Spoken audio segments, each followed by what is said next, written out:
Chapter 180. Jiang Xiao was indeed a little confused. The 30th, 31st, and 1st happened to be the New Year's Day holidays for 3 consecutive days. To be exact, it was the holiday for the awakened students, while the ordinary Year 3 students were still in class. They seemed to only have 1 day off on New Year's Day.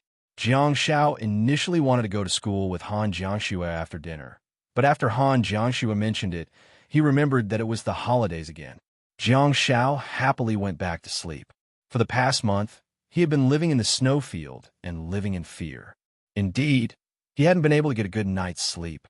That was also the reason why Han Jiangxue indulged him so much.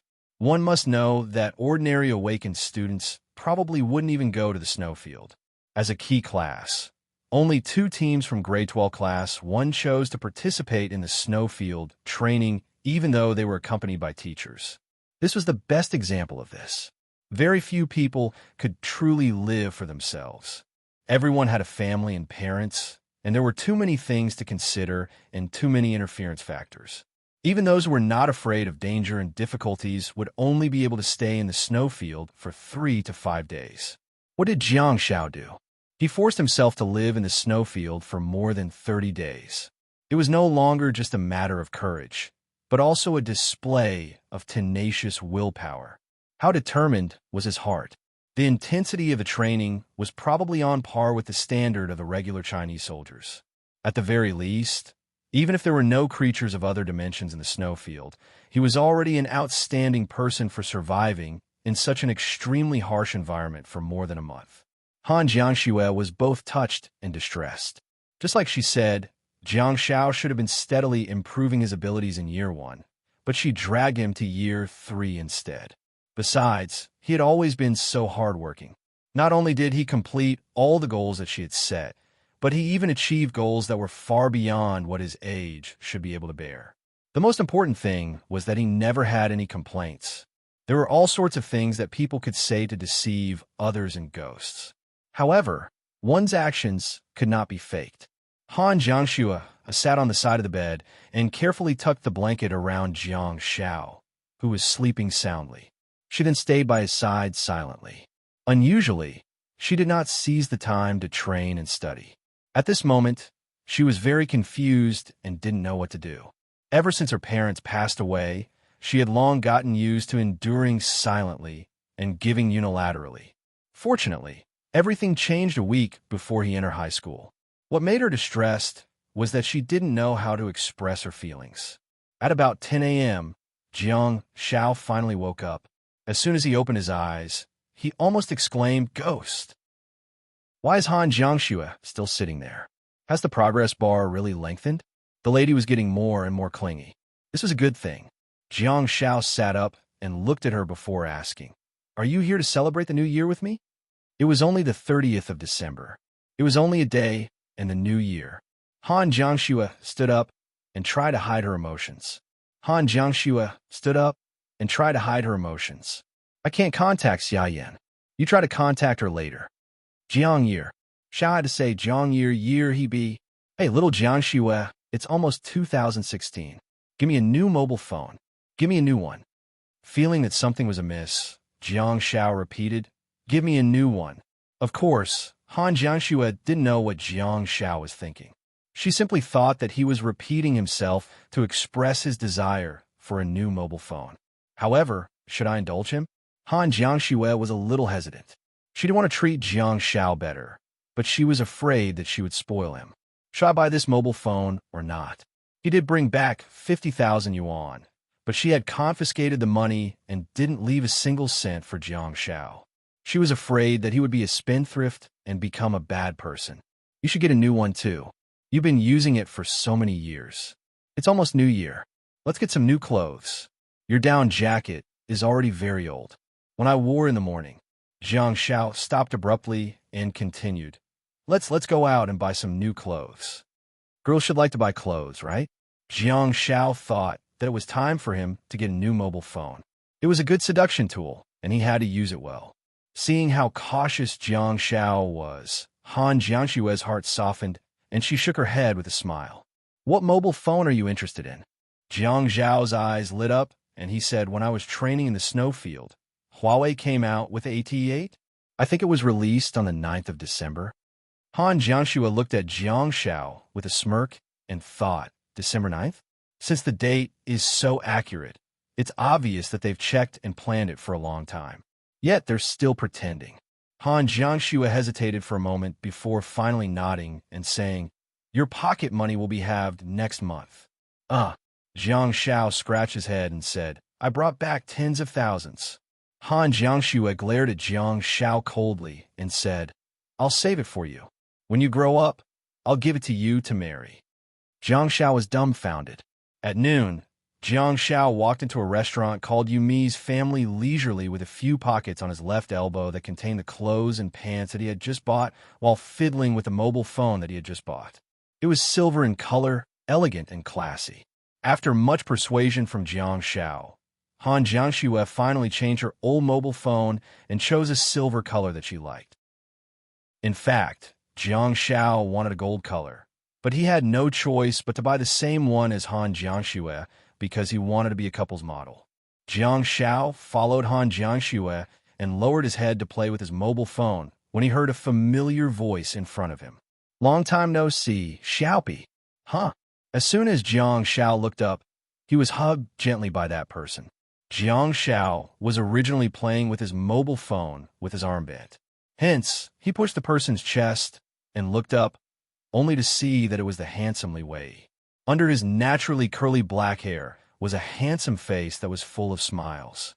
You must be exhausted these days. It's been tough on you.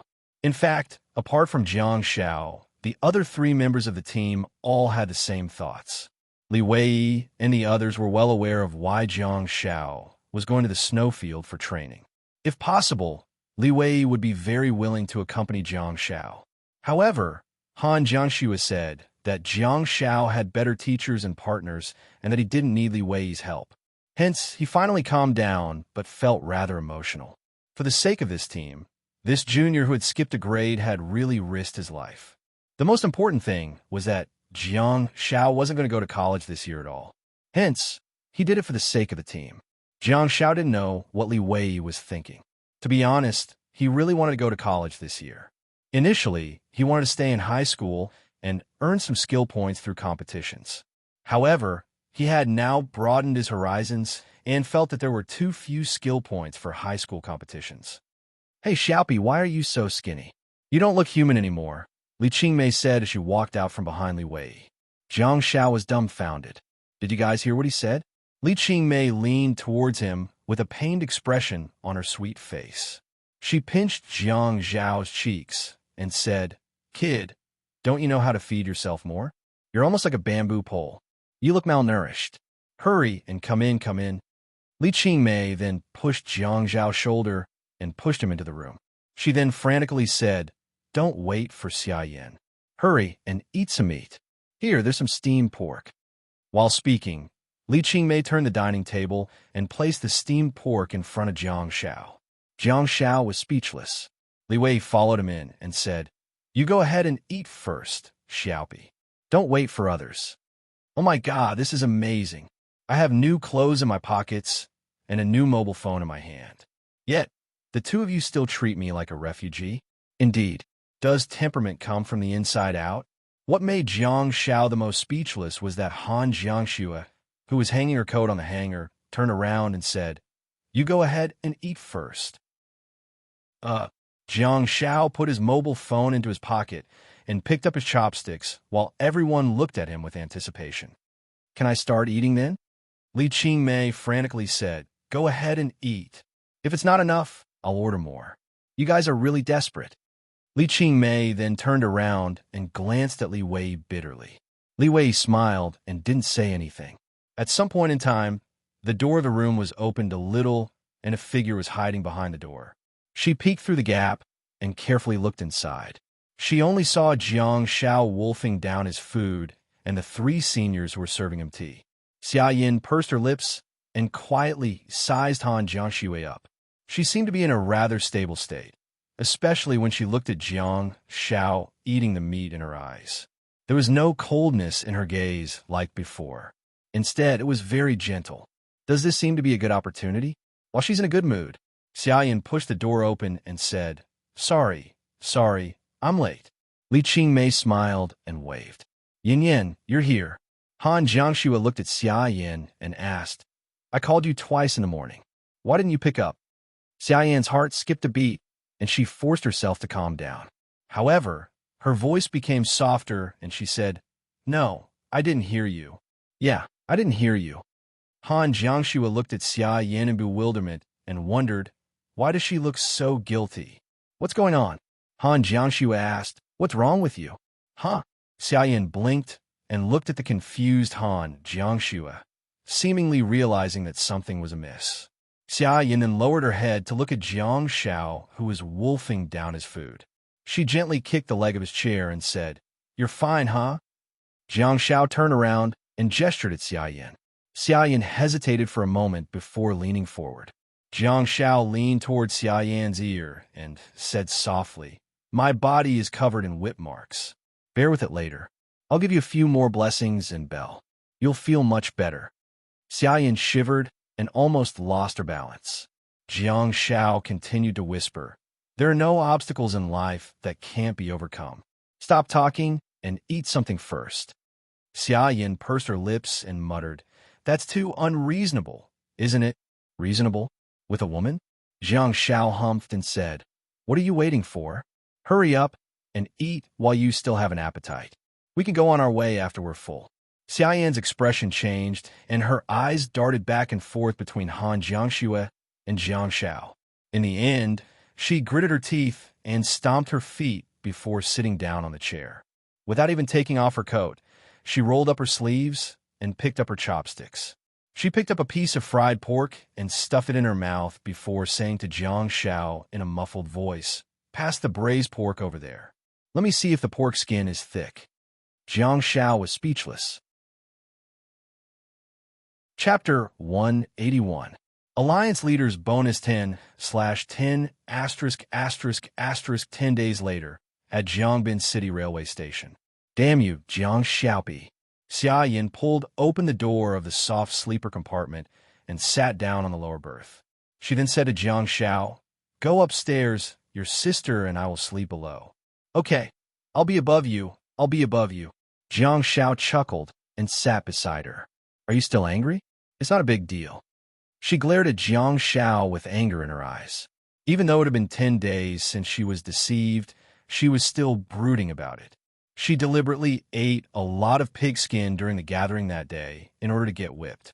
In the end, nothing happened. The silly Xia Yin had been feeling worried until she saw Jiang Zhao's peculiar smile. She then realized that she had been deceived and flared up on the spot. Xia Yin didn't know if she was angry because she was deceived or because she didn't get whipped. In the past 10 days, Xia Yin had been taking revenge on Jiang Shao during training. To Xia Yan's astonishment, Jiang Zhao's swordsmanship was a little too exquisite. Be it in terms of basic skills, techniques, or even creativity, Xia Yan really looked at him in a different light when it came to wielding the sword. Although she was playful when she was young and only started learning swordsmanship in year 1 of high school, she had been practicing for at least 2 years. Looking at Jiang Zhao's rocket-like growth, Xia Yin felt an unprecedented sense of crisis. Without a doubt, she would always be able to defeat Jiang Shao in every competition. However, Xia Yin knew that it was because she was superior to Jiang Shao in terms of physical fitness. If they were to compete in swordsmanship alone, Xia Yin wouldn't dare to conclude who would win. That also made Xia Yin secretly admire Jiang Zhao's level of hard work. He must have been fighting in the snowfield for more than a month and had really gotten to the point of hugging a wooden sword asleep every day. Coupled with his extraordinary athletic talent, he must have achieved such results. She then thought about herself and thought, Xia Yin, I'm still not working hard enough. Of course, although she had a sense of worry, her nature was still there. She was not stingy in teaching Jiang Shao skills. Seeing that Jiang Zhao's basic skills were so solid, she taught Jiang Shao the 9 styles of the Xia clan. Jiang Shao was rather touched too. However, what Xia Yin didn't know was that when Jiang Xiao used his skill points to upgrade the Xia family swordsmanship to silver quality, his internal star map had already filled in all the 9 moves of the swordsmanship and imprinted them in his mind.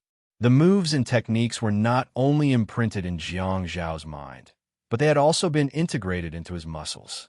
Jiang Zhao's swordsmanship and techniques were not only imprinted in his mind, but they had also been integrated into his muscles. Jiang Xiao thought. When you are familiar with a skill, you will strive to innovate, comprehend, and deduce a more exquisite and profound skill. Jiang Xiao did not have any skill points left for the Xia family swordsmanship. He only had 14 skill points left in his internal star map. There were still 4 days before the Beijiang Provincial High School League, and the school had already signed up the students for the competition a long time ago. According to the official regulations, they had to go to the venue 3 days in advance for confirmation and accommodation. Hence, at this moment, the team boarded the train to Guanlin City. Apart from Jiang Zhao's team, there were 2 other teams heading to Guanlin City. One of them was the team led by Xing Lang. The remaining team was from grade 12 class 2. In the secondary elite class, this team's strength far exceeded that of their classmates. Even if they were placed in class 1, they would still be able to make it to the top. Jiang Xiao didn't know the team from class 2, but after getting along with them for half a semester, he had a certain understanding of the other team. Xing Lang, the melee fighter, wasn't tall and was only about 7 meters tall. He was particularly muscular and had a forthright personality. The shield fighter, Zheng Jiang, was 189 centimeters tall and had an ice shield that was produced in the Ice Cave, a special dimensional space in Zhongji and Liaodong province. However, he was tricked by the officials. Logically speaking, the Beijiang Provincial High School League had always been held in the snowfield. Hence, Zheng Jiang's ice shield could be considered to have a favorable location in the snowfield and could be condensed extremely quickly. What happened in the end? The league was actually held in the arsenal, which had a pleasant climate and a beautiful scenery. Zheng Jiang was infuriated. It wasn't that Zheng Jiang couldn't summon his ice shield in the arsenal, but the speed of condensing was much slower than in the snowfield. The melee fighter, Zhang Hui, was relatively skinny and about 7 meters tall. However, the damage he created was much stronger. He was a melee fighter who really knew how to use a dagger. He was the true king of output in the team, and even the rules awakened in the team couldn't compare to him. It was said that his parents were in the foreign trade business, and his family was well off. He was wearing a pair of limited edition sneakers that were said to cost tens of thousands of yuan. Jiang Xiao had no idea why they were worth tens of thousands of yuan, but he reckoned that there must be some advanced technology in the insoles that would allow him to fly. The last member was the female rules awakened, Lu Chang. When Jiang Xiao heard her name for the first time, the faces of many people from primary school to university appeared in his mind. All sorts of Lu Chang of different genders filled his life. Lu Chang wore a pair of glasses and had her hair combed into a ponytail. She had a shrewd personality and was 167 centimeters tall. The train was moving fast because of the headband. Under the leadership of Big Brother Xing Lang, the team had long since formed their own fighting style. This team, from the inside out, exuded a single word: reckless. Surprisingly, the group of rash fellows went to the private room of Jiang Zhao's team before the train even started. Jiang Zhao's team was there because Xia Yin was there. She initially wanted to drive there, but the journey was too long and the school rules were strict. Hence, she had no choice but to take the train.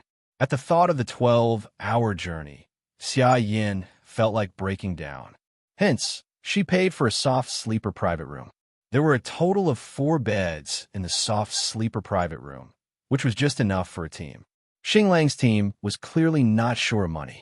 Hence, the 4 of them stayed in a private room not far away. While Xia Yin and Jiang Xiao were bickering, Xing Lang knocked on the door. "What's the matter, little cannon?" Xia Yin asked. "Ha!" Xing Lang smiled and pointed at Li Wei, who was crawling towards the upper berth. "Do you know the disadvantages of having long legs now?" Li Wei curled his legs with a look of resentment and remained silent. Han Jiangxue, who was changing her shoes on the lower berth, got up and glanced at Li Wei with a smile. Stop crawling. You sleep on the lower berth. Okay, Li Wei responded and leaped down from the bed. Xia Yin glared at Jiang Shao fiercely and said, I'll sleep opposite her. You sleep on the lower berth. Jiang Shao scratched his head and said, sure. Why don't you go up, then? Xia Yin asked. Can't I sit down for a while? Jiang Shao pleaded, Okay. Just sit anywhere. We can sleep together. Huh? I'm so hot-tempered, Xia Yin said as she pressed Jiang Shao onto the bed. Han Jiangshua looked at the two of them, who were bickering helplessly, and turned to look at Xing Lang. What's the matter? A skinny figure flashed out and leaned against the door of the private room on the left. He smiled and said, We've been classmates for 2.5 years, and we've developed feelings for each other through sparring. We're here to greet you in advance, so that we can take care of each other in the arsenal. Han Jiangshua looked at Zhang Hui, who suddenly appeared, and said, Each of us has to wear the official camera equipment. Sister, you're thinking too much. The rules of the league are different every year, and there's real-time monitoring. We're not trying to cheat. Zhang Hui fiddled with a small wooden stick in his hand and didn't seem to be threatening at all. He was just used to using real daggers in school. Zhang Hui said with a fake smile, What we mean is, we'll take care of each other as long as it's within the rules. Han Jiangshue frowned slightly. She didn't like Zhang Hui. Xing Lang patted his chest and said, We still don't know what the rules of the competition are. If it's allowed, it's definitely a good thing to be united. Zhang Hui interrupted. In the worst-case scenario, it's good to be lenient. Han Jiangshue rather admired Xing Lang. In fact, most people would like Xing Lang's forthright and righteous behavior. Xing Lang ignored Zhang Hui and said with a heroic expression, You guys don't have to worry. It's important to know one's own limits. We won't drag you guys down.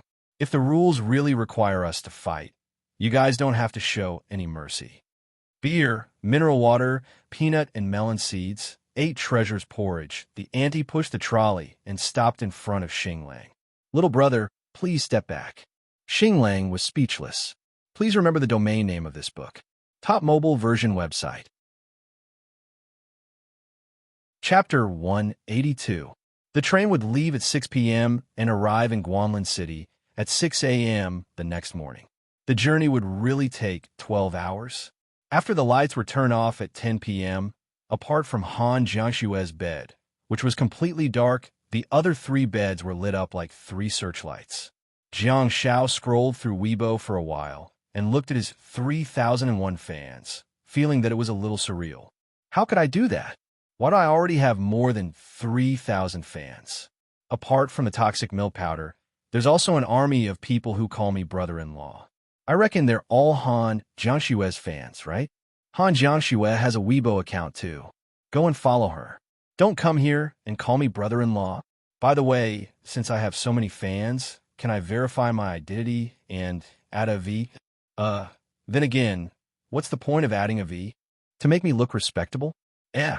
The searchlight next to me has been turned off? Jiang Shao tilted his head to look at Han Jiangshue and Li Wei, who were on the upper and lower bunks on the left, seemingly about to fall asleep. This group of old people, what time are they sleeping? Forget it.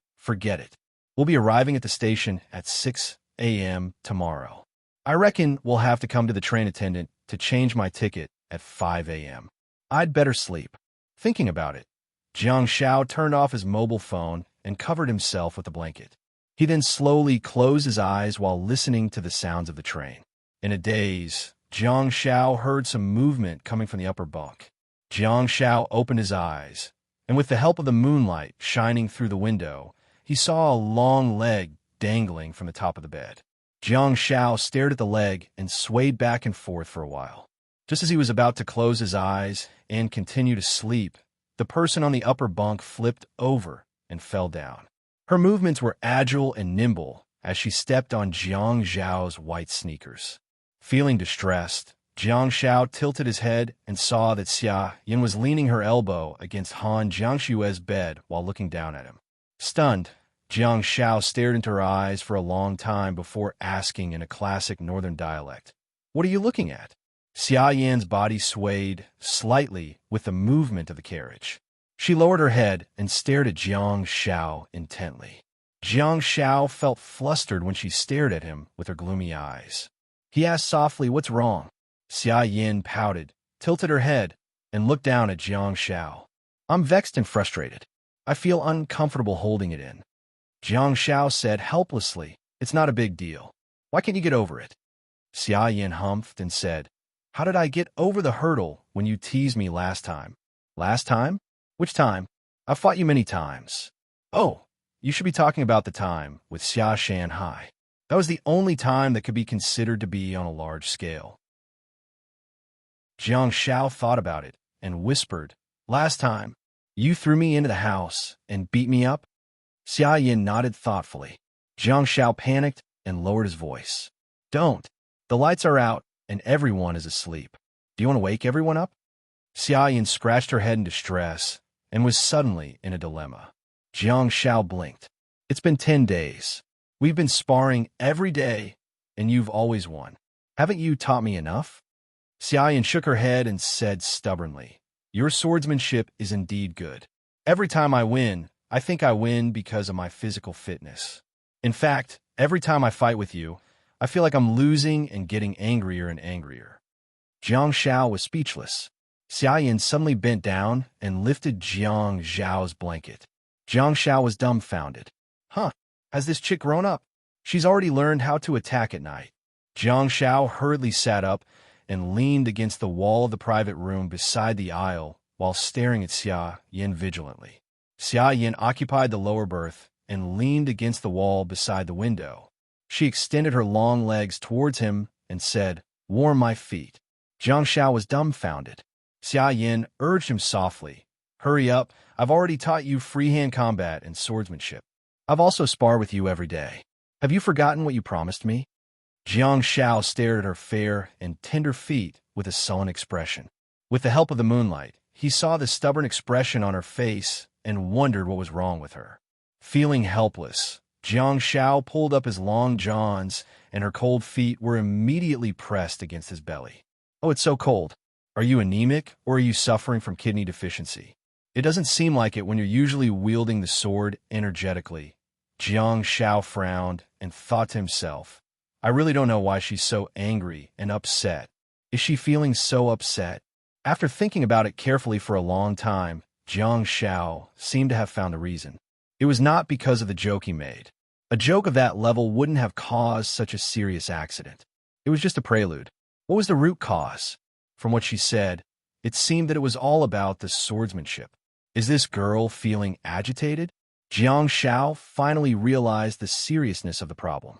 Now that he thought about it, she must have been feeling rather complicated for the past few days since she had taught him all the moves.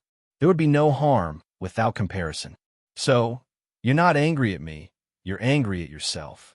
It's clearly called the Xia family swordsmanship, but a kid with a different surname managed to surpass her years of cultivation in just a few months?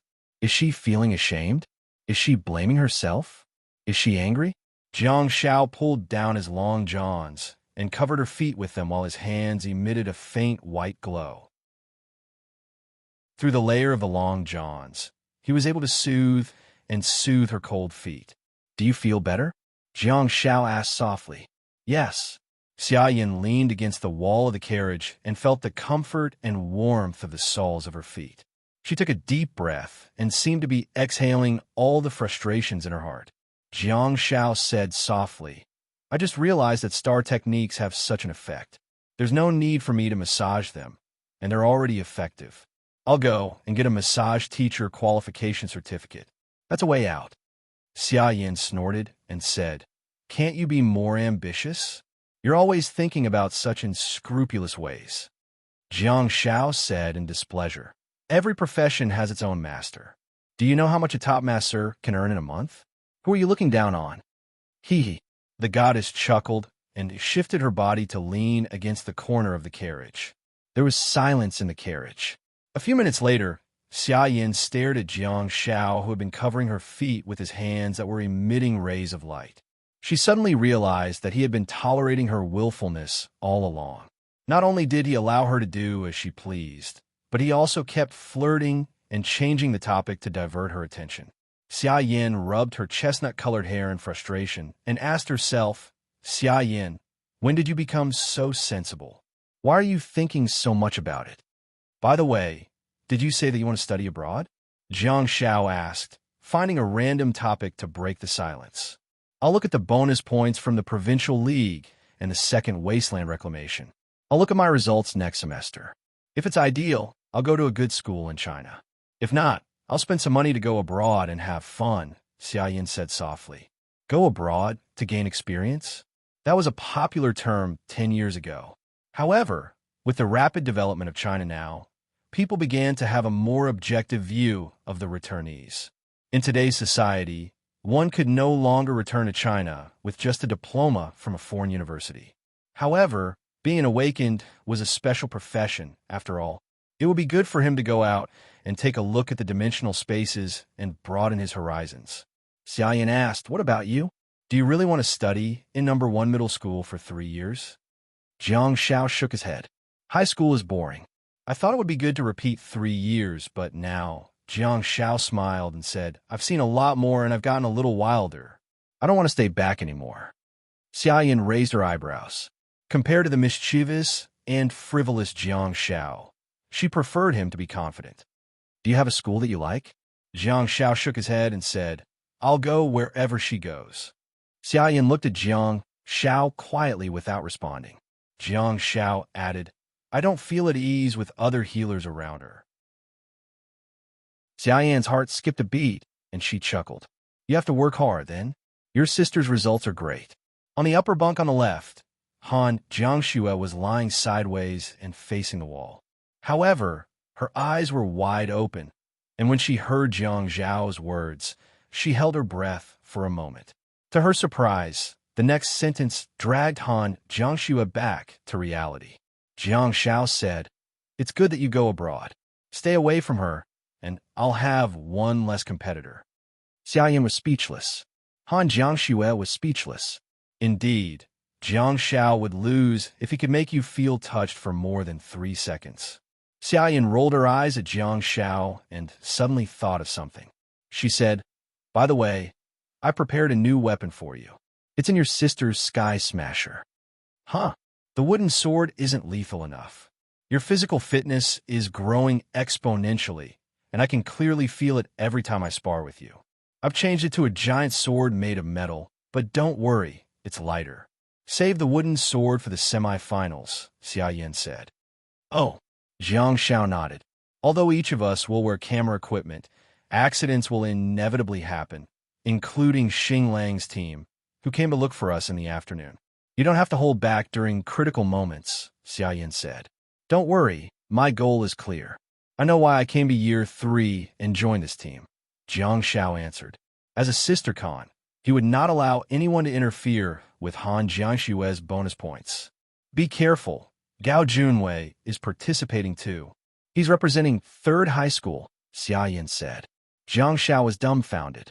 Please remember the domain name of this book. Top mobile version website. Chapter 183. Gao Junwei went to 3rd high school. Did he form a new team again? It would be fine if he was still in year 1, but the students were already in year 3. It wouldn't be easy to form a team. Wouldn't he be kicked out of the original team? Jiang Shao felt rather sorry for the student. 2 years of hard work had gone to waste just like that. The culprit seemed to be Jiang Shao. No, I can't think of it that way. If Gao Junwei hadn't done it himself, Xia Yin and the others wouldn't have unanimously requested to get rid of him. Jiang Shao was not a saint, and his abilities were limited. He couldn't help the poor student even if he wanted to. However, if I help you defeat Gao Junwei, that student will feel great, right? If Gao Junwei becomes the only weakness of the team, wouldn't it be even more perfect?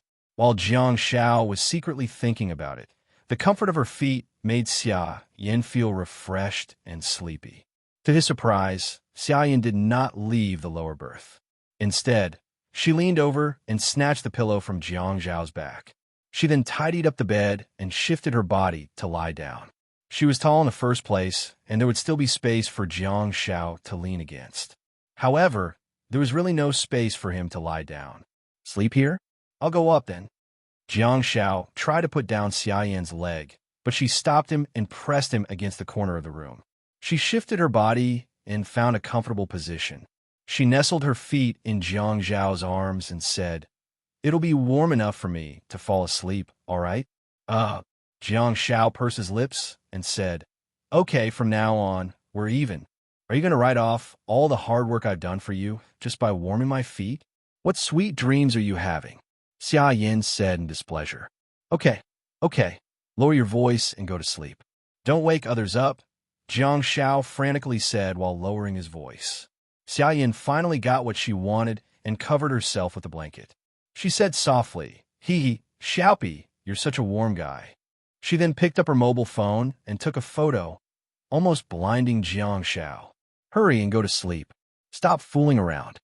Jiang Zhao felt like he was coaxing his daughter to sleep. However, if his daughter was as willful and mischievous as Xia Yin, he would slap her. Xia Yin humphed and said, "Do you really think I'm complimenting you by saying that you're a warm guy? I said you're made for being a spare tire." Amused, Jiang Zhao said, "Okay, Xia Yin, let time prove which one of us is the spare tire." Han Jiangshue's cold voice suddenly sounded from the upper bunk. "You two, shut up and go to sleep." Jiang Zhao and Xia Yin looked at each other and dared not say a word. Li Wei said in a daze, "I seem to have heard the sound of my heart breaking again." Jiang Zhao scratched his head. "You guys haven't slept yet? Get up and play poker." Han Jiangshue smashed her pillow onto the floor. The next morning, everyone finally got off the train. Although they slept late, Xia Yin seemed to be in high spirits and was in a good mood. Jiang Zhao, on the other hand, had dark circles under his eyes, and he felt like sleeping while sitting up. After hearing Xia Yan's even breathing, he wanted to go to the upper bunk to sleep. However, he couldn't bear to disturb her when he saw her sleeping soundly. Well, it was mainly because he was afraid that she would throw a tantrum when she woke up. It would be too difficult to coax her to sleep. Jiang Zhao's hand was filled with white light, and he placed it against his eyes. Finally, he gave himself a blessing. When he woke up in the morning, "I'll give myself, okay, forget it, I'll stop talking about it." Under the leadership of the teacher, the 3 teachers and 12 students boarded a bus and headed to Zhongqing County. Hai Tianqing didn't come this time because there was really no need for him to escort them during the arsenal assessment. At this moment, a large number of cameras had already been installed in the arsenal of Zhongqing County. Besides, the students had to wear cameras during the competition too. Hence, the examiners could monitor them in real time. The images were not only for the examiners, but also broadcast on some pay-per-view channels on the television stations. With the Awakened as the center, there were various professions and professions. For example, the Provincial League would be broadcasted on some pay-per-view channels, and there would also be professional hosts and commentators. Due to the fact that the images would definitely involve violence and gore, it would be impossible for the competition to be broadcasted on public channels during the preliminary round. It would also be difficult for online platforms to obtain the corresponding broadcasting rights. The preliminary round couldn't be broadcasted, but the semifinals could. The reason being that the top 8 teams would be selected from the preliminary round. In the semifinals, the 8 teams would go through an elimination system, and the top 2 teams would be selected to qualify for the National High School League. However, Jiang Zhao couldn't figure out how they managed to transmit the live broadcast signal back to Earth, since the training venue was in a dimensional space. As the Golden Dragon car drove steadily, the team from Jiangbin High School soon entered Zhongqing County and checked into the hotel designated by the officials. Due to the fact that they arrived very early, they were just in time for the on-site confirmation. After the teacher booked a room for them, he gave them half an hour to wash up before asking them to gather downstairs. Jiang Zhao initially thought that there wouldn't be many participants in such a competition, but when he and his team arrived at the venue, they got a great shock. This place was packed with people. There should be at least 100 teams here, right? The small auditorium of the hotel was almost full. Are all the elites of the high schools in Beijiang province here? Jiang Zhao suddenly got a little excited and thought, it's only interesting when there's competition. He was holding onto his own information, which was the information that the school gave the students to register with the official organization after he enrolled in school. TSK, TSK, this kid is really energetic. Jiang Xiao finally found out for the first time that his serial number was GG184119551. The numbers didn't matter, but what did the word GG mean? Who are you congratulating here? Hey, over there, Jiang Xiao said as he heard Xia Yin putting her arm around his shoulder. Jiang Xiao looked in the direction that Xia Yin was pointing at, only to see a familiar figure, Gao Junwei. At this moment, the small auditorium was already full of people. Jiang Xiao and the others were considered to have arrived late, and the people in front had already gone to the stage to confirm their registration. There were 3 people waiting on the right side of the stage. There were 2 men and 1 woman, and one of them was Gao Junwei. Soon, another boy completed his verification on the stage and walked down to meet the 2 men and 1 woman. The 4 of them then left together with the documents. However, when the 4 of them walked out of the side door, Gao Junwei accidentally saw Jiang Zhao's team. In an instant, Gao Junwei's face turned sullen. However, he did not do anything drastic and simply left quickly with his teammates. After queuing for a long time, the team of 4 finally walked up to the stage and signed the documents and disclaimers. Jiang Xiao never read them because he couldn't understand them at all. One of the staff members with a crew cut said, "At 7 a.m. the day after tomorrow, the instructor from your school will lead you to the venue. You can bring your own weapons, but you have to go through an inspection by the on-site staff. In particular, due to the fact that you have yet to graduate and have yet to apply for a Star Warrior certificate, you can't bring any weapons with you. We have a variety of weapons in our warehouse for you to choose from. Of course, if you need any special weapons, please let us know now, and we will prepare them for you as soon as possible." Jiang Xiao scratched his head and looked at Han Jiangxue at the side. Another staff member looked at the documents and said with his head lowered, "Han Jiangxue, I finally saw this name. I've been looking for it all morning." "Huh, I am," Han Jiangxue answered. The man with the center-parted hair raised his head and looked at Han Jiangxue before saying, "There's a rule that was specially prepared for you. Among the 480 participants, you're the only one with a spatial star technique." Han Jiangxue asked, "What's the matter?" The man with the center-parted hair said, "The higher-ups have requested that you have to clear your Sky Smasher before you enter the arsenal the day after tomorrow. You can only enter the arsenal after passing the inspection. Besides, as one of the star techniques, Sky Smasher is not restricted from using it in the arsenal. Don't worry." Han Jiangxue nodded and said, "Got it. Good luck," the man with the center-parted hair said, while stamping the documents and sending the 4 of them off. To their surprise, as soon as the 4 of them got off the stage, the man with the center-parted hair whispered, "The legendary 30 star slots. Oh my God, I've finally seen her in person. It's been years since there's been a genius in Beijiang province," the man with the crew cut whispered. "The real star student is the buzz-cut boy in front of me. He's known as the best medical soldier in Jiangbin High School." The man with the center-parted hair asked, "You're going to see Jiang Xiaopi with Han Jiangxue here?" The man with the crew cut said, "That's my brother-in-law." The man with the center-parted hair asked, "Huh? Are you 2 related?"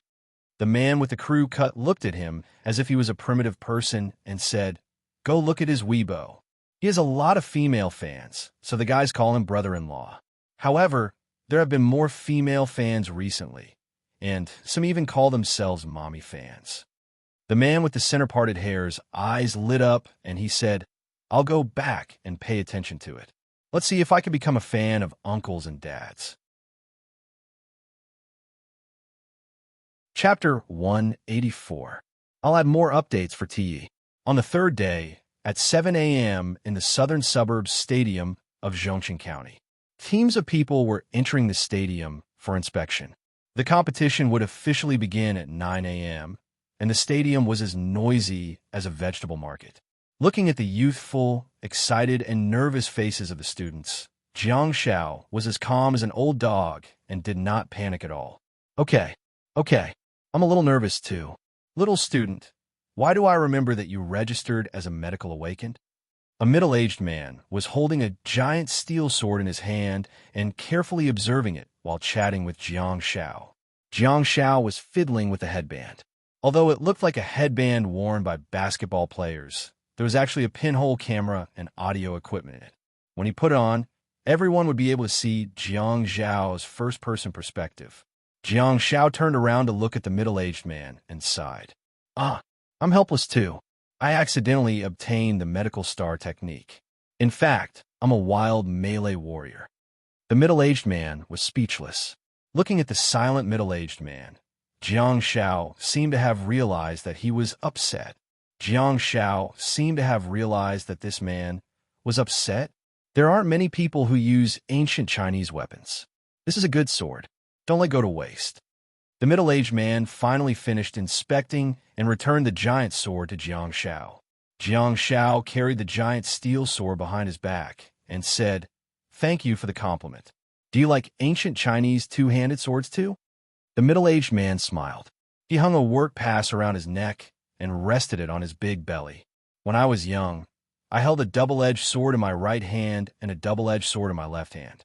In the arsenal, I had picnics with the savages and strolled with the ape ghouls. Jiang Zhao was speechless. Damn it, you're actually better at bragging than me? I can't. Time and tide wait for no man. The middle-aged man said with a sigh. Jiang Zhao initially thought that he could tease brass, but he didn't expect to tease a king. He's too good at bragging.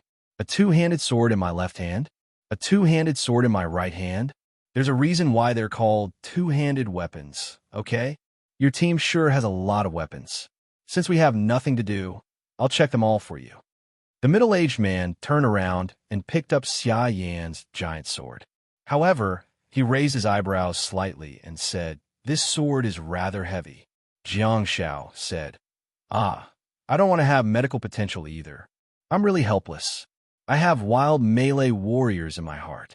Yes, you're right. I'm a dual-wielding swordsman. The middle-aged man grinned. Looks like we're walking the same path. Jiang Zhao cupped his fists and said, "Sorry for not recognizing you."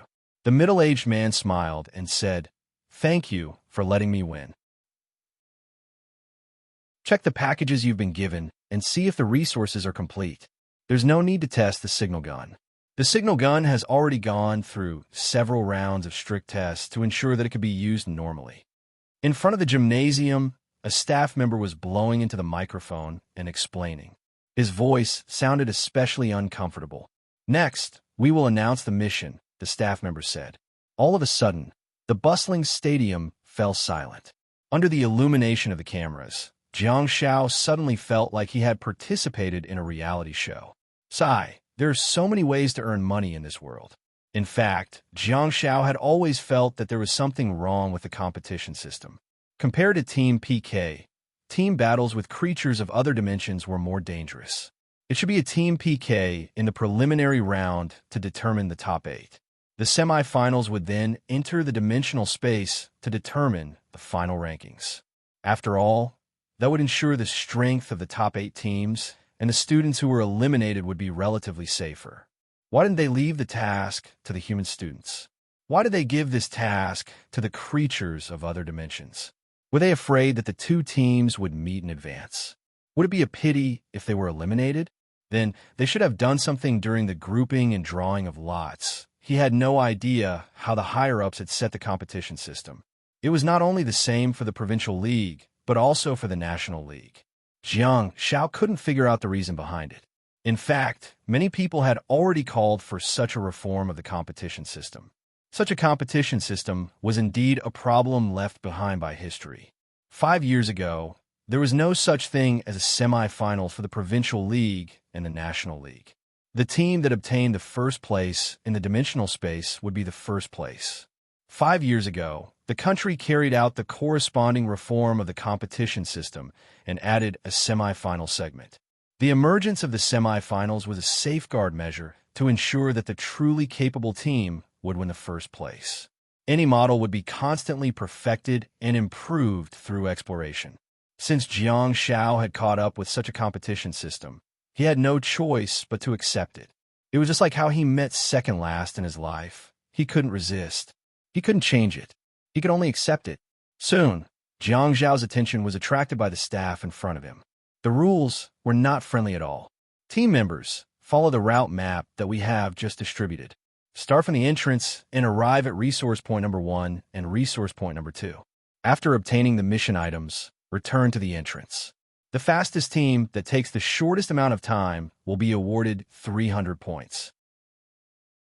The second place will be awarded 80 points. The third place will be awarded 55 points, and the fourth place will be awarded 40 points.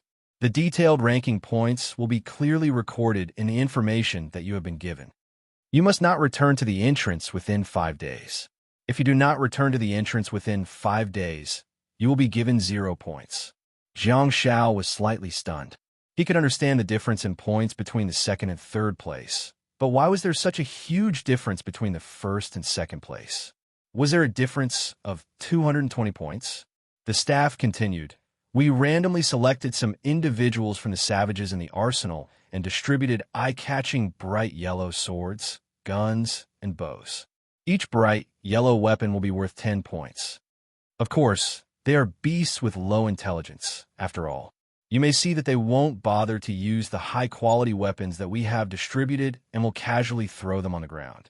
Whether you can pick them up or not will depend on you. We have also randomly selected individuals from the group of ape ghouls. These ape ghouls are very easy to distinguish. You will see burn marks on their backs, where there is a bright yellow medal hidden. Each medal is worth 25 points. Jiang Xiao licked his lips and thought, 30 weapons or 12 medals are equivalent to the points of the first place in the race. It seems that I have to use my brains for this competition. It should be relatively easy to disarm the weapons, as they could either shoot them down or defeat and drive away the savages. If they were lucky, they might even see the bright yellow weapons that the savages did not use and casually threw away. However, in order to obtain the medal, the staff said that the medal was embedded in the back of the ape ghoul, and they would probably have to kill the ape ghouls in order to get the medal. That was why there was such a huge difference in points. The staff continued. There are 3 special red medals in the arsenal, each worth 300 points. They are embedded in the backs of the 3 ape ghoul kings. I hereby remind you to act according to your capabilities. The signal gun is your best friend. Oh my God, that's impressive. You guys can embed the medal in the back of the ape ghoul king? How strong is the person who embeds the medal in its body? At the thought of being slapped and sent flying by the ape ghoul king previously, Jiang Xiao felt a little flustered. The staff continued. Each of you is wearing a recording device on your head. Please protect it and do not remove it without permission. Otherwise, the corresponding points will be deducted according to the severity of the case. In addition, once the device is damaged and you can't receive the first-person footage, 100 points will be deducted. As soon as he said that, there was an uproar. If they wanted to get more points, they would definitely have to fight. It would indeed be a little overboard to protect their equipment in such a high-intensity battle. Some of the students couldn't even protect themselves, let alone their equipment. The staff continued. Special notice, if your recording device is damaged, we have the right to recall you. Please strictly abide by the examination rules. If you violate them, it may affect your final results in the college entrance examination. Please carefully study the examination rules in your hands and enter the venue in half an hour. During this period, the gymnasium will be closed and no one is allowed to enter or leave. The staff spoke and finally turned off the microphone. Jiang Xiao turned around and saw the group of 4 with different expressions on their faces. Husky seemed eager to try. Due to the fact that her short chestnut-colored hair would block the camera, she wore a headband around her neck. Jiang Xiao reached out and hooked his finger around her collar and said, "This thing has become the most important thing." Han Jiangxue nodded and said, "For the sake of ensuring the safety of the students, I guess." Jiang Xiao shook his head and said, "No, I mean this is a weapon that can destroy others. The rules don't explicitly prohibit fights between teams of students." Xia Yin was slightly stunned. Jiang Zhao's perspective had opened the door to a new world for her. Please remember the domain name of this book. Top mobile version website. Chapter 185. Shu. Jiang Xiao, who was wearing a special tactical vest with a fixed groove on his back, said while carrying the giant sword on his back, "That woman is telling the truth. On the left, Xia Yin lowered her body and squatted quietly in the bushes. She grabbed the bushes with one hand and looked at the cave in front of her. That woman is telling the truth. Zhang Xiao immediately turned around and shot Xia Yin a look. Xia Yin was slightly stunned, but she immediately shut her mouth. She had never seen Zhang Xiao being so serious. However, this time, Xia Yin didn't make a fuss because she knew that she had said the wrong thing. In the past 2 days, the team had memorized the topographic map of the arsenal that Second Last had given them. They were also extremely familiar with the information that she had deduced and analyzed on the map. In the end, the map turned into ashes in Xia Yan's burning hands, and the 4 of them swallowed the secret. Although the information was just Second Last speculation, they couldn't say it out loud in order not to cause trouble for both parties. Now that everyone was wearing video equipment, Xia Yin clearly shouldn't have said something like that at such a time. Fortunately, she wasn't explicit with her words just now. Everyone was wearing invisible earphones that not only allowed them to receive the chat messages of the team within a certain range, but their main function was to receive real-time official information.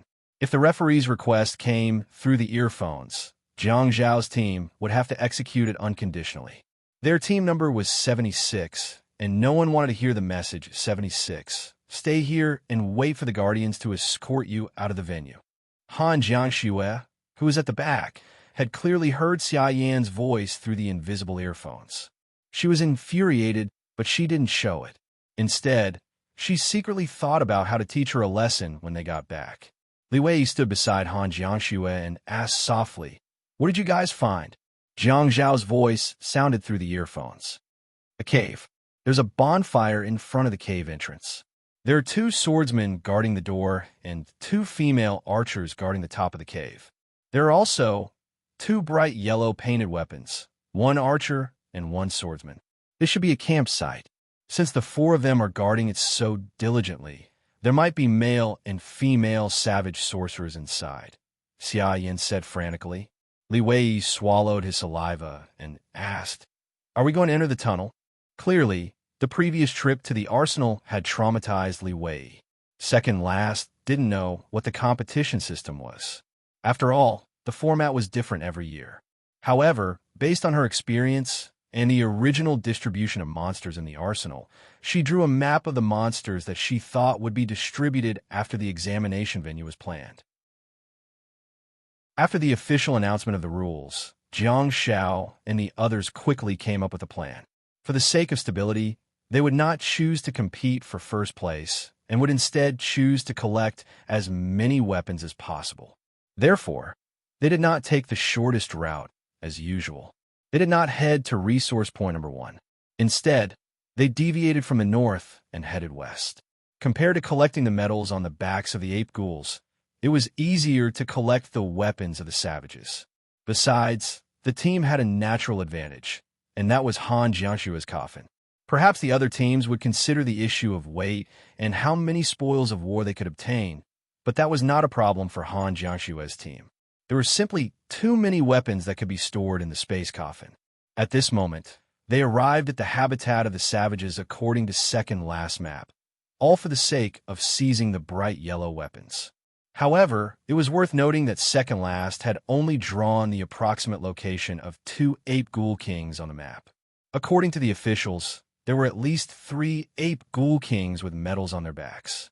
Those were the ape ghoul kings with medals. There would probably be plenty of ape ghoul kings without medals. Hence, it could be seen that the map given by Second Last was not detailed and could only be used as a reference. To a certain extent, Zhang Xiao had sold himself for the sake of this map. Zhang Xiao wondered what thoughts he would have after the competition. "What do you mean? There are 4 guards. It'll be difficult for us to sneak in without making a sound," Zhang Xiao said. Han Jiangxue and Li Wei caught up carefully and lay in the grass behind the tree, carefully observing the situation in front of them. To their surprise, Han Jiangxue, who was the commander, asked Zhang Xiao, "What do you think we should do?" Zhang Xiao thought about it and said, "The more we can assassinate without them noticing, the better. The ideal situation for us is to sneak into the cave. The witches are fine, but once the sorcerers join the battle in advance, the situation will be very disadvantageous for us. Okay, continue. Han Jiangxue agreed with Jiang Zhao's battle strategy. Xia Yin and I will go behind and assassinate the two female archers as quickly as possible. If the situation is ideal, we can attack the two swordsmen from the front and back. If we really alarm them, we'll retreat as much as possible. You and I will work together to get rid of the sorcerers before engaging them in hand-to-hand combat. Go ahead. Han Jiangxue looked at the two female archers above the cave and turned around. She then said softly, "Be careful. Don't worry, Xia Yin is here. Let's go." Jiang Shao said as he got up and sneaked behind with Xia Yin. Due to the existence of such a group of savages, there shouldn't be any other groups of savages around. Even the savages were divided into factions. Although they were considered to be a group in the eyes of humans, a group was not the same as a force. The two of them sneaked around and finally arrived at the back of the cave. Xia Yin said softly, "One for you, one for me. Can you do it? Don't tremble." Jiang Shao squatted down and walked in the jungle. The closer he got to the top of the cave, the fewer trees there were, leaving only sparse bushes. "Brother, are you talking to me?" Xia Yin asked softly. Jiang Shao wisely chose not to respond. He quietly pulled out the half-toothed battle sword from the side of his thigh and turned to look at Xia Yin. Xia Yin raised her eyebrows and tilted her head in the direction of the mountain not far away. Jiang Shao fiddled with the battle sword in his hand and crouched down. He then dashed out of the tree and quietly crept up. Xia Yin squinted slightly and sensed Jiang Zhao's behavior. She knew that he had probably done such things many times. Hence, Jiang Shao didn't have any objections. It was still the same thing.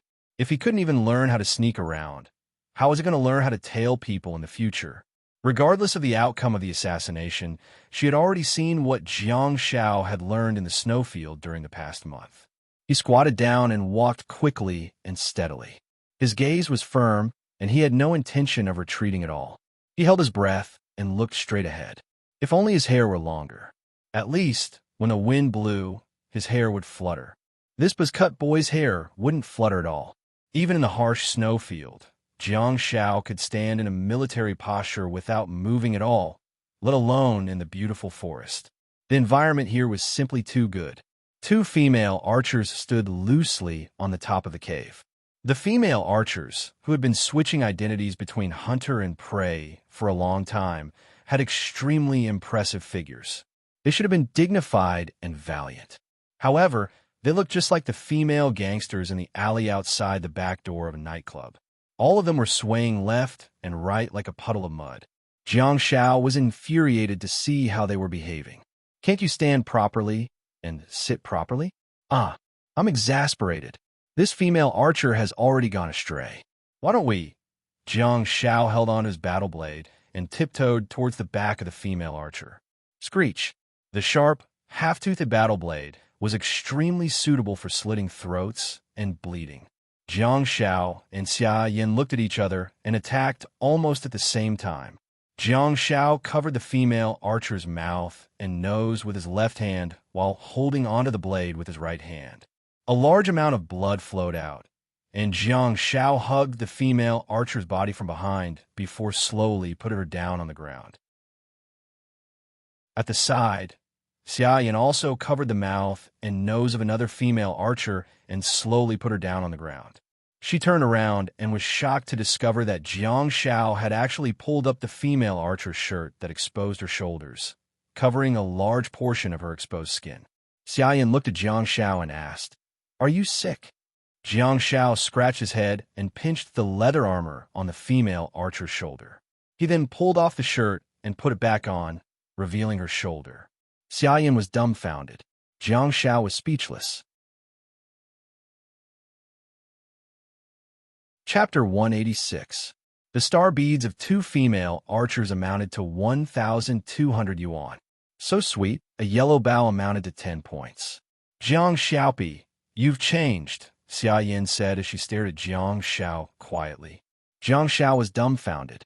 You're no longer the buzz-cut boy who only knows how to hug my thighs. You've become a toxic healer who kills people. Xia Yin sighed in disappointment. Jiang Shao was speechless. Xia Yin asked, "Will you evolve again in the future?" Evolve? What am I? A Pokemon? Stop fooling around. I don't even have a single output star technique. I can only kill low-level creatures of other dimensions. I still have to rely on you for the real battle, Jiang Shao said casually as he picked up the weapons that he had seized. One of the bows was made of wood, while the other was made of metal that was painted with bright yellow paint. Jiang Shao held it in his hand and felt its weight, only to find that it was rather light. The savages definitely would not use such good props. Jiang Shao reckoned that the staff members' words about picking up weapons at will at the start of the competition were bullsh**. Xia Yin quickly cut off the skull with a dagger while holding the bloodstained star bead with two slender fingers. She then kicked it into Jiang Zhao's pocket and asked softly, "Shall we continue?" "The two of them are too close to each other," Jiang Shao said in distress. "As usual, let's do it together." Xia Yin leaned against the edge of the cliff at the top of the cave and looked down. Okay. Jiang Shao half knelt on the edge of the cliff and looked down. "The one on the left is a yellow swordsman, and I'll stab the one on the right." Xia Yin flipped over nimbly and hooked her left hand on the edge of the cliff. She then lowered her head and looked down. Jiang Shao took a deep breath and did the same action as Xia Yin. In the forest far below, Li Wei saw a man and a woman with giant steel swords hanging on the cliff in unison. 1, 2, 3. Jiang Shao looked at Xia Yan's mouth, and the two of them let go at the same time. Xia Yan let go of her left hand and fell from the sky. When she stepped on the shoulders of a swordsman, the head of the other swordsman beside her had already been pierced by a blood-stained, half-toothed sword. It could be seen that Jiang Shao was not slow either. With a loud plop, Xia Yin picked up the dagger and stepped on the corpse. Her movements were extremely swift and smooth. She was excited and nervous at the same time. She loved this exciting life, but she was afraid that she would hear the footsteps of the savages in the cave behind her. Han Jiangxue and Li Wei, who were in the woods, quickly rushed over and collected the yellow weapons. The star beads were handed over to Han Jiangxue for safekeeping. "Xia Yan, take the lead. Use your dagger and dash in quickly.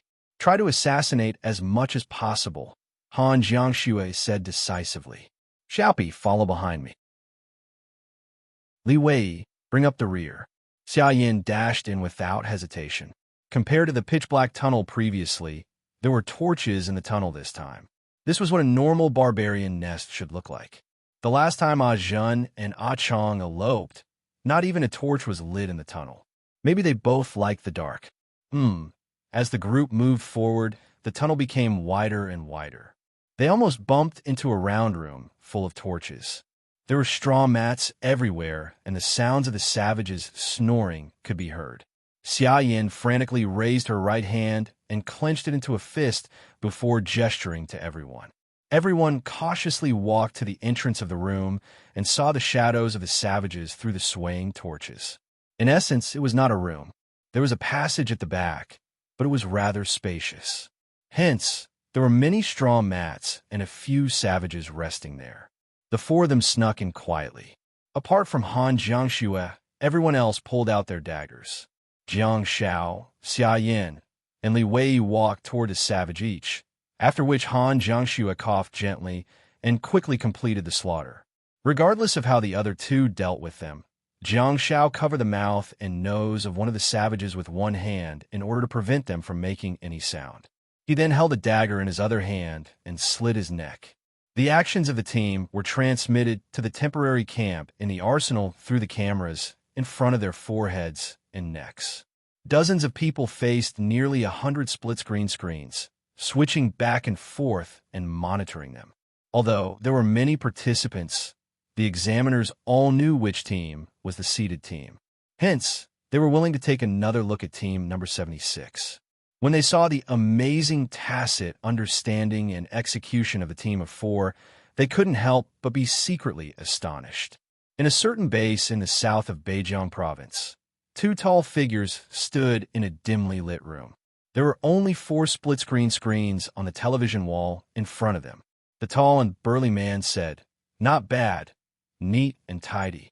At the side, a tall figure who was relatively slender and not as broad and burly as the man answered in a hoarse voice. He's very qualified and hard-working. The man turned around and looked at the expressionless second last. He knew that she didn't really compliment people. The very that she mentioned could be replaced with extremely. The commanding officer said that if you still can't walk out of that mission, your identity as a light chaser will be revoked and you'll become a guardian of the night, the man said. Second last remained silent for a while before asking, "You walked out?" Captain Suli sighed and didn't respond. "So," second last said calmly, "he won't become the new third last." Suli said helplessly, "The higher-ups have assigned us several members, but you haven't shown the attitude that you should have." Second last said, "I don't know them, so I can't trust them unconditionally during the first mission." Suli said, "You're a soldier, and so are your new teammates. You have to believe in their faith and loyalty."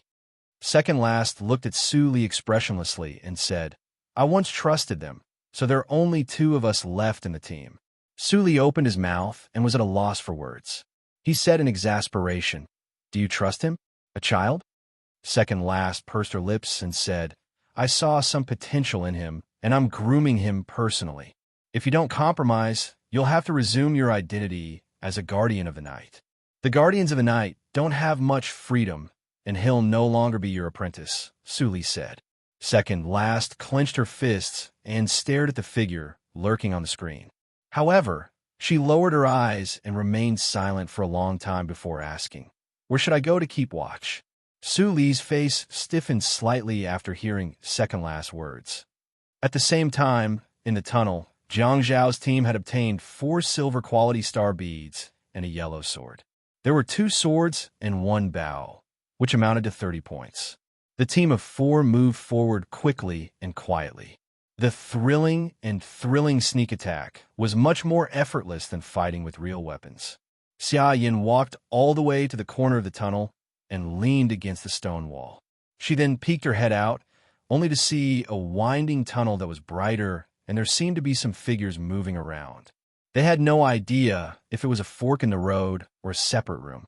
Xia Yin hurriedly retracted her head and raised 2 fingers at the crowd. She then gestured for them to walk again. Han Jiangxue nodded and changed her position with Xia Yin. She then crouched down and turned around to see 2 savages walking towards them. Han Jiangxue raised her hand and waved it, after which the space at the corner was stacked. Unfortunately, the 2 of them were not walking side by side. Through the overlapping space, Han Jiangxue watched as one of the savages walked into her sky smasher. She raised her left fingers gently, and a gust of wind swept through. The savages behind shrieked and slammed their heads into the savages in front of them, after which the 2 of them disappeared in Sky Smasher. The savage's short howl stopped abruptly, but it sounded extremely ear-piercing in the quiet tunnel. The savage's roars could be heard from the entrance near where the figures were moving. However, a few seconds later, they were all stunned by a majestic male voice. Everyone shuddered in fear. Although it wouldn't matter even if a battle broke out, it was indeed thrilling. The cave fell into silence again, and the 4 of them looked at each other. Under Han Jiangxue's orders, Xia Yin crouched down and walked forward. Xia Yin finally arrived at the entrance of the fire and took a deep breath. She stomped her feet and flipped over, after which her body flashed, and she instantly arrived at the other side of the entrance. Han Jiangxue, who was on the left side of the entrance, raised her eyebrows and looked at Xia Yin curiously. However, Xia Yin put the dagger back into the scabbard on the right side of her thigh and placed her hand on the handle of the giant sword behind her. She said softly, "There are too many of them. I can't assassinate them." Han Jiangxue stretched her hand out and condensed star power in her palm. A wisp of flame sprang up and gradually condensed into a ball. "Li Wei, get ready to use Scorch."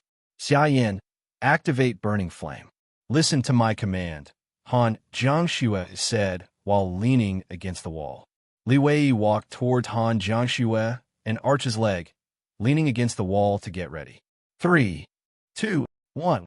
Han Jiangxue tossed a burning, bursting flames ball into the entrance like a grenade. Jiang Shao couldn't help but add, "Fair and monkey." Chapter 187. 10,000 rewards for the God Floral Dew. The previous chapter was Chapter 180. I typed it wrongly. Li Wei stepped on the wall and dashed in diagonally. At the next moment, there was a loud rumble and the raging flames exploded. The rippling star power was mixed with ferocious flames. It was accompanied by a huge impact that seemed to be able to collapse the tunnel. Xia Yin activated Burning Flame, and her entire body was covered in raging flames. She protected herself and got ready to dash in. However, when she arrived at the entrance, she was pushed back by a wave of heat. Jiang Shao was dumbfounded. "Are you guys filming a movie?" Jiang Shao could only see an entrance that was covered in flames. The raging flames had nowhere to disperse as they surged out of the entrance and rolled forward at the top of the tunnel. Jiang Shao subconsciously took 2 steps back. He did not have the Fire Series Star Technique Burning Flame and could not be immune to flames. Hence, he had no choice but to cover his headband with rich star power to ensure that it would not be damaged. He couldn't be as impudent as Li Wei and Xia Yin. Wasn't that how disaster movies usually played out? A behemoth would break out of the hole and chase after the protagonists who were courting death. Ah, ah, roar. The cries of the savages could be heard coming from the entrance, followed by the furious roars of countless savages. Li Wei, retreat if you can't take it anymore. The equipment is the most important, Han Jiangxue yelled. It was a loud bang. In the raging flames, a figure stumbled back, and the flames on his body immediately converged and extinguished. He then held up a black shield with both hands and blocked the entrance. Li Wei panted heavily and said, "There's a sorcerer." Bang! Bang! Indeed, the sounds of corpses exploding could be heard one after another. They should be the first batch of savages that were killed by Li Wei. Perhaps after the panic, the sorcerer snapped back to his senses and began to bombard the area indiscriminately. As the other savages were burned to death by the flames or exploded, the sorcerer would immediately have a second batch of weapons. This time, if he were to get over the panic and choose the corpse spirit, it would be troublesome. Add a fire then. Han Jiangxue's orders were firm and her actions were decisive. After Li Wei revealed the information, she immediately came up with a plan to deal with it. "Give me a corner," Han Jiangxue said as she walked towards Li Wei. "Be careful. Once I release the shield, the flames will come out," Li Wei said frantically. "I won't let that happen," Han Jiangxue said while observing the entrance, only to see that it was narrow at the top and wide at the bottom. Li Wei's shield was irregularly circular and could not be controlled delicately. He had no choice but to slowly shrink the shield so that there would be a gap in the lower right corner. Han Jiangxue half knelt down and lit a flame in her hand. Unlike bursting flames, burning flame, scorch, and other Beijing Fire Series Star techniques, the flames burning in Han Jiangxue's hands were actually golden in color. Finally, the pitch-black shield continued to shrink, and the lower right corner of the entrance was the first to reveal a gap. Han Jiangxue aimed at that corner and spat out a golden flame. The thick smoke that was billowing outwards had yet to take shape, but it immediately followed the flames and swept towards the interior. "Make it bigger," Han Jiangxue said. Li Wei carefully shrunk the shield, and as the hole in the lower right corner became bigger, the flames in Han Jiangxue's hand also turned into a pillar of flames that stirred everything inside. Xia Yin and Jiang Shao looked at each other and finally saw the true appearance of the Dajiang Star technique, Flame Torch Pillar. In order not to be a salted fish, Jiang Shao directly activated Nostalgia and lit up Dawn at Han Jiangxue's feet. As the Flame Torch Pillar sprayed out, the horrifying screams inside became louder and the temperature increased abruptly. The sounds of corpses exploding were endless. There were also the miserable wails of ghosts that sounded like they were complaining and crying. It was miserable and desolate, as if they had entered hell. If the sounds of the corpses exploding and the wailing of the corpse spirits were still present, the situation would be better, At most, it would be horrifying and creepy. However, when everything turned into ashes and the crackling sounds of the flames were the only sounds left in the tunnel, the silence would be even more terrifying. Block it up. Later, you guys go in and take a look. I'll wait for you guys at the front and explore the way. As the sounds inside gradually subsided, Han Jiangxue cooperated with Li Wei and quickly put away the flame torch pillar. What puzzled them was that Han Jiangxue's speech was intermittent and she seemed to be having a hard time. Although the flame torch pillar and the black shield were both silver-quality star techniques, the consumption of star power was worlds apart. With Jiang Zhao's nostalgia, Han Jiangxue was also enjoying the continuous replenishment of vitality and star power while continuously releasing star power. Although the replenishment of star power could not be compared to the consumption, Han Jiangxue was still in high spirits at this moment. She couldn't help but sigh deeply, stand up, and walk towards the front with Jiang Xiao in her arms. Jiang Xiao felt that the palm on his shoulder seemed to have lost her usual calmness. She seemed to be unable to control her strength and wanted to crush his shoulder. This halo absorbs a lot of vitality. It's indeed rise. Yes, nostalgia. Han Jiangxue tried her best to keep her voice low and suddenly realized that there was some information that she couldn't reveal. Hence, she immediately sobered up. It was Jiang Zhao's first time seeing her trying her best to control herself. Previously, Xiaoyan also entered such a hazy and comfortable state, and Jiang Xiao carved the first few dishes on her arm. This time, Jiang Xiao grabbed Han Jiangxue's hand that was on his right shoulder with his right hand and pulled it down to his chest. He then pulled out an arrow from behind his shoulder with his left hand and said, "That's because you're too aggressive. Maybe all the savages in the room are being burned by the sea of fire you created. That's why you're in such a state. Bear with it." Okay. Han Jiangxue let go of his shoulder and clenched her fists in order to avoid hurting him. Jiang Xiao placed the arrow in his left hand against her arm and slashed it down forcefully. A trail of blood flowed from her forearm all the way to her wrist. Traces of blood formed a line and gushed out from the wound. Although Jiang Xiao did not use any healing star techniques, her wound was healing slowly, which was not the speed at which a normal human's body would heal automatically after being injured. "Do it again." Han Jiangxue patted Jiang Zhao's chest and continued. "This star technique is too domineering. When you use it, it's best not to use it when our team is in a healthy state." Jiang Xiao nodded and cut another line of blood on her arm with a pained expression. He said, "I got it. I'll be careful next time." "Okay." Han Jiangxue responded calmly and pushed Jiang Xiao away. All of a sudden, a golden flame appeared in her hand.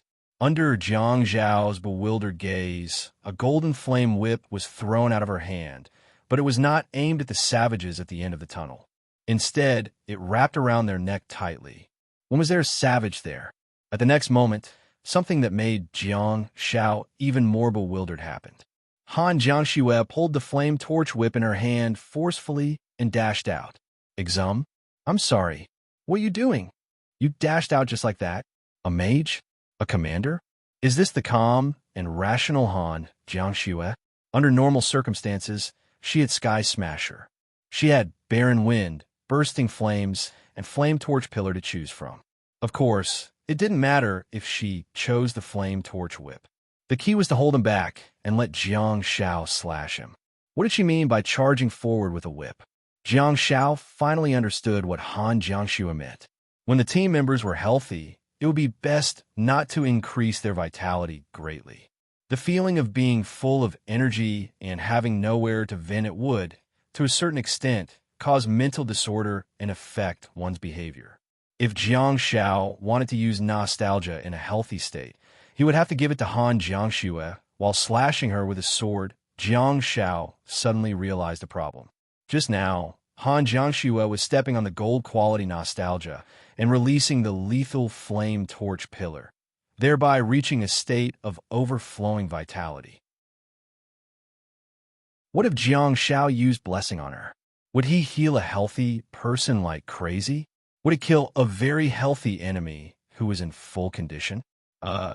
It should be difficult to heal him to death, but it should be possible to make him crazy, right? In the past, Jiang Shao would always make use of the side effects of blessing to make the enemy enter a state of relaxation and dizziness, thereby changing the situation of the battle and achieving his goal of victory. That kind of healing was another form of single-target control technique. If Jiang Shao abandoned the control technique of blessing and continued to bless an enemy from the beginning to the end without causing any damage to the enemy. Chapter 188. Are you feeling better? Jiang Shao asked as he quickly walked toward Han Jiangxue. Yes. Han Jiangxue took a deep breath and seemed to be blaming herself for losing control of her actions. She remained silent and began to absorb the star power around her. Jiang Shao could clearly sense what she was doing. As an awakened, he was rather sensitive to the star power around him. At this moment, Han Jiangxue had become a black hole-like existence that was frantically devouring and extracting the star power around her to replenish herself. Jiang Shao shut up in time and harvested the savage's star beads. To his bewilderment, there was only one savage that came out of the tunnel, even though his team had caused such a huge commotion. Could it be that the room I just passed by is their lair? Jiang Shao had never entered the room that was burning with flames, so he didn't see how big it was or what the situation was like inside. However, he knew that the screams inside were extremely miserable and chilling. Jiang Shao continued to move forward, only to discover a ray of light. Is this another entrance? It's already cleared? Oh my god, it's no wonder that Han Jiangxue lost control of her actions. How many savages did her flames burn to death? How much vitality did nostalgia replenish her? Just as Jiang Shao was about to return, he felt that it was difficult to breathe as thick smoke surged towards him from behind. Han Jiangxue pushed Jiang Shao out of the cave, and the two of them coughed for a while before breathing in the fresh air of the dimensional world. They finally felt much better.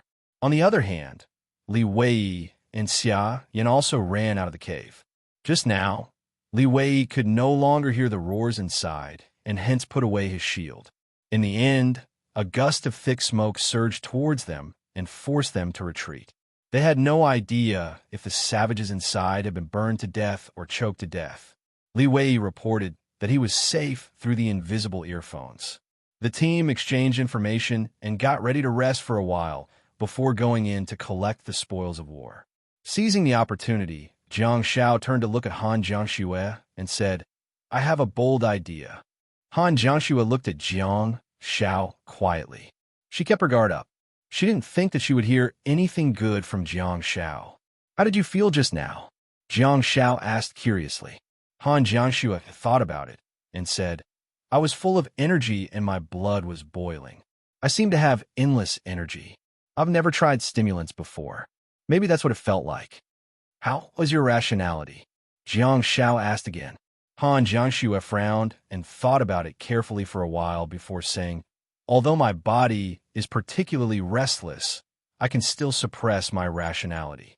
I've been gentle with you, haven't I?" Jiang Shao nodded. Apart from the fact that she used some force when she hugged his shoulder at the beginning, she had been restraining herself well. If that's the case, is it because my idea doesn't work, or is the milk not enough? What do you think? Han Jiangxue asked curiously while pushing her star technique, Barren Wind, into the tunnel in a bid to disperse the smoke and dust as soon as possible. After all, humans are still rational, but what about the ape ghouls? They don't have high IQ and are very ferocious. They're born to fight. Han Jiangxue raised her eyebrows and agreed with his words. "Do you want to? Shall we go play with the ape ghoul king?" Jiang Shao asked excitedly. All of a sudden, Xia Yan's voice sounded in the earpiece. "Xiaopi, tell me I didn't hear wrongly." Jiang Shao said, "The ape ghouls have the star technique brutality, don't they?" Li Wei answered, "Yes." Jiang Shao said, "I think I can make an ape ghoul go crazy with blessing. Such ferocious and belligerent beasts usually can't suppress their desire to fight. With my blessing, it's even more impossible for them to calm down." Han Jiangxue's eyes lit up and she asked, Do you want them to fall into an internal strife so that we can reap the benefits? It's best if we can make an ape ghoul king go crazy and let it unleash its power. Be it tearing its subjects apart or being crippled by them. It'll be good for us, Jiang Shao said excitedly. He continued, as long as the first punch is fired, the battle will basically not stop.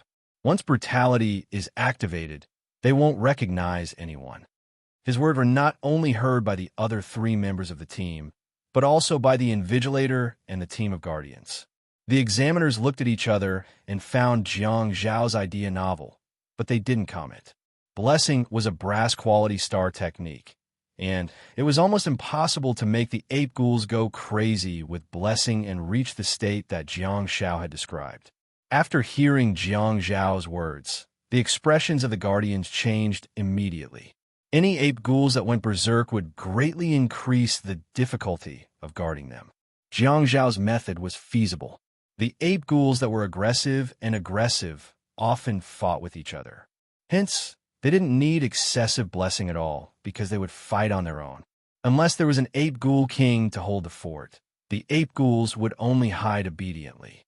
The Guardians didn't think that Jiang Shao would make an ape ghoul go crazy with blessing, but rather, they were disgusted by Jiang Zhao's idea. Regardless of the means, Jiang Zhao's goal was to make the ape ghouls fight each other. It was easy for the Awakened to do that. As long as there were no other races present, the ape ghouls would not unite against the outside world. They would even fight if there was any small conflict. It would be fine if it was a small group of ape ghouls, but if it was a large group, for the sake of this exam, the Guardians had finally managed to balance the distribution of the monsters in the arsenal and distribute them in various areas. The group of children did not consider the distribution of the monsters. What they wanted were medals and star beads. They didn't care about anything else. A soldier asked, "What's this kid's name?" Another soldier answered, "I'm not sure, I'll go check." The soldier said in discomfort, "All teams, pay close attention to team number 76. They're likely to be the first team to ask us for help." When the Guardians were looking for Jiang Zhao's information, Xia Yin and Li Wei had already dashed into the tunnel with burning flames and quickly harvested the star beads. Unfortunately, it was difficult to identify the specific identities of the burnt corpses. However, it didn't matter. As long as Jiang Shao touched them, they would know which star beads were. According to Xia Yin, they could also bring them back for identification. However, they only obtained 5 of the bright yellow weapons. They had no idea if the rest of the weapons had been destroyed by Li Wei's star power or melted by his and Han Jiangshue's flames. Han Jiangshue cleared Sky Smasher and threw the 2 corpses down. When she saw that Jiang Shao was wiping the star beads, she said, "Give them to me.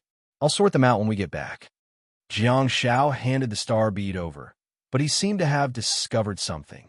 He reached his hand towards Han Jiangshue's forehead and wiped the camera on her headband. "There seems to be something on it. I'll wipe it for you." While speaking, Jiang Shao winked at Han Jiangshue with his left eye. Han Jiangshue looked at Jiang Shao calmly and reached out to grab a star bead. Regardless of whether she had received the message or not, Jiang Shao directly absorbed the star bead in his hand. In his internal star map, Nostalgia and Dawn both became gold quality level 0, 1/10. After going through all the spoils of war, Jiang Shao found out about the specific gains that his team had made so far. In addition to all the spoils of war that they had obtained previously, the team had obtained a total of 17 silver quality star beads, male swordsman, female archer, male spearman, 1 silver quality savage sorcerer star bead, 3 brass quality savage star beads, 8 weapons, and 80 points. Let's go all the way to the west. The mission point is in the south. The further we deviate from the direction, the more likely we are to find the Ape Ghoul King, Jiang Shao said happily. Xia Yan's face was full of excitement too. Ape Ghoul King, each one is worth 300 points. That should be enough for us to enter the top 8, right? We've worked so hard for so long, yet we only got 8 weapons and 80 points. Jiang Shao shrugged and said, "If the Ape Ghoul King can help us tier up some ape ghouls, we'll be able to get more points after it eats the star beads." Xia Yin began to get excited too. She turned to look at Han Jiangxue and asked, "How is it, Xue?" Han Jiangxue looked at Jiang Shao hesitantly and said, "This suggestion is very dangerous." Jiang Shao said, "I've been fighting in the snowfield for a month, and I'm not here to go through the motions with you guys. I want to enter the semifinals." Han Jiangxue looked at Jiang Shao silently and finally nodded. "Yay!" Xiaoyan cheered happily. "Let's go, Xiaopi. Let's go stir up trouble." Jiang Shao nodded repeatedly and said, "Yes, stir up trouble, stir up trouble." At the same time, the soldiers of the team of Guardians looked at the split screen and listened to the words transmitted through the earpiece with sullen expressions. Chapter 189. Arsenal, Task Point Number 1. A group of 4 walked out of the supply point, and the soldiers behind them were full of awe and admiration. They were the first team to arrive at the task point. The seeded team of Jiangbin High School Number 3 was indeed worthy of its reputation. A tall and burly young man with a crew cut who was holding a round shield asked, "What do you mean? Shall we set off for task point number 2 now?" The only girl in the team frowned. She was about 175 meters tall and was fiddling with a purple medal in her slender hand. She shook her head slightly and swung her ponytail. "Race? The first place only gets 300 points. In order to get into the top 8, we have to see some weapons and medals. What do you think, Zhang Mingming?" She then looked at Zhang Mingming, the commander beside her, a boy with a relatively small build and a height of less than 1.7 meters, nodded and said, "Yes, I'm not confident in the race. 5 days is enough for any team to obtain a large number of point-based items. 300 points is clearly not enough." The young man with the round shield hurriedly nodded and said, "Mingming is right. We should obtain more mission items and get more points. Entering the top 8 is our ultimate goal." Zhang Mingming ignored the young man with the round shield and turned to look at another tall and handsome young man. He could tell from the degree of participation in the formulation of the team's policy just now that the young man was obviously out of sync with his 3 teammates. He was Gao Junwei, who joined the team later. Gao Junwei glanced at his teammates one by one and was rather satisfied with the team. After all, he was already in year 3 when he came to Jiangbin High School Number 3. It would be difficult for him to find a good team in year 3. All the teams were formed in the second semester of year 3, and they've been working together for a long time. Under normal circumstances, no one would be willing to split up the team or change the members. Fortunately, Gao Junwei was considered a coattail, and the school was overjoyed to have Gao Junwei join them. From the perspective of fighting for glory and achieving results, Jiangbin High School Number 3 formed a new team for Gao Junwei. The only requirement was for them to achieve good results. It could be said that the 4 students in this team had made a military pledge. The medical awakened commander, Zhang Mingming, had a student's hairstyle and was not tall or muscular. However, he was very smart. He was calm, wise, and had a clear battle plan. That reminded Gao Junwei of his former commander, Han Jiangxue, countless times. The difference was that Han Jiangxue was a control mage, while Zhang Mingming was a beloved medical awakened. The female mage, Yu Zhen, was extremely powerful, and her wealthy family allowed the first 8 star slots in her star map to be filled with gold or silver star techniques. Without a doubt, she was also a rich player. In today's society, when people hear about the second-generation nouveau riche, they mostly think of negative comments. Yu Zhen was a rich second generation, but she was a rich second generation with high comprehensive qualities. Her academic performance and personal strength were excellent, but she was quite arrogant.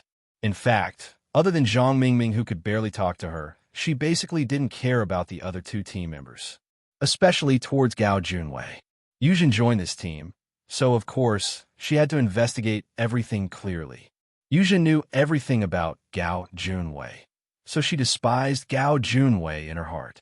With the school, Gao Junwei, and his family vouching for him, Yu Zhen and her family made the decision to join the team after weighing the pros and cons. She had seen through the team thoroughly and realized that there was no camaraderie or friendship. The four of them were just pure partners who were doing everything for the sake of achieving their own goals. The last member of the team was a tall and burly young man with a shield. His name was Zhang Weiliang. He was not the best shield warrior in Jiangbin High School number 3, but he was Zhang Mingming's best friend who grew up with him. Zhang Weiliang, the shield warrior, was considered to be someone who came in through connections. According to Zhang Mingming, he had the best rapport with the shield warrior. Of course, although Zhang Weiliang was not the best, he was still a top-notch shield warrior in Jiangbin High School number 3. Otherwise, he wouldn't have been able to join the team that was fighting for glory, no matter how strong his connections were. Zhang Weiliang was talented in sports and had good qualifications, but his growth was limited by his working-class family. Fortunately, he was good friends with Zhang Mingming, so he received a lot of financial support from Zhang Mingming. Unfortunately, Zhang Weiliang had already seen the reality of society at a young age. Under Zhang Mingming's repeated care, Zhang Weiliang developed an inferiority complex and became a little timid. Gao Junwei looked at everyone and nodded. "I agree with Commander Zhang." Zhang Mingming smiled and said, "I'll give you an idea. We can wait outside task point number 2 and seize the spoils of war from the other teams." Zhang Weiliang hesitated and asked, "Is that a good idea?" Yuzhen frowned slightly and did not comment. However, Gao Junwei's eyes lit up, seemingly very interested in Zhang Mingming's suggestion. "Wait." Zhang Mingming smiled and said, "We've already memorized the information of all the participating teams." Zhang Mingming touched his crew cut and continued, "We don't have to attack those teams that are relatively strong. We just need to attack those teams that are average. After all, we want points." Gao Junwei was a little disdainful of what Zhang Mingming said, but he did not show it. Zhang Mingming had a confident smile on his face. On one hand, we can wait at ease and ensure the strength of the team. On the other hand, we can also suppress the points of other teams, killing two birds with one stone. Gao Junwei could not help but say, "It's so boring to ambush at task point number 2. We can ambush directly at the finish line. That way, we can seize more points and directly kick the trash out." Yuzhen's disdain was shown on her face. That disdainful smile made Gao Junwei a little angry. But perhaps because he was afraid of something, he suppressed his anger and did not flare up. Zhang Mingming shook his head and said, "That's because you didn't think it through. A rabbit will bite when it's cornered. Our ambush at mission point number 2 will allow us to obtain resources from the supply point. On the other hand, it will give the other teams a chance. They will know that even if they lose all their points and items here, they still have time and opportunities to make up for their losses." Gao Junwei seemed to want to regain some face. He sneered, "A rabbit is still a rabbit when it's anxious. Why do you care about the mentality of that group of trash? Can they rebel against the heavens?" Zhang Mingming said helplessly, "If we really ambush at the finish line, there might be a lot of teams that return within the 5-day time limit. There will be quite a number of teams that will fight to the death with us." Zhang Mingming continued, "Even if they return early, they will have the mentality of failing at the last step before the finish line. Task point number 2 is very good. Not only will it ensure the number of points and items we obtain, but it will also ensure the mentality of the other team." Yuzhen nodded secretly. This guy had thought it through. Whether it was from an individual or a team's perspective, she had no reason to refute Zhang Mingming. Zhang Weiliang looked at Zhang Mingming hesitantly. He did not support this plan, but he did not have much say in this team. Gao Junwei looked at Zhang Weiliang and tried his best to regain his face from various angles. "What's with that expression? You just need to carry out the team's decision. Don't put on a sour face and affect the mood." Zhang Weiliang lowered his eyes and did not refute or respond. Due to the fact that Zhang Mingming had been taking care of him while he was growing up, Zhang Weiliang gradually developed a special mentality. He had always felt that he could not hold his head up high against the rich and powerful children. Seeing that Gao Junwei was reprimanding Zhang Weiliang, the commander, Zhang Mingming, was a little displeased, but he did not show it. The team of guardians in the monitoring room looked at the team that was the first to arrive at task point number 1. When they heard the team's strategy, they had a strange expression on their faces.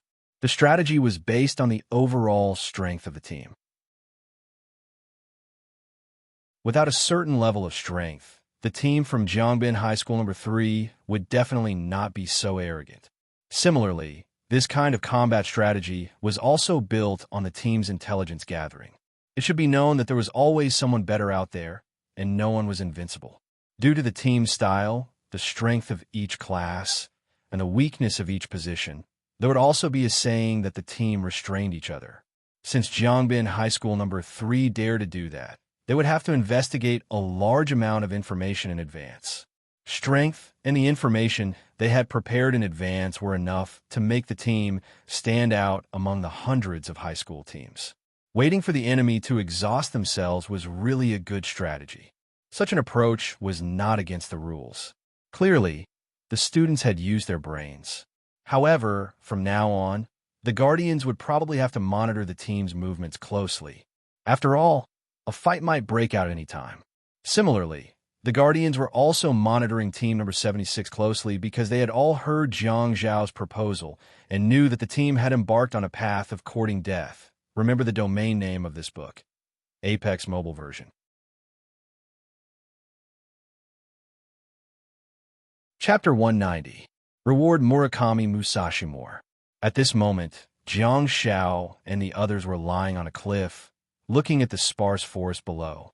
Nearly 30 ape ghouls were either sitting or lying down on the weeds, leaning against the trees or leaning against the boulders to rest. Among them, there was an extremely strong ape ghoul that was at least 5 meters tall. It was lying on its side on a flat boulder, squinting its huge eyes and basking in the sun lazily. The rays of sunlight shone through the sparse leaves and shone on its massive body. The breeze blew through the forest from time to time, causing rustling sounds to be heard. It was extremely relaxing. On the cliff, for people were lying side by side on the edge of the cliff, peeking their heads out and secretly looking down. The scene was rather comical. Li Wei looked a little hesitant and said softly, "I think we could try it on the ordinary ape ghouls first." Jiang Xiao carefully observed the ape ghoul king and whispered, "Wow, Brother Li, you're really a coward. What does Sister Chi Mei like about you?" Xia Yan whispered, "Maybe she's attracted to his good looks." Li Wei was speechless. Jiang Xiao carefully observed for a long time before saying, "I'm ready. Can I start healing?" The other 3 members of the team looked at each other. At the same time, the soldiers in the control room were also nervous and solemn. "Damn brat, don't cause trouble for me." This group of ignorant students thinks that they are far enough away from the Ape Ghoul King, but they don't know how powerful the Ape Ghoul King is. One of the soldiers sighed and said, "What's the point of mocking us? We'll be the ones getting hurt in the end. Let's get our brothers ready for battle. They're just a bunch of arrogant high school students, yet they want us to pay the price for their recklessness. They're doing it." The soldier looked at Jiang Zhao's perspective and picked up the communication device in his hand. "Area in Team 6, Team 7, Team 8 take note, hiss-ah." A series of comfortable hissing sounds came from the boulder, and the ape ghouls instantly woke up. "Boss has spoken. What is he going to do?" One by one, the ape ghouls sat up and stood up. They placed their strong arms on the ground and looked at the trembling body on the flat boulder respectfully, as though they were worshipping Linley. The ape ghouls looked at the king of their race from all directions, only to see their leader lying on the rock. His body was made of iron, and his body was like a pile of mud. He was shaking his head very slowly, and he was letting out a strange groan. White pillars of light fell from the sky, accurate and fast. Before the previous beam of light dissipated, the next beam of light enveloped them. The ape ghouls became irritable and couldn't hold back their temper. They paced back and forth, looked around, and shouted loudly. All of a sudden, the cries of the apes rang out incessantly in the forest. Xiaoyan shifted her body and whispered into Jiang Zhao's ear, "Can you do it? Why do I feel like it's about to fall asleep?" Jiang Xiao cast another ray of blessing and smiled mysteriously. "Let the toxic healer fly for a while longer." Xiaoyan was slightly stunned and looked at Jiang Zhao's irritating expression. She wondered if she should give him a slap on the back of his head. At this moment, Li Wei's voice sounded. "It's getting up, it's getting up," Li Wei said frantically. Xia Yin turned around and looked into the distance, trying hard to observe the ape ghoul king through the sparse leaves of the forest. Roar! Roar! The ape ghoul king slowly got up while swaying left and right, seemingly having a hard time even standing up. What was even more interesting was that its massive body was constantly trembling. It was clearly in a warm and pleasant forest, but the ape ghoul king seemed to be in a world of ice and snow. It kept shivering, and the way it was shivering was indeed comical. An ape ghoul walked over and supported the ape ghoul king's swaying body with its strong shoulder, seemingly trying to help its leader find his balance. The ape ghoul king was massive and at least 5 meters tall. The ape ghoul that came forward to help was not small either. It was about 2 meters tall. However, such a strong ape ghoul was slapped to the ground with a single slap. Roar! The ape ghoul king roared crazily and roared into the sky. Its giant palms were like two heavy hammers that smashed the ground forcefully. After a few hits, the ape ghouls on the ground were smashed into pieces. The ape ghouls immediately got into an uproar and paced back and forth agitatedly, while roaring, seemingly communicating with their leader in a unique language. The beams of light continued to envelop the ape ghoul king. The holy light, which was rich in vitality, was constantly buffing the ape ghoul king. On the cliff, Xia Yin suddenly shivered, seemingly recalling the time when she was full of energy and had nowhere to vent it. It was a kind of extreme enjoyment, extreme comfort, so comfortable that it almost made people collapse. Huff, accompanied by the long and rough roar, a huge ape ghoul finally appeared. Gold quality star technique asterisk body of star power. This time, the team finally did not need to look for an angle to observe carefully. That was because the huge ape ghoul was at least 5 meters tall, and it was terrifyingly fast. In just 10 seconds, the surrounding trees were crushed and trampled by it. Hide! Stop looking! Han Jiangxue said frantically. Jiang Shao was secretly astonished and hurriedly retracted his head. He then shifted his body backward and lay on the ground obediently. Although their hiding spots were very good, it was better to be safe than sorry. Are you interested in that body of star power? Jiang Shao asked Xia Yin softly. Xia Yin was also lying on the ground, listening to the roars of the ape ghoul king, the sounds of it smashing, and the irritated roars of the ape ghouls. This star technique consumes too much star power, Xia Yin said seriously as she thought about Jiang Zhao's suggestion. She continued, also the target is too big. According to the book, although the user can assemble a huge body with star power, most of the damage will be transmitted back to the user's body when various attacks hit the star power body. Jiang Shao said, so, the weakness of this star technique is that it consumes a large amount of star power and it's easy to be attacked. Xia Yin nodded. Jiang Shao asked, what are the advantages? Xia Yin looked at him like he was a silly kid and said, advantages? The increase in power is so great and the size is so huge. The destructive power is simply explosive. Jiang Shao said calmly, so, although your star power consumes a lot and you suffer more damage, your destructive power is also stronger and you can cause more damage to the enemy. You can also absorb more vitality and star power. Xia Yin was dumbfounded. What nonsense is this kid talking about? Stronger destructive power means more vitality and star power can be absorbed? This is Xia Yin was stunned, and she suddenly remembered that Jiang Zhao's halo of nostalgia could absorb vitality and star power by attacking the enemy. Nostalgia just happened to make up for the weakness of the body of star power. Body of star power plus nostalgia.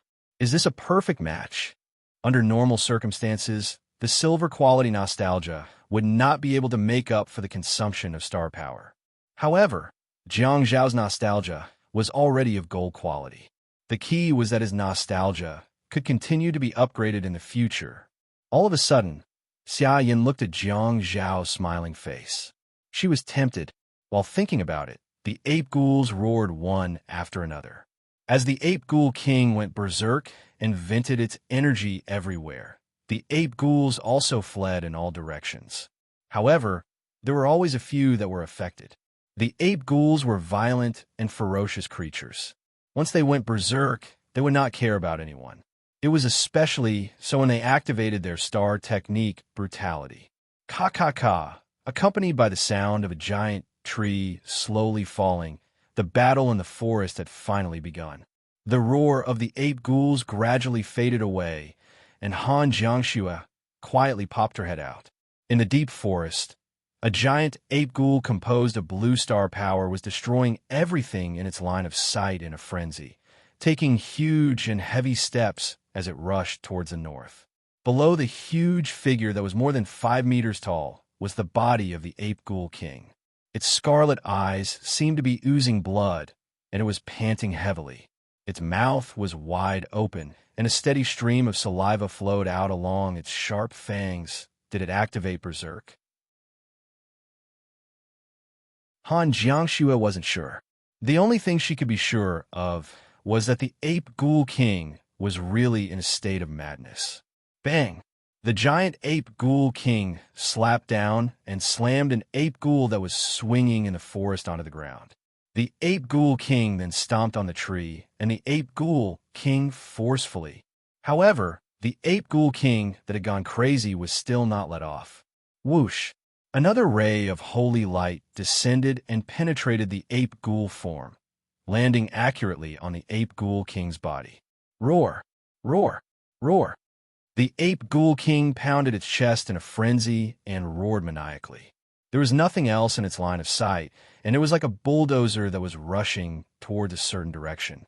In the monitoring room, the soldiers stared intently at the monitor screen, and their expressions of concentration gradually turned into astonishment. The soldiers who were holding onto the communication device in one hand and getting ready to issue rescue orders were already dumbfounded. The soldiers stared at the screen with their mouths agape and muttered, "This kid must be poisonous, right?" Jiang Shao looked at the gigantic figure that was charging forward and got up. He suggested, "Let's go, we'll follow behind it and pick up the corpses. Its star power will be depleted eventually. When it runs out of star power, we'll kill it." Jiang Zhao's words made everyone feel chill down their spines. "This kid, he's got some skills." Jiang Shao straightened his back and looked at the people who had different expressions on their faces. He chuckled and said, "Hey, don't look at me like that. If this ape ghoul king dies in the hands of others, it will definitely experience a tragic battle and the pain of having its stomach ripped open. Am I right?" Brotherly. Li Wei didn't expect to be called out and was stunned for a moment. "Huh? Am I right?" Jiang Shao nodded and said, "However, this ape ghoul king died in our hands, and it only died in comfort at the last moment." Jiang Shao looked at everyone and sighed deeply. "I'm the one who's truly compassionate." Xia Yin was speechless. Han Jiangxue was speechless. Li Wei was speechless.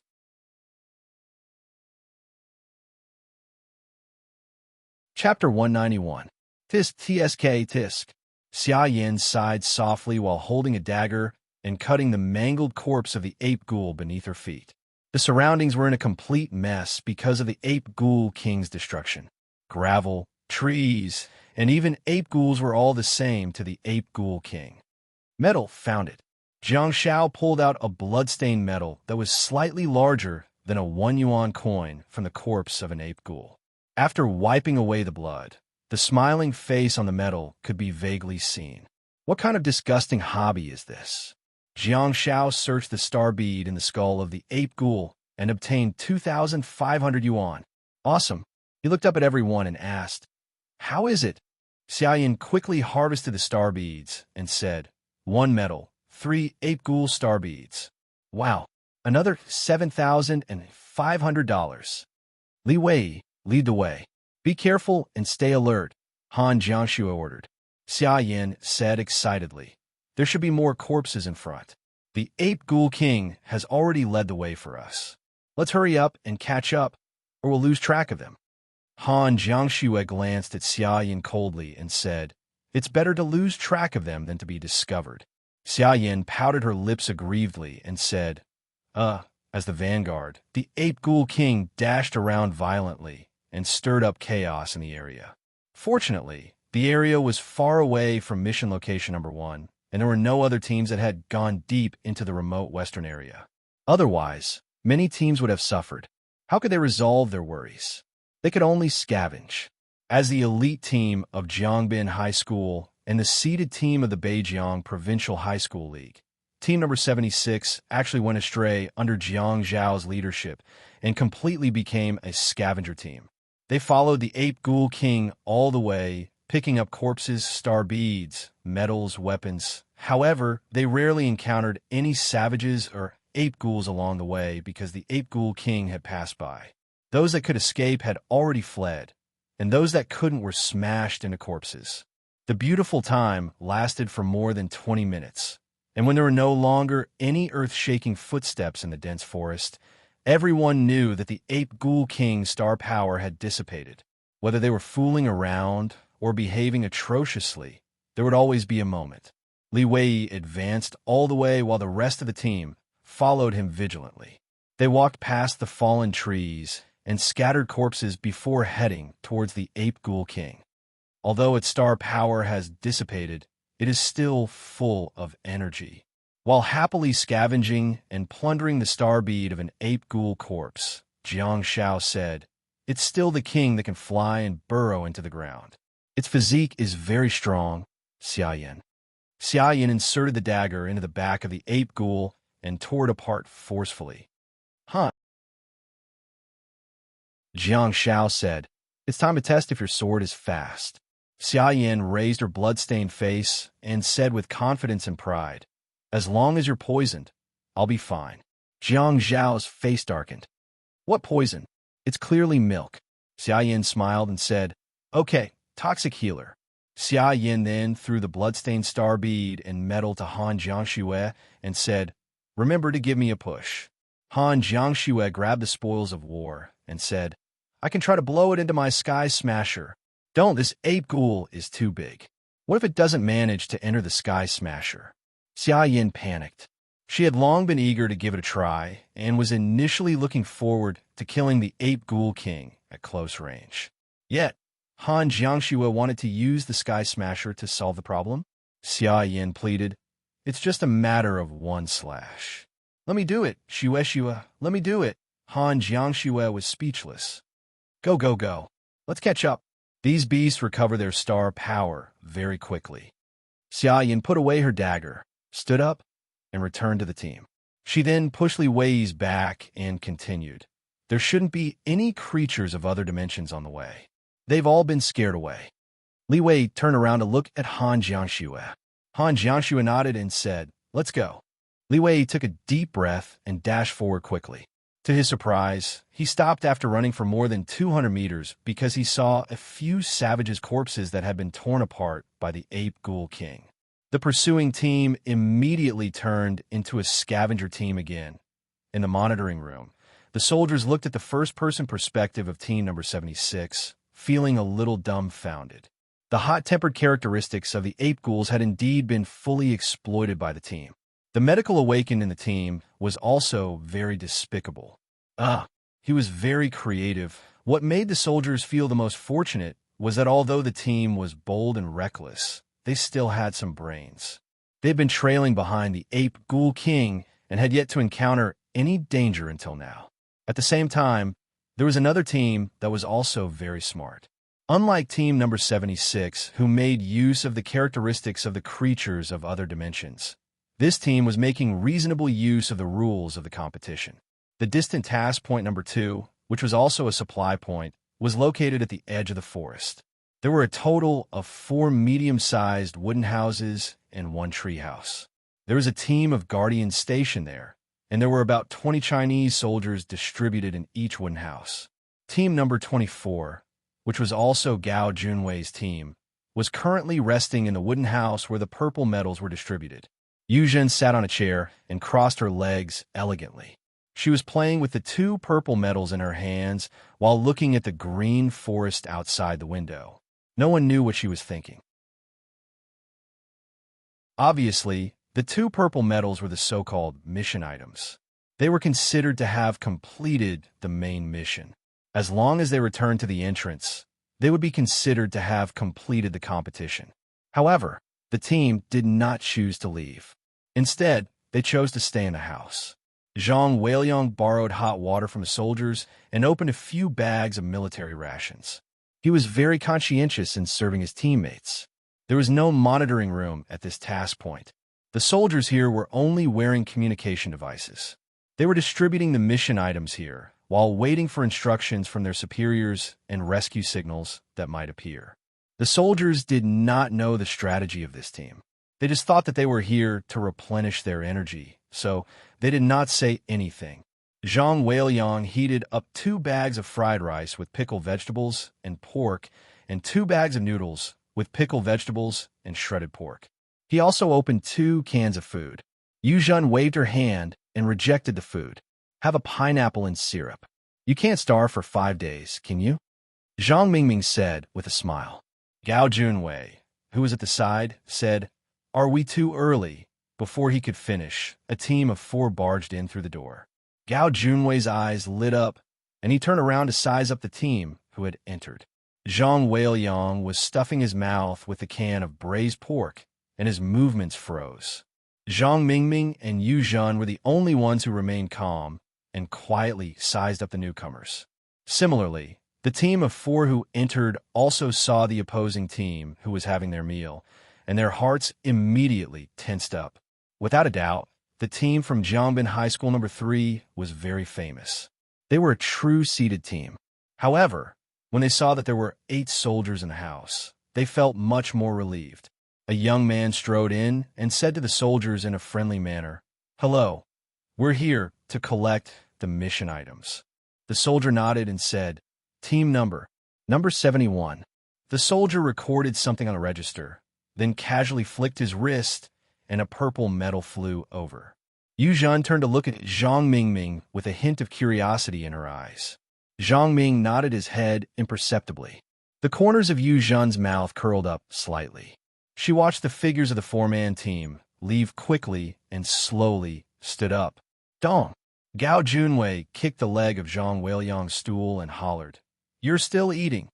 Zhang Weiliang silently put down the can and followed the 3 of them out. You guys!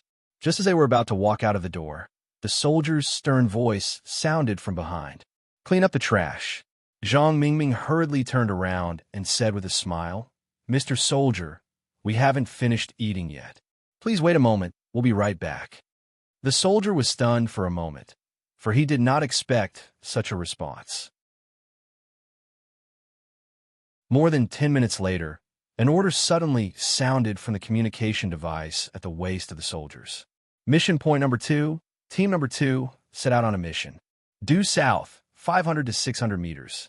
Recall team number 1 and number 3 and bring them back to the wooden hut for treatment. After their injuries have stabilized, send them out of the arsenal. In the wooden hut, 4 soldiers quickly stood up and dashed out of the wooden hut. Who would have thought that the 4 soldiers would actually encounter a full squad in the process of advancing? That team was team number 24, who had just said that they would be right back if they hadn't finished eating. The soldiers frowned secretly. As experienced as they were, they could clearly see that this team had just experienced a battle. The shield-wielding youth in the lead held several bright yellow weapons in his right arm as he walked forward silently. What was glaring was that there was a handsome boy in the team. He wore 2 blood-stained headbands on his fingers. As he walked, he twirled the headbands with a high-spirited look. That was obviously the camera equipment of another team. A headband was worth 100 points. Losing one was enough to destroy a team, not to mention the blood-stained headbands. Not to mention the fact that the headband was stained with blood. Combined with the recall order that the soldiers received, there was no doubt that a team had been destroyed. Gao Junwei's team brushed past the soldiers and returned to the wooden hut. The 4 people in the team had different mentalities. Only Zhang Mingming continued to eat and urged, You guys should eat something too. Yu Zhen seemed to have a little appetite. Looking at the blood-stained headband on Gao Junwei's arm, the corners of her mouth raised slightly, and she took the canned pineapple from her team member.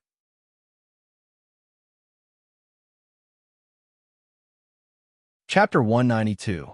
I'm ready. Xia Yan's beautiful eyes were full of excitement, and her body was even trembling slightly. Of course, she was definitely not trembling because of Jiang Zhao's milk, but because she really couldn't contain her excitement, slaughtering a gold-quality creature of another dimension. Besides, it was the ape ghoul king that everyone was afraid of. To Xia Yan, such an act was undoubtedly a form of coronation. Xia Yan even wanted to become a character in the game. In that case, she felt that she could have a title on her head, Ape Ghoul King Terminator. How imposing would it be if she were to stroll around Central Street in Jiangbin City with that title? High profile, luxurious. She wanted to show off her noble identity. Unfortunately, I don't have such treatment in real life. Should I make a plate and hang it around my neck? Or on my head? It seemed a little silly and ugly. However, I can let Jiang Shao wear the plate and follow behind me. While Xia Yan was thinking about it, she heard Han Jiangshue's stern voice. Focus! Xia Yan hurriedly snapped back to her senses and couldn't help but stick out her tongue. Speed sprint! Han Jiangshue yelled. The team formed a 1-1-2 formation with Li Wei taking the lead, while Xia Yan dragged the huge sword behind him. Han Jiangshue and Jiang Shao were at the back of the team. The four of them were neat and orderly. Putting aside their combat power, they were at least very imposing and well-coordinated. Wow, this guy is running too fast. Can't he stay in the same spot and dig a hole for a while? Xia Yan exclaimed. Shut up. Han Jiangshue's cold voice sounded from behind, which made Xia Yan's blood boil with excitement. It seems to have stopped. Attention, I saw it. Li Wei exclaimed with a look of shock. It seems to have seen us too. It's okay, its star power has all dissipated. It's just a strong ape, Xia Yan yelled. Boom, boom, boom. The ape ghoul king smashed the tree maniacally, as if it had endless energy. Besides, its mind didn't seem to be very clear either. At this moment, its actions were rather incomprehensible. What is it smashing the tree for? Huh? Is it going to use the tree as the Jingu Bang? Speaking of the golden cudgel, the ape ghoul king, who had transformed into a lumberjack, transformed its two big hands into steel axes and slashed the giant tree viciously. Although it was facing the direction of the team, it was actually competing with the tree. A heaven-sent opportunity. The team of four sprinted frantically in the forest, and Jiang Shao and Han Jiangshue turned to look at each other almost at the same time. Move aside, Li Wei. Han Jiangshue turned around abruptly, and a white flame's star map quickly appeared on her body, after which a silver star slot appeared. Obviously, Han Jiangshue went all out. Even a fool would know that this was not the time to hide his strength. Li Wei stomped his feet and dodged to the side. Wow! Xia Yan's body suddenly accelerated again, and she couldn't help but shriek, though it was unknown if she was panicking or excited. Under the push of Han Jiangshue's barren wind, Xia Yan's body became arched. Her four limbs stretched backward, her hands gripping the giant blade tightly behind her head. She flew out with her back straight, as if there was a propeller attached to her waist. Whoosh! A beam of holy light suddenly descended and shrouded the body of the ape ghoul king with great precision. The ape ghoul king, which was swinging and smashing, stiffened all of a sudden and let out hissing sounds again. Xia Yan's figure appeared as expected, and a strong wind blew the messy short hair in front of her forehead, revealing her charming face. Her dark eyes were filled with excitement and murderous intent, and she seemed extremely wild. Wilder. The huge blade was raised from behind her, drawing a perfect arc. The sharp metal blade was already covered in lines of flames. The flaming giant blade slashed across from the back to the front. Rumble. At the instant that the giant blade slashed down, a flame arc was formed on the flaming blade, and the rich star power was overflowing, deepening the damage of the slash. A deep wound appeared on the broad back of the ape ghoul king, and the flaming blade was cut from the upper left to the lower right. Amidst the waves of flames and explosions, the ape ghoul king's body was blasted away like a cannonball. Due to inertia, Xia Yan's body flipped nimbly in the air and finally stabbed the sword into the ground. She arched her legs slightly and slid on the ground for 5 to 6 meters before stabilizing herself. Jiang Shao yelled, "What are you posing for? Go and stab me. Decapitate me. Are you waiting for it to get up?" In the distance, the ape ghoul king's huge body had already been slashed away by Xia Yan's sword, and it slammed into a giant tree in the distance, almost breaking it in half. There was a ghastly wound on its broad back, from which blood was flowing out continuously. The ape ghoul king was not cut in half. It suffered such a heavy blow. How strong is its body? The star power of the ape ghoul king had already dissipated, and it could not cover its body with star power at all to defend against the damage. However, it managed to withstand Xia Yan's fatal blow with its physical strength alone. The gold-quality creatures of other dimensions were indeed not to be trifled with. As long as a student had the physical strength of the ape ghoul king, they would definitely be able to dominate the competition. Most importantly, due to the excessive nutrition that Jiang Shao had given the ape ghoul king, its injured body was healing continuously at this moment. Continue. Han Jiangxue yelled loudly. It was not the time to be in a daze now. She also stood firm and extended her hands. The ape ghoul king that had slammed into the giant tree flew back abruptly, while Xia Yan's body was also sent flying. Xia Yan hurriedly turned around, and the wailing of the ape ghoul king was getting closer and closer. She then raised her giant sword.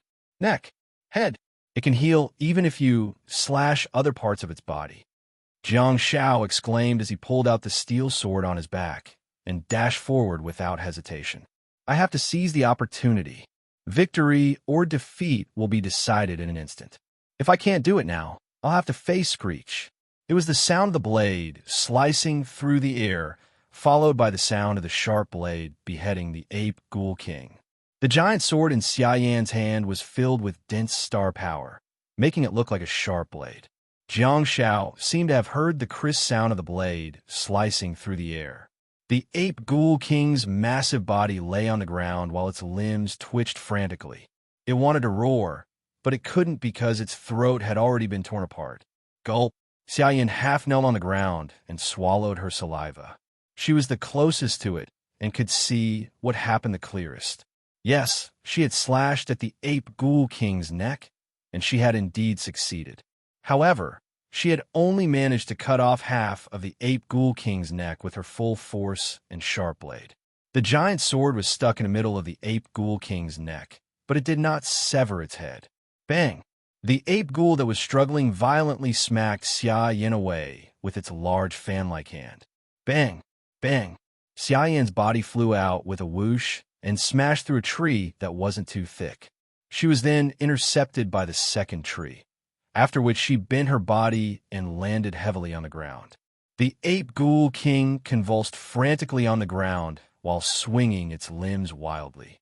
The giant sword seemed to have become a guillotine at such an angle. Dong! With a loud bang, a figure descended from the sky with a giant metal blade. It slapped the guillotine horizontally and pressed the guillotine down, completely chopping off the huge head of the ape ghoul king. Gold quality first kill, skill point +1.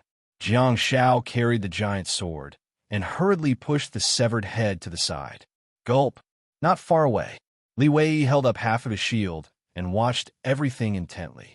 In his line of sight, the headless corpse of the ape ghoul king was bleeding profusely, and the flesh on its neck that was cut neatly was healing rapidly.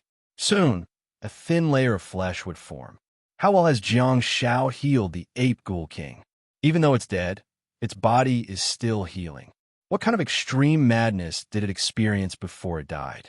If it were a human, it would have probably broken down, right? At the thought of this, Li Wei subconsciously glanced at Jiang Shao and couldn't help but shiver. Being stared at like that, Jiang Shao was a little at a loss for what to do. He then thought of something and hurriedly waved his hand. Xia Yan, who was in the distance, was immediately enveloped by a ray of holy light. Li Wei really couldn't help but shiver again. Jiang Shao was speechless. Are you playing a conditioned reflex game with me? Am I that terrifying in your eyes? Jiang Shao ignored Li Wei and hurriedly gave Xia Yin another shot of bell to help her recover from her injuries. The slap from the Ape Ghoul King was probably quite severe. Li Wei looked at Jiang Shao, raising his hand, and subconsciously shivered again. Jiang Shao was dumbfounded. That's bell. It's not a blessing. What's going on with you? Jiang Shao said gloomily. Brotherly, restrain yourself. We have to be teammates until the end of the college entrance examination. I'm afraid there will be hundreds and thousands of battles. You shivered as soon as I raised my hand. Who can stand it? Li Wei was speechless. Please remember the domain name of this book. Top mobile version website.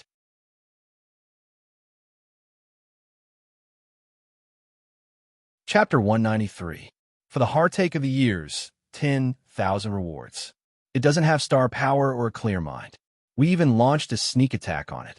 Xia Yin put her hand on her waist and got up, looking just like a client with a weak kidney. She looked extremely weak. And yet, this is the outcome. Han Jiangxue comforted her. It's a gold-quality creature of another dimension. After all, don't be too discouraged.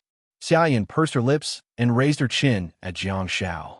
Of course, Jiang Shao knew what she wanted. Looking at her miserable expression, he immediately gave her another bell. Xia Yin said with a little sadness, I thought it would be a simple matter. I didn't expect. Jiang Shao gave Xia Yin another blessing and said, This time, I've personally experienced the powerful attributes of a gold-quality creature. Next time, let's use Sky Smasher and throw the Ape Ghoul King into the Sky Smasher. It should be easier to operate. In the distance, Li Wei, who was cutting off the Ape Ghoul King's head, asked, Is it going to be a next time? Compared to Li Wei, who preferred stability, Xia Yin clearly preferred challenges and excitement. She said, I agree with Xiaopi. We just need to change the second half of the plan. You and I will guard Han Jiangxue together. After the Ape Ghoul King's star power dissipates, we'll get Xue to throw it into Sky Smasher. Li Wei opened his mouth, but he didn't say anything in the end. Xia Yin made it sound easy, and the situation was very ideal. However, everyone had seen how terrifying the Ape Ghoul King was. What if it didn't follow her script? They were afraid that the Ape Ghoul King would attack the team before its star power dissipated. Even if the Ape Ghoul King's star power had dissipated, if it hadn't taken the giant tree seriously just now and had turned around to attack the team instead, the team would have been annihilated before they could even react according to its physique and degree of madness. While Li Wei was feeling resentful, Jiang Shao spoke up again. I found the metal. Jiang Shao held onto the dagger and tried his best to peel off the thick fur of the ape ghoul. Unfortunately, Han Jiangxue's Sky Smasher required a yellow weapon. Otherwise, the corpse of the Ape Ghoul King would probably be sold for a lot of money. Not to mention, just the fur itself was worth a lot of money. While thinking about it, Jiang Shao took out a palm-sized medal that was much larger than the yellow one on the back of the ape ghoul. Similarly, after wiping away the bloodstains, there was a smiley face on the medal. 300 points. Gold quality star bead. Li Wei, who was beside him, also took out a star bead from the skull of the Ape Ghoul King. Even though it was stained with blood, it still emitted a faint glow. In the monitoring room, the faces of the soldiers were filled with amazement and admiration. This group of children actually did it. They had a unique way of thinking, tacit cooperation, and great courage and boldness. They had really killed an Ape Ghoul King. From the beginning to the end, their thoughts had been clear, and their ability to execute was extremely strong. In the end, when the Ape Ghoul King's star power dissipated, everyone in the team worked together to kill it in one blow. Although there was a small interlude at the end, it was not a big deal. The soldiers were full of admiration. A seeded team truly lived up to its name. In the western region, on the battlefield, Jiang Shao asked with great interest, "What do you mean?" Li Wei directly threw the Ape Ghoul King star bead to Han Jiangxue and expressed his attitude. "I don't want this star technique. I'm not interested in brutality or body of star power." Since he didn't want melee combat, Han Jiangxue and Jiang Shao didn't need it either. What does Jiang Shao want it for? Does he want to become a huge berserk healer? That doesn't seem impossible. However, he only had 5 star slots left. If he wanted a star pet, he would only have 4 star slots left. Jiang Shao still had too many functional star techniques that he needed to acquire. Clearly, brutality and body of star power were not within that scope. In short, he could absorb them, but there was no need.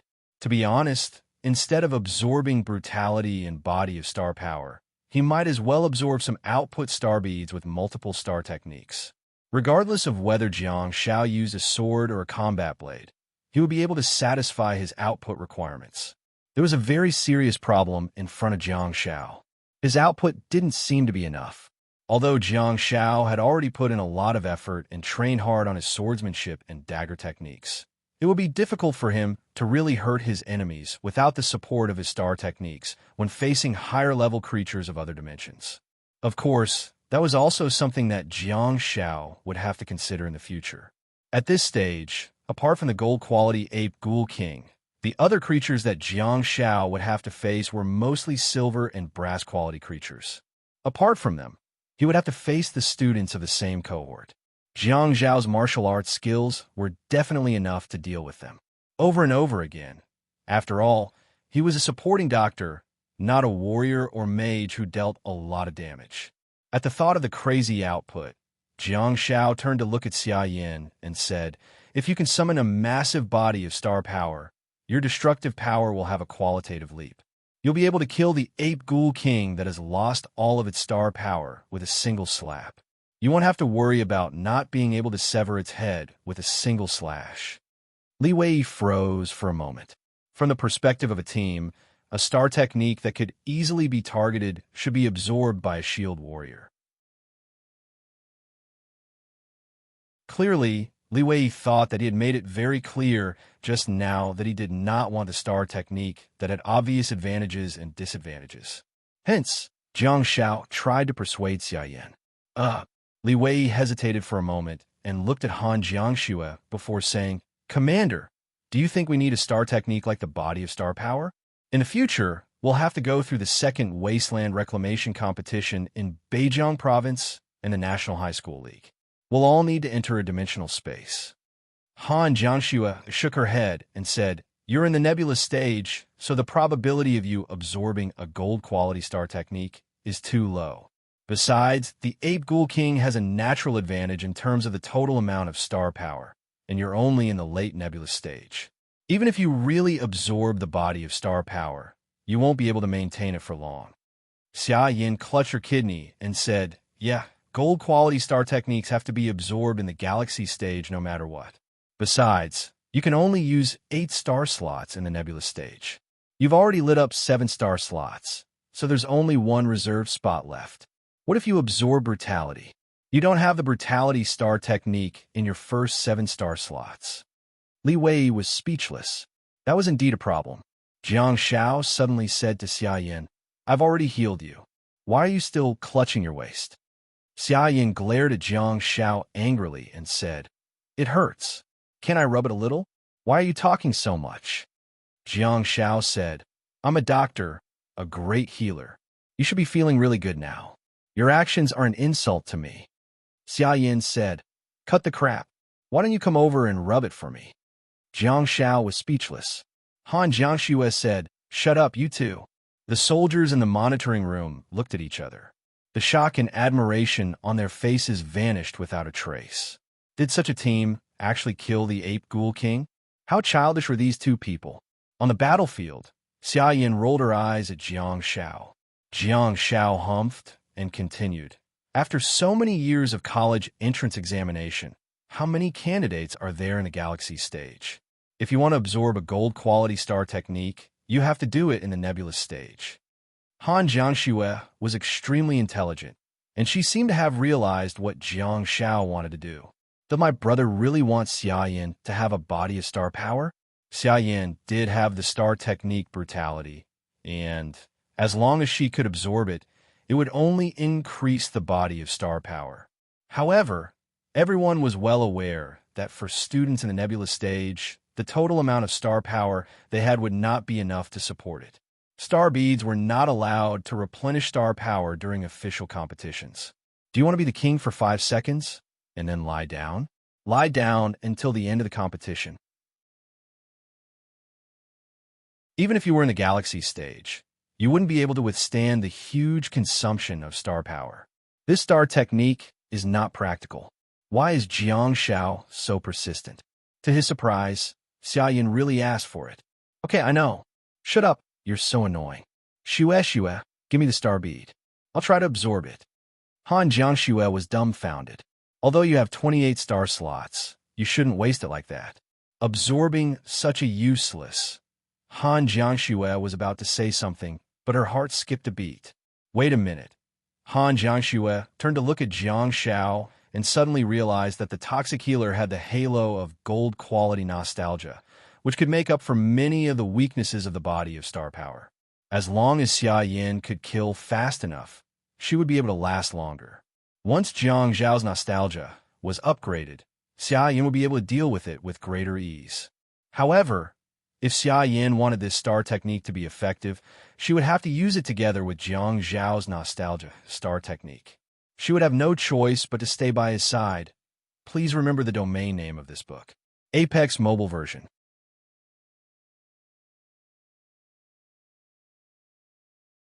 Chapter 194. Of course, Han Jiangxue hoped that her best friend could break through the nebula stage and reach the galaxy stage, or even the starfall stage. From then on, her star power would be abundant, and she would be able to use the body of star power without Jiang Shao. However, even if Xia Yin was given another 4 years of university time, Han Jiangxue was thinking about Xia Yin's future. Xia Yin, on the other hand, was thinking about the competitions in the next 6 months. It was worth it to exchange a star slot for good results. Besides, the star bead was not completely useless.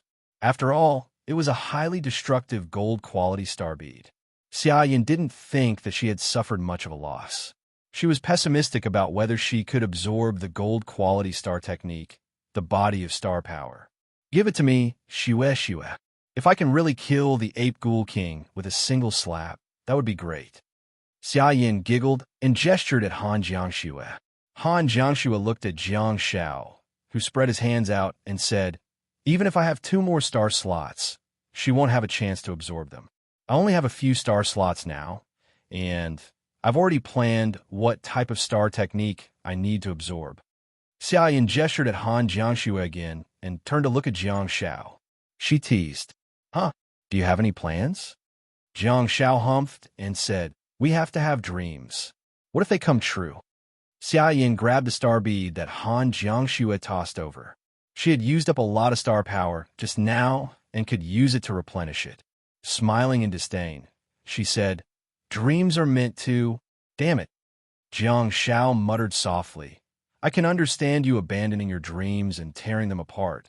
But why did you go? Gulp. Xia Yan's Adam's apple moved, and she stood rooted to the ground in a daze.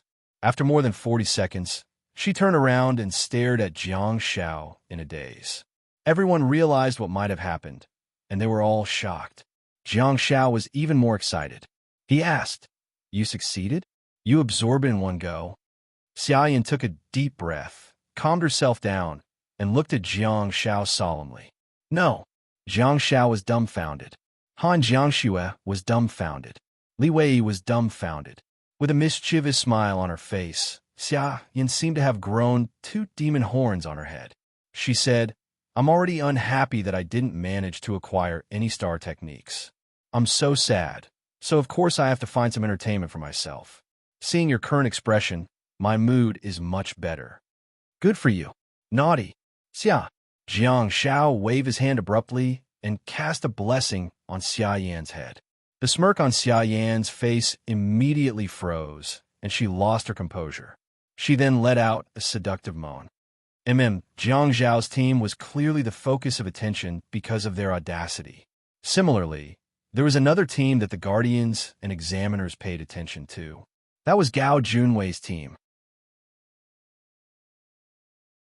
At this moment, while Jiang Shao and the others were laughing and enjoying the joy of victory, Gao Junwei, who was far away in the forest in front of task point number 2, was also smiling. It was because their team's plan was very successful. Not only did they obtain many bright yellow weapons and medals, but they also dealt a blow to their competitors. Team number 24 which Gao Junwei was a member of, was really strong. During the robbery, most teams chose to swallow their anger and hand over their gains in order to leave the task point as soon as possible and go to the forest to seize more mission items. There was still hope for everything. Gao Junwei's team had indeed chosen a good location. Most teams chose to swallow their anger because Gao Junwei's team gave them a way out. Of course, they were all 17 or 18-year-old children who were young and full of vigor. There were also many who were indignant. However, those students didn't end up well. At this very moment, the group of badly beaten students in front of him was the best example. The team didn't seem to have done their homework and was unclear about the strength of the teams participating in the competition. When the team from the northernmost city of Beijiang province happily collected their purple medals at task point number 2, they carried a large number of bright yellow weapons and were about to return. However, they bumped into Gao Junwei's team in the forest not far from the task point. Next, it was time for them to fight to the death. Unfortunately, although the group of children had the courage to resist, they didn't have the strength to match it. There were 4 students, 3 of whom were melee awakened and 1 of whom was a rules awakened. Apart from the female rules awakened, the other 3 melee awakened were all knocked out. Their clothes were tattered and their heads were bleeding. They were in a terrible state. Gao Junwei's arm had already been wrapped with plenty of headbands. Although they weren't of much use to Gao Junwei, each headband was worth 100 points to the original owner. Before the competition, the official rules stated clearly that the headband was a piece of video equipment. Once it was damaged, points would be deducted, and the officials reserved the right to recall the contestants. The headband was something that directly concerned the life and death of the team. Gao Junwei pulled off the headbands of a few melee awakened and overlapped them a few times before putting them on his left arm. In fact, Yu Zhen was the one who suggested that Gao Junwei tie the headband that he snatched over to his arm. According to Yu Zhen, that would not only show the strength and results of the team, but it could also deter the other teams. It would be killing 2 birds with 1 stone. Gao Junwei thought that it made sense, so he followed Yu Zhen's suggestion. In essence, he also felt that it would look cool to put the blood-stained headband on his arm. Hence, he did that. Zhang Mingming and Yu Zhen looked at each other silently and didn't say anything. Gao Junwei turned to look at the female rules awakened who was sitting on the ground and crying. Gao Junwei looked at the crying girl with disgust and sneered. "You should have handed over your weapons earlier, and none of this would have happened, right?" The girl endured the pain with great difficulty. Her heart was filled with regret and hatred. She could not wait for these bandits to die. However, the current situation made her extremely regretful. If she had handed over the bright yellow weapon when the other party asked for it, how good would it have been? Her team would not have been completely eliminated.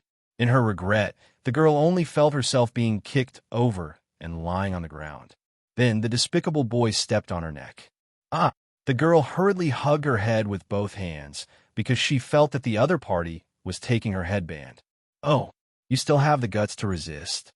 Gao Junwei mocked. "Let me go. I've given you all the weapons. Please, let me go." The girl sobbed and begged for mercy.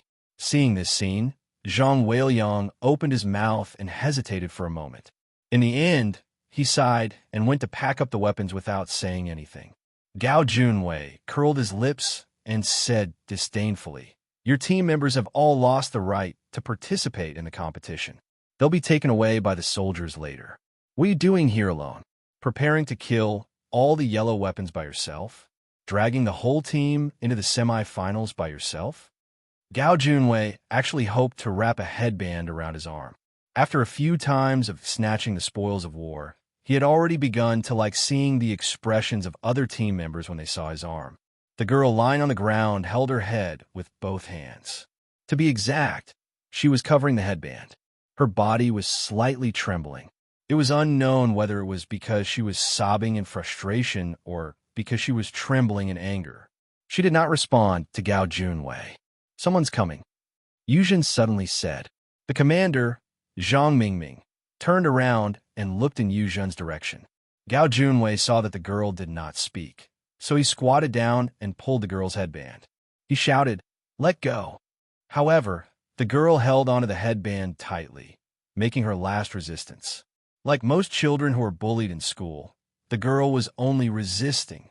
It seemed that she was showing the last trace of stubbornness in the depths of her heart, but she did not resist at all. Seeing that the headband was about to be torn, the girl still did not let go. Gao Junwei's anger was also rising.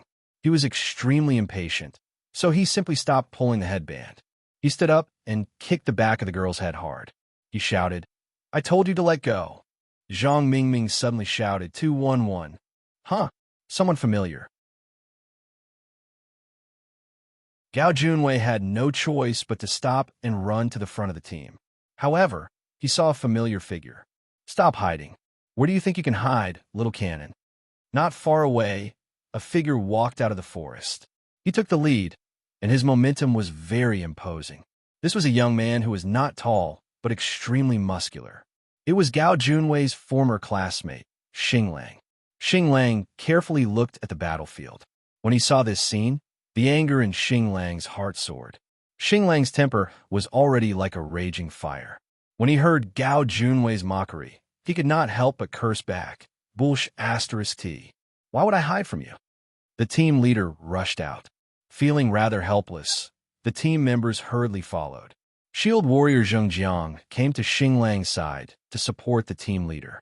However, as Gao Junwei's former classmate, he could not be more clear about Gao Junwei's strength.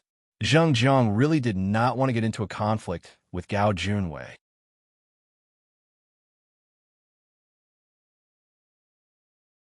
Chapter 195. Zheng Jiang's tall and mighty body stood in front of the team. He frowned as he looked at the messy battlefield. The three unconscious melee fighters looked miserable, not to mention the sobbing girl in the distance. You didn't seize the weapon yourself, but stole it from someone else's team? Zheng Jiang said, I really have to give it to you. Others think that having more friends is better than having more options. You, on the other hand, offended everyone you could. This sentence was obviously soft with a hard edge. Gao Junwei sneered. Do you think anyone is qualified to be my friend? Do you think you are? Xinglang was burning with anger. Gao Junwei was originally his classmate. Back then, when he was in the school tyrant's team, he was insufferably arrogant. Unexpectedly, after being kicked out of the school tyrant's team, he was still so arrogant. Just as Xinglang was about to say something, Zhang Hui's voice suddenly came from the invisible headset. Xinglang, there's no need to clash with them. If you want to fight, wait until you enter the semifinals. Against a normal team, Xinglang's recklessness was enough. However, against a top team like this, he should not be impulsive. Zhang Hui came behind Xinglang and dragged him to the side. This was exactly what Zheng Jiang wanted, so he hurriedly helped. Gao Junwei looked at the commander, Zhang Mingming, and said, Commander Zhang, what do you think? Zhang Mingming remembered all the team's information in his head. While the two sides were talking, he had already finished analyzing. He nodded and said, We can fight, there's no problem. Did I say you can leave? Gao Junwei immediately shouted at Xinglang's team members. The female spell-awakened Lu Chang from Xinglang's team was also angry. It seemed that she could not bear to see the other side's arrogance. She shouted, Do I need your permission to leave? Who do you think you are? Yu Zhen sized up Lu Chang and was about to say something when she suddenly saw Zhang Mingming in front of her raise his fist. The next moment, a group of soldiers ran over from afar and walked toward the few unconscious students and the crying girl.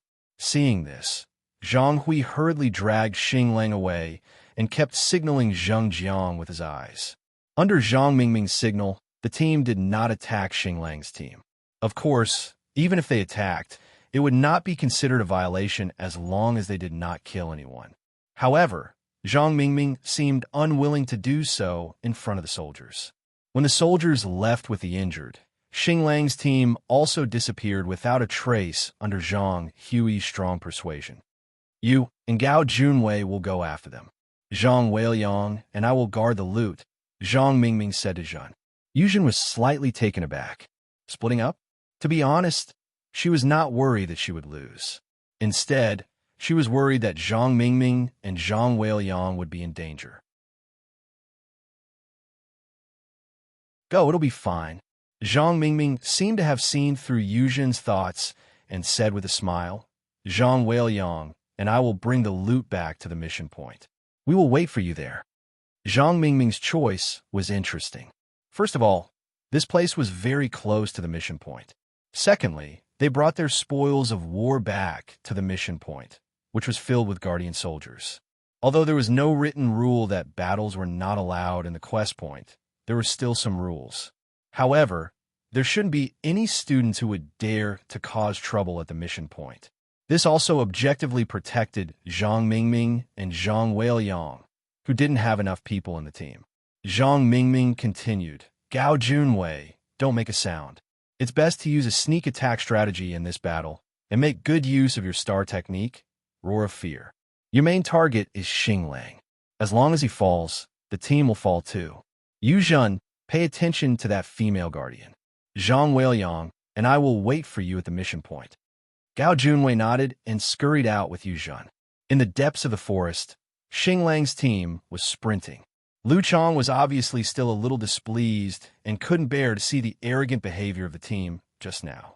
Okay, Lu Chong, stop nagging, Zhang Hui said. Zhang Hui said a Beijiang term that was more vivid. Didn't you see how many headbands Gao Junwei has on his arm? Didn't you count how many teams they kicked out? It's not like you don't know how strong Gao Junwei is. If he goes to 3rd high school, can he go to weak team? The most important thing for us is to get a good ranking. I'm not trying to boost their morale, Zhang Hui said coldly. Gao Junwei's team should be the ones to fight. Bang! A bolt of lightning suddenly struck down and exploded in front of everyone. Although the bolt of lightning did not explode on them, it was extremely close to them and they were inevitably affected. Zhang Hui's reaction was the fastest, and he dodged it the fastest. However, his expression changed drastically. The sound of dense footsteps could be heard, and Gao Junwei dashed in alone. He yelled, "Stop right there!" It was not an ordinary roar, but a roar that contained a star technique, Roar of Fear. Due to the fact that Xinglang's team had been ambushed by the lightning, their formation was unstable and they were flustered. Hence, Gao Junwei dashed indirectly. He seemed to be roaring right in front of Xinglang. In an instant, the 4 members of Xinglang's party were greatly alarmed, and their hearts became even more flustered. Even the incomparably courageous Xinglang suddenly felt a hint of retreat in his heart. In the depths of the forest, there was a tall girl with a ponytail who was covering her ears with her hands, seemingly knowing what was about to happen. Of course, her actions did not have much effect, and she merely gave them some psychological comfort. Strictly speaking, Roar of Fear was an area of effect star technique. Regardless of whether one covered their ears or wore earplugs, even if one was deaf, as long as one was within the range of Roar of Fear, one would be terrified by it. Yuzhen calmed herself down and quickly joined the battle. On the other hand, Gao Junwei was like a tiger in a flock of sheep. That sharp tang sword could easily take a person's life. However, Gao Junwei knew that he was not going to risk his team's qualification for the competition. Hence, he did not hit his target's vital parts with his tang sword. Xinglang's team did not put up any effective resistance at all. Under the sneak attack of Gao Junwei's Roar of Fear, they were in a state of shock. Apart from Xinglang, who was struggling to stand firmly with a sullen expression, the others even turned around and fled. The difference in effects of star techniques were just that obvious. The Roar of Fear made the tall and sturdy shield warrior Zheng Jiang run far away. Zhang Hui, who was a melee fighter, and Lu Chong, who was a rules awakened, fled together with him. The difference was that Zheng Jiang and Lu Chong stopped as soon as they calmed down and turned around to quickly support Xinglang. Zhang Hui, on the other hand, disappeared without a trace. Xinglang! Zheng Jiang exclaimed in shock. As soon as he turned around, he saw that Xinglang had been struck by a sword and was covered in blood. Zheng Jiang subconsciously condensed an ice shield and hurriedly ran over. Bang! A bolt of lightning struck down, but its target was not Zheng Jiang, but Lu Chong, who had just stabilized her footing. In the depths of the forest, Yuzhen was holding an illusory scepter with a dark blue gem on its head that was emitting a faint glow. When Yuzhen saw that Lu Chang had been struck by the lightning, she did not feel any joy or satisfaction. In fact, she did not even have many emotional fluctuations. She simply felt that everything that happened was reasonable. Lu Chang was struck by the sudden lightning and was sent flying far away. Her entire body was numb, and there was a blue electric current enveloping her body. Not only did it cause her injuries, but it also interfered with her physical movements and even prevented her from mobilizing the star power in her body. Gao Junwei raised his Tang saber and charged at Xinglang. Without saying a word, he used charge again. Stop! Zheng Jiang's face was ashen. He gritted his teeth and glared at Gao Junwei. There was no longer any camaraderie between them. Zheng Jiang knew Gao Junwei's character and did not think that way. Xinglang gritted his teeth and his face was contorted. He forced himself not to cry out. However, his chest, including his left arm, was completely charred. Beneath the charred flesh, even the eerie white bones were exposed. Large amounts of blood flowed out, and it was an extremely cruel scene. Gao Junwei stood up and placed his sword in front of him. Rejoice. If it wasn't for the competition, he would be dead. Zheng Jiang hurriedly said, "Leave this place. We'll withdraw from the competition." Gao Junwei held the Tang sword in his hand and swung it at Xinglang's head. Zheng Jiang's expression changed, and he yelled, "Stop!" Gao Junwei smiled and said, "What are you yelling about? I like to collect headbands. Bloodied ones are even better." Xinglang was a real man. He tried his best to flip over and raise his left arm that could still move. He grabbed the bloodied Tang sword with one hand and did not care about the sharp blade cutting his palm. He said with a strained voice, "Sneak attack. What kind of skill is that?" Before Gao Junwei could reply, he heard a scream behind him. He turned around and saw a cold-looking girl with a ponytail. She was holding an illusory scepter and was attacking fiercely. "Stop! We'll withdraw from the competition. We admit defeat." Zheng Jiang yelled. Yuzhen ignored Zheng Jiang. Instead, she increased her star power output. The dark blue gem on the head of the scepter became more intense.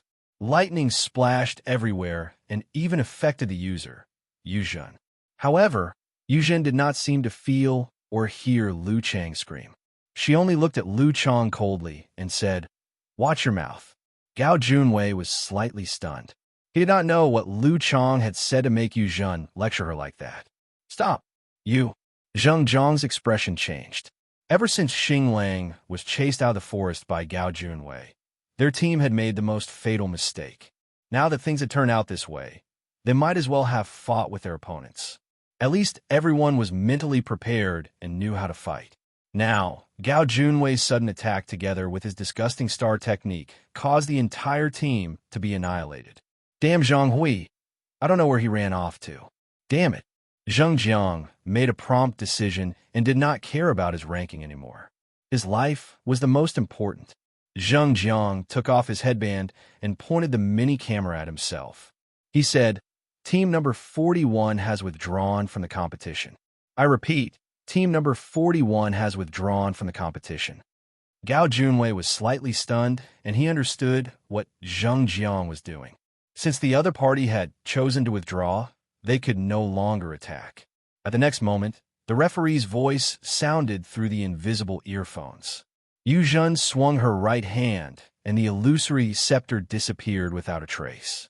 She kicked Lu Chang away casually and finally stopped.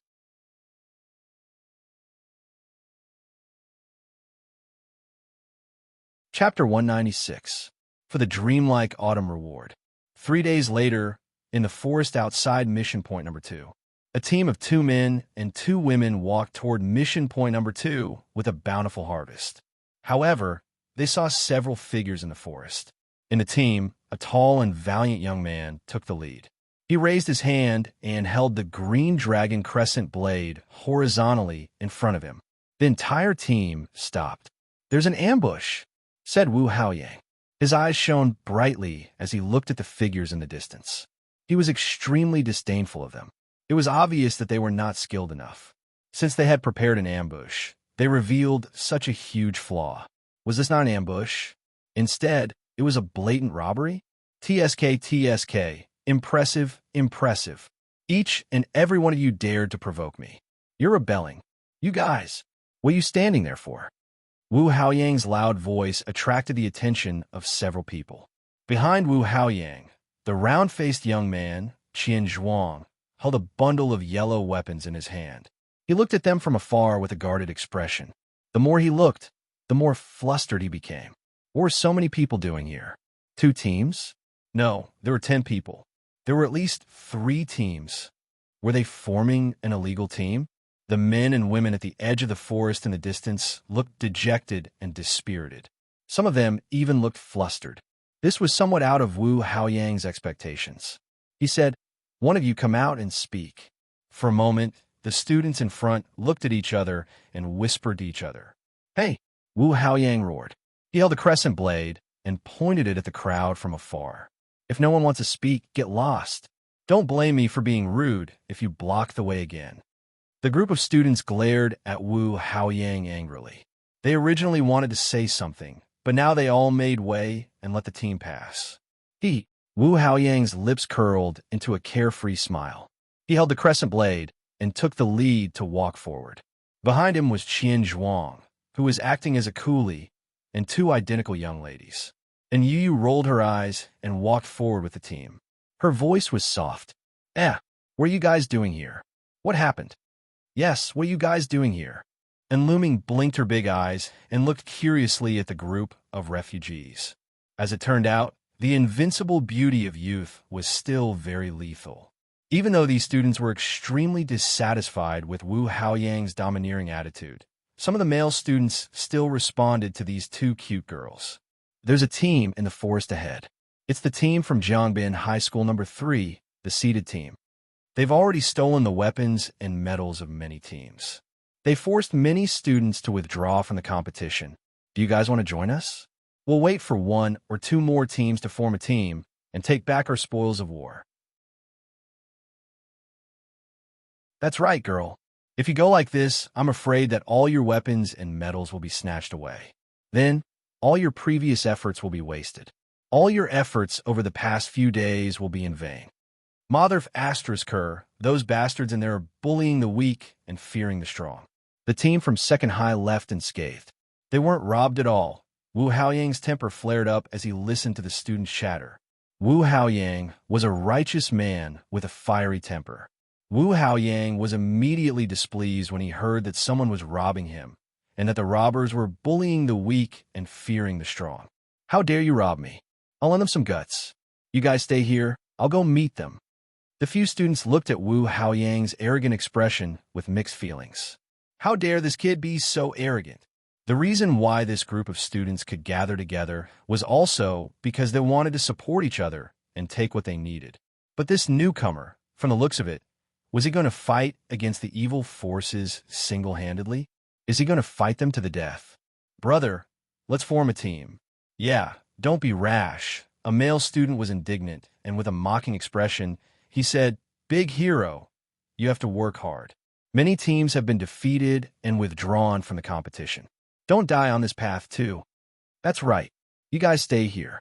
We'll wait for 2 more teams and then go in together to snatch the spoils of war. Come on, they look so brave and fierce. They don't need our help either. The team passed through the crowd of students, but all they heard was some gossip. And Looming was instantly displeased and yelled, "What are you guys talking about? Especially those guys. Are you guys even men? If you don't have the ability, you only know how to be sarcastic?" And Yu hurriedly tugged at her sister's arm. She did not want to cause public anger. And Looming was obviously not someone who would suffer losses. She looked cute on the outside, but her mouth was as sharp as a knife. She was not hesitant when it came to insulting others. Qian Zhuang, who had a language barrier, could not bear to listen anymore, but his ability was limited. When he heard Looming's eloquent rebuttal, he felt so good that he could not help but let out a fart, comfortable.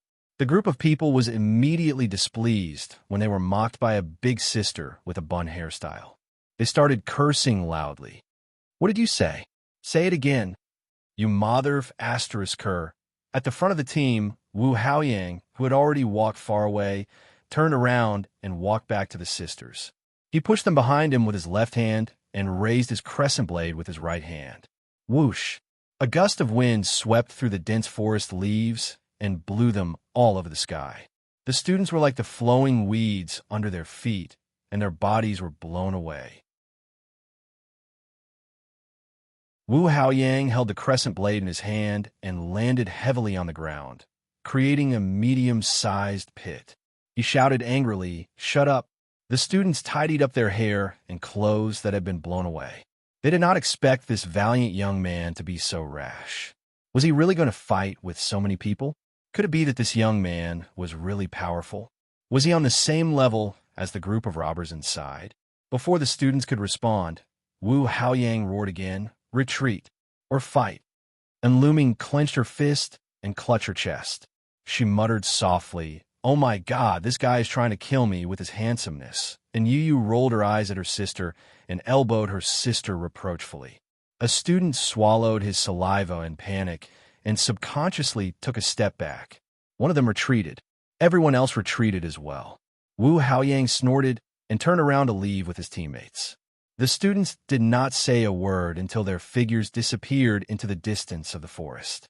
Among the students, a skinny young man's expression changed. After hesitating for a while, he left the team and followed from afar. Of course, Wu Haoyang took the lead. Behind him was Qian Zhuang, who was carrying a bundle of yellow weapons. Behind him were two petite girls who looked exactly the same. The team of four did not stop at all along the way. They were fearless as they headed straight for mission point number 2. After walking for more than 10 minutes, Wu Haoyang discovered traces of a battle. However, if they followed the traces of the battle, they would obviously deviate from the direction of mission point number 2. Wu Haoyang observed carefully for a while before turning to look at the insisters with an inquisitive look on his face.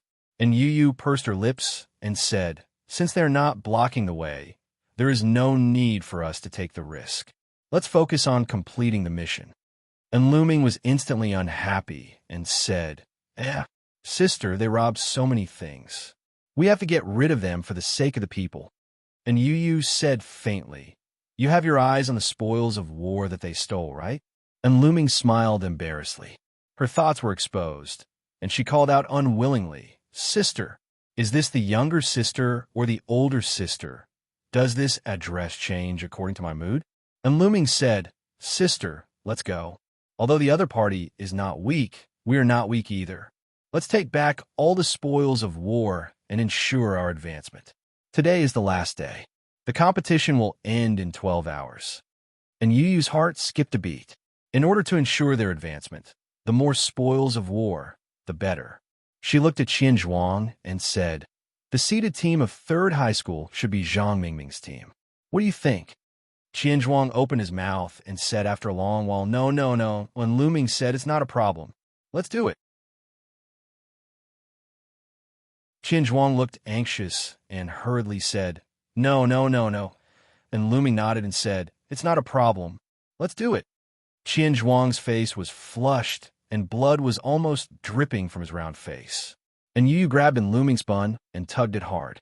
She scolded, "Let him finish speaking." And Looming leaned back and staggered. She looked at her sister with a bitter expression and whispered. By the time he finished speaking, the team had already disappeared. Qian Zhuang finally squeezed out the last word. No. We're not going." Wu Haoyang suddenly stood up and said, "We're not going, but they're coming." Huh? Qian Zhuang subconsciously retreated. The two sisters looked into the distance at the same time and saw a familiar face. Although the two teams had never met before, they had a good grasp of each other's team information. Although the two sisters had different personalities, their actions were surprisingly consistent. Both of their heads tilted to the left at the same time, and their big, bright eyes blinked as they sized up the few figures in the depths of the forest.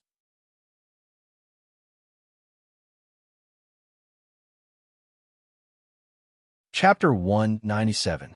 The handsome young man was Gao Junwei, a student from number 1 middle school tyrants. This boy's fighting style had been thoroughly studied. After all, He had participated in many competitions, and there were many videos of him. Gao Junwei's left arm was wrapped with a blood-stained headband. The deterrent of this scene was like an ancient general chopping off the enemy's head and hanging it on the neck of his horse. Many teams would be afraid before the battle, and many teams would pay the toll directly because of the headband wrapped around Gao Junwei's arm. The team at the back was actually a shield warrior. Oh, it turns out that Zhang Weiliang is a coolie. He's carrying a few bundles of weapons in his hand. No wonder he's not at the front. So many spoils of war? It's enough to open a weapon shop. The girl in the middle was expressionless and looked cold and arrogant. The last one was Zhang Mingming. This guy was definitely a first-class commander. What surprised Wu Haoyang was that the other party only looked from afar and was about to walk around them. Wu Haoyang suddenly shouted, "Are you going home after you've robbed enough?"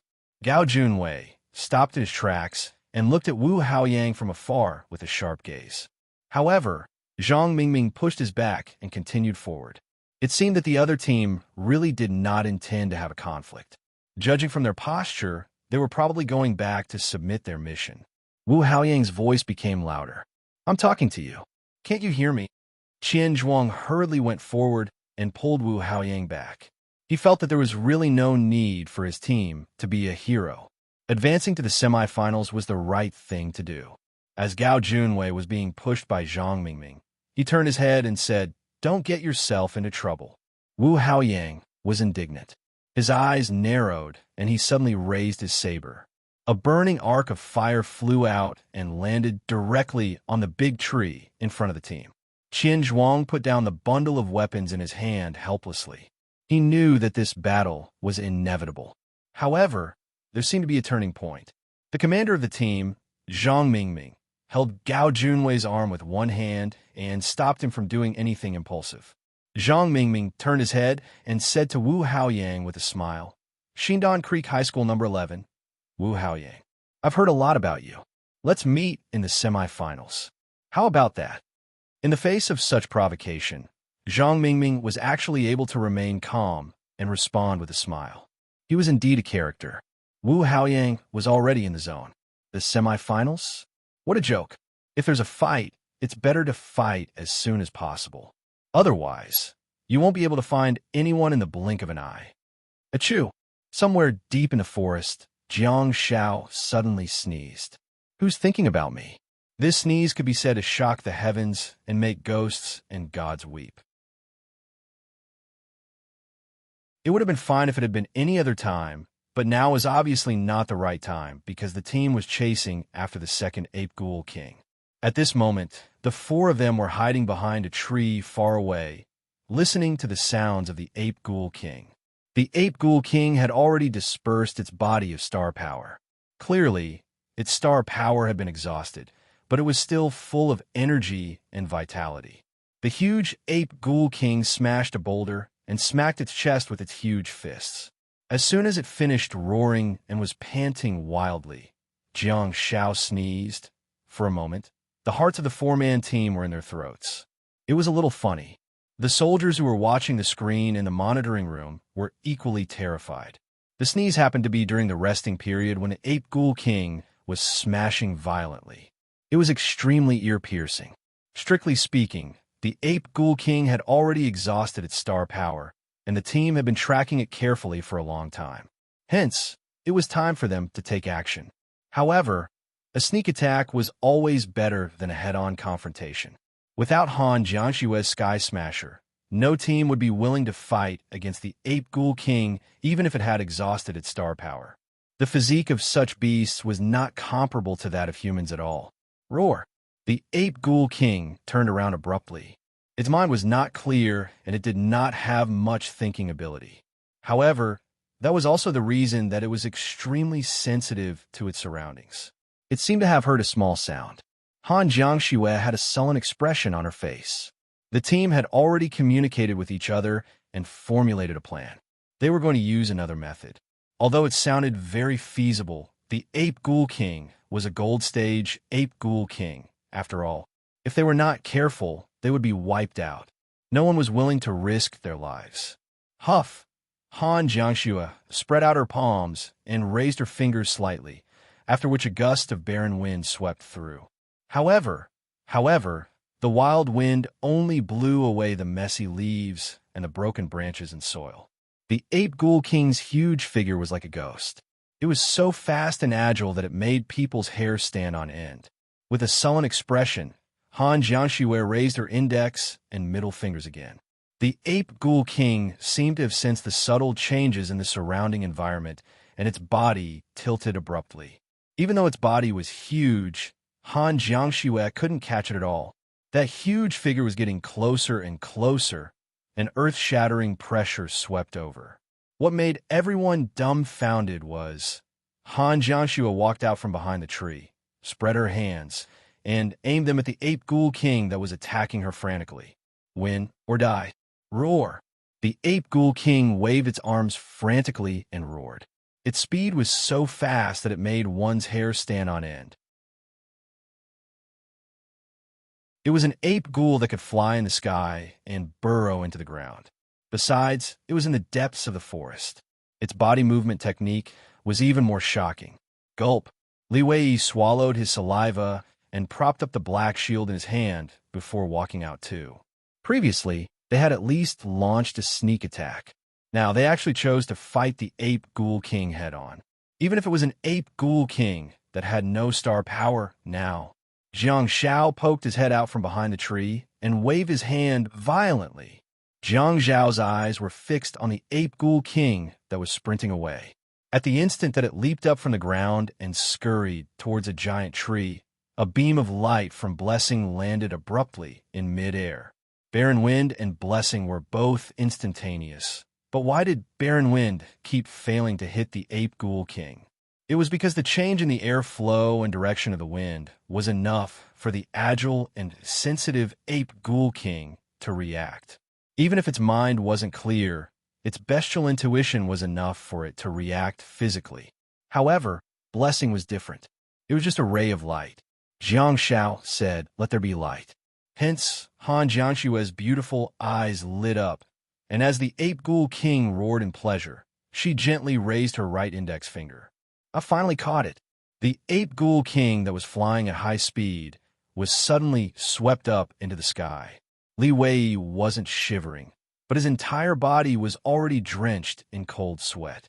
It was 2F** King thrilling. I will never be a shield warrior in my next life.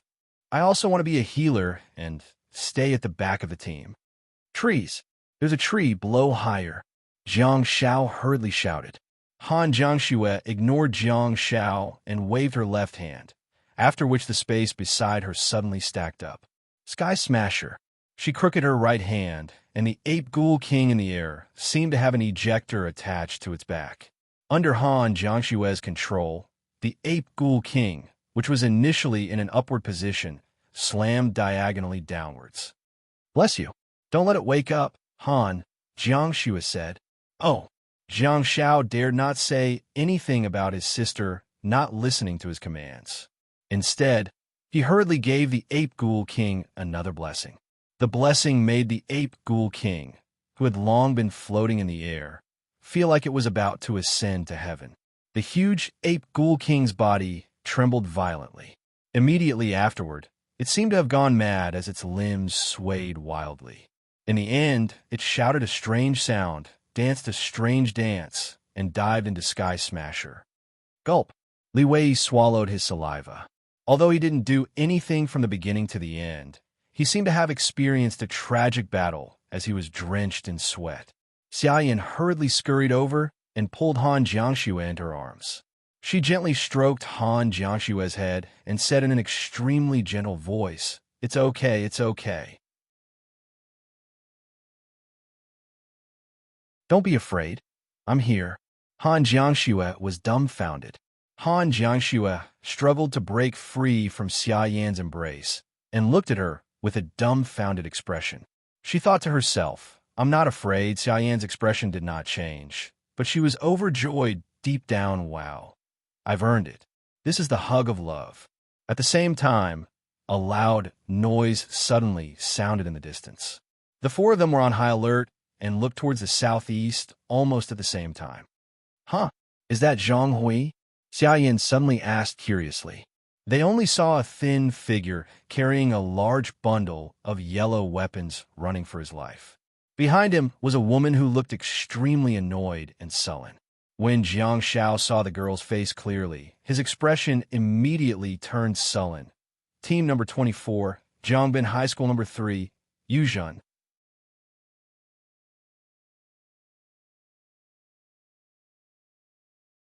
Chapter 198. Bang! With a loud sound, a bolt of lightning landed and exploded behind Zhang Hui. Zhang Hui was still running for his life. It was a close shave, and he almost got electrocuted. Zhang Hui. Yes, it was Zhang Hui, the same Zhang Hui who was once yelled at by Gao Junwei and disappeared without a trace. At this moment, the other 3 members of Xinglang's team had already withdrawn from the competition, but Zhang Hui hadn't. He had been looking for an opportunity. What was more interesting was that when the team was attacked, Zheng Jiang said that the team would withdraw from the competition. However, as a member of the team, Zhang Hui, who had escaped the calamity, was not expelled from the arsenal by the referee. Zhang Hui was one of the 10 people who gathered in the forest. He was also the one who followed Wu Haoyang's team and chased after Gao Junwei's team. It was never too late for a gentleman to take revenge. Besides, he only had to wait for 3 days. Zhang Hui wasn't sure if he was taking revenge, but he knew that as long as he got into the top 8 and entered the semifinals, he would be rewarded. Zhang Hui's family was rich, but he wouldn't be able to buy high-quality star beads with only money. The rewards given by the officials during the Beijiang Provincial High School League were never small. This kid is going to be rich. Xiaoyan raised her eyebrows and looked at Zhang Hui's running figure. This bundle of weapons must be heavy. This kid is probably going to be exhausted. The girl chasing after him is Yuzhen, a member of the first-seeded team from number 3 high school, Jiang Shao said. Why did Jiang Shao look so sullen? It was because he recognized who the girl was. Ever since the confirmation of the teams was completed, Jiang Shao had a rough understanding of the participating teams in the few days before the start of the competition. He also had a detailed understanding of some of the teams. Why does Jiang Shao know Yuzhen? Of course, it's because she's in the same team as Gao Junwei. Put down my school bag. Yuzhen was holding onto an illusory scepter. As her rules awakened, her physical fitness was not at a disadvantage at all. She managed to keep up with Zhang Hui's footsteps. Zhang Hui was an agility-type melee fighter, and speed and agility were his specialties. One could imagine how strong Yuzhen's physical fitness was. However, Zhang Hui's face was sullen, and he remained silent. He suddenly saw Jiang Zhao's team in the depths of the forest. To be exact, he saw Xiaoyan's tall and beautiful figure. All of a sudden, Zhang Hui's eyes lit up, and he immediately turned around and ran towards Xiaoyan. That woman is very strong. She can cast lightning instantaneously, Li Wei said as he stood at the front of the team. Han Jiangxue answered calmly. Okay. Li Wei carried the long-handled hammer and asked, Do you want Zhang Hui to come over? Han Jiangxue frowned slightly, seemingly unwilling to provide protection for Zhang Hui. She had never changed, and apart from a few people, she did not care about most people or things in the world. Help me. You can have half of these weapons. Zhang Hui seemed to be a very realistic person. When he boarded the train, he continuously suggested that Xinglang visit Han Jiangxue's private room. In fact, he was even worried that Xinglang might not be able to express himself clearly. Hence, he decided to personally visit Han Jiangxue's team and express his wishes. And now, faced with Yuzhen's pursuit, Zhang Hui did not pin his hopes on their classmate relationship. Instead, he chose to tempt her with benefits. However, Jiang Shao was overjoyed and said, Brotherly, open your shield. Li Wei was slightly stunned, but he heard Han Jiangxue say, Listen to Xiaopi. Li Wei blinked and opened his shield in the end. In fact, Han Jiangxue had no idea what Jiang Shao was up to, but she had experienced such situations many times. If she were given more time, she would not choose to let Jiang Shao command and would instead analyze and judge on her own to make decisions that were beneficial to the team. Han Jiangxue acknowledged Jiang Zhao's quick wit. Such situations had happened many times, and Jiang Xiao would always make a relatively wise decision in the shortest time possible to deal with unexpected situations. Zhang Hui's expression changed, and he exclaimed, Han Jiangxue, help me. 73. I'll give you 7 and leave 3 for me. Jiang Xiao secretly nodded. That was the effect he wanted. Li Wei was not good at speed, so how could he block Zhang Hui with a shield? Asking Li Wei to light up a shield was undoubtedly a way to express his attitude. Jiang Xiao said loudly, You want us to be your fighters with just a few dozen weapons? Bang! There was another thunderbolt, and Zhang Hui's body was still affected in the end as he was blasted forward. Fortunately, Zhang Hui dodged and moved in an exquisite position, allowing him to avoid being hit by the thunderbolt. Otherwise, Zhang Hui would not only be in a sorry state, but he would also feel numb all over and be chased by Yuzhen. 91, is that still not enough? Zhang Hui struggled to get up and swung his dagger. Yuzhen was still a distance away from Zhang Hui, but Zhang Hui swung his dagger with a flame arc. Jiang Xiao muttered, 91 my ass. Keep all your weapons, I want your school bag. How about that? Zhang Hui was slightly stunned and almost cursed out loud. However, he held it in and said with hatred, Jiang Xiaopi, are you really Han, Jiangshue's younger brother? How did the Han family of wasteland reclaimers produce someone like you? I'm adopted. Jiang Xiao chuckled and said. Everyone was speechless. Jiang Xiao didn't care if the others noticed or not. Anyway, he heard it clearly that Yu Zhan wanted Zhang Hui's backpack and not the weapons in his hands. Clearly, the backpack should be filled with 8 ghoul medals with higher points. Here you go. The backpack is for you. Zhang Hui yelled as he tore the backpack off and threw it at Li Wei. Li Wei put away his shield and hugged the ordinary-looking military backpack. Whoosh, Zhang Hui rolled and crawled past the crowd while dragging a large bundle of weapons in his hands. He panted and fell to the ground. He was finally safe. Give me the backpack. Yuzhen chased after him and glared at everyone. Zhang Hui panted heavily and said, Don't listen to her. These things were all snatched by them. Our team, Xinglang, Zhang Jiang, and Liu Chong were all beaten out of the competition by them. Everyone was slightly stunned as they didn't expect such a story to happen. However, be reasonable. This kind of thing was not rare. Every year in the Provincial League and the National League, such things would happen. Such competitions were meant to select strong students and teams, and the competition itself was meant to encourage fighting and confrontation. Jiang Xiao grabbed the military backpack and asked, Did they snatch it? Yu Zhan frowned slightly, seemingly having already guessed where Jiang Xiao was going to lead. Jiang Xiao nodded and picked up the backpack from Li Wei's arms. I like to take advantage of others. Yu Zhan raised her eyebrows and said in a deep voice, How dare you? Jiang Xiao flipped through the military backpack and said, You have a good judgment. Yu Zhan was speechless. Ha! Cough, cough. Zhang Hui's face was originally gloomy and he was in a bad mood, but he was amused by Jiang Zhao's words. He was already panting, so he started coughing embarrassedly. Apart from anything else, he felt that he had vented his anger. Yu Zhan was a proud and arrogant person. It was only right for her to snatch from others, but she definitely couldn't allow herself to be robbed. Ever since the military backpack was stolen by Zhang Hui, she had been infuriated. Now that Jiang Xiao had interfered, she was even more infuriated. However, although Yu Zhan was furious, she was not a fool. Since the negotiation was unsuccessful, she knew that she was at a disadvantage. Hence, she quickly retreated. She had always been the one to crush others and had been pampered since she was young. When had she ever suffered such humiliation? She thought to herself that she would definitely get back at him in the future. However, she still didn't know Jiang Xiao well enough. The naive Yu Zhan thought that she could still leave. No matter from which perspective, Jiang Xiao was a loyal fan of giving the last hit. It was a competition in the first place, and any team would be an obstacle to success.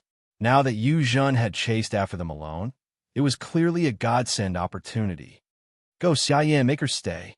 Without hesitation, Jiang Shao threw a blessing at Yu Zhan. Yu Zhan's body, which was initially trembling in anger, trembled even more intensely. She was shrouded by Jiang Zhao's blessing and stood rooted to the ground in a daze. To everyone's surprise, Zhang Hui attacked faster than Xia Yan, and a fiery red flame arc was thrown out from the side of everyone. Zhang Hui was a realistic person and a person who knew how to seize opportunities. Under Jiang Zhao's almost perverted control-type blessing star technique, Yu Zhan had already become a lamb waiting to be slaughtered. How could Zhang Hui miss such an opportunity? She was a woman who had chased after him all the way and almost killed him. Zhang Hui waited for 3 days and seized the opportunity of the battle between Xindan Creek High School No. 11 and Jiangbin High School No. 3 to steal the backpack of the team from Jiangbin High School No. 3.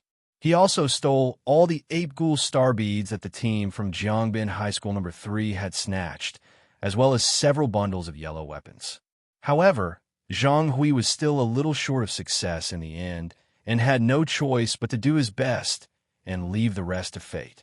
Faced with Yu Zhan's pursuit, he had already begun to comfort himself. After all, he had tried his best and even thought about what would happen to him. Once she caught up to him, the consequences would be obvious.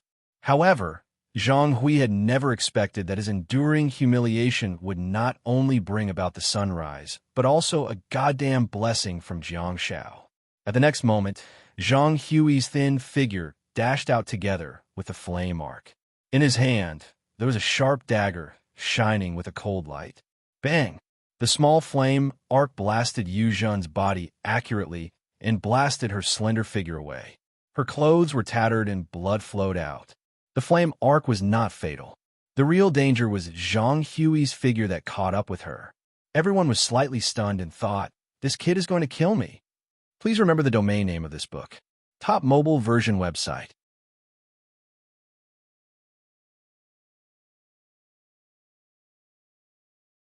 Chapter 199. Please look at my profile, MG Guardian Update, January 3rd. *******. Stop. An angry roar came from the depths of the forest. At the same time, everyone present panicked, and their breathing quickened while their limbs trembled. That was the result of their strong willpower. If it were an ordinary student, he would have already turned around and fled. However, even so, it was enough to affect Zhang Hui, who was pouncing forward. One had to know that Zhang Hui was scared away by Gao Junwei's shout last time. That was Zhang Hui's personality. When faced with the roar of fear again, his physical and psychological reactions would make him make almost the same choice as the previous time.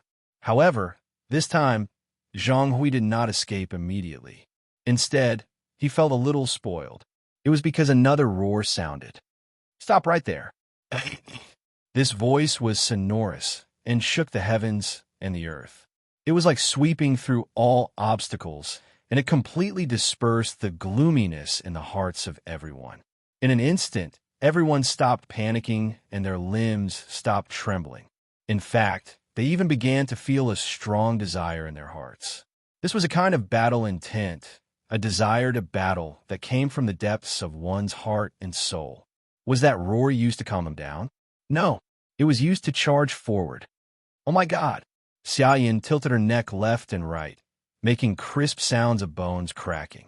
She held onto the giant's sword, and her beautiful eyes became increasingly scorching. What kind of star technique is this? Why does it have the opposite effect of the roar of fear? Ring, ring, ring. The crisp and melodious sound of bell suddenly sounded from the depths of the forest and landed directly on Yu Zhan's body. Yu Zhan's clothes were tattered and her body was bleeding. Her beautiful face was a little distorted, but her wounds were constantly healing.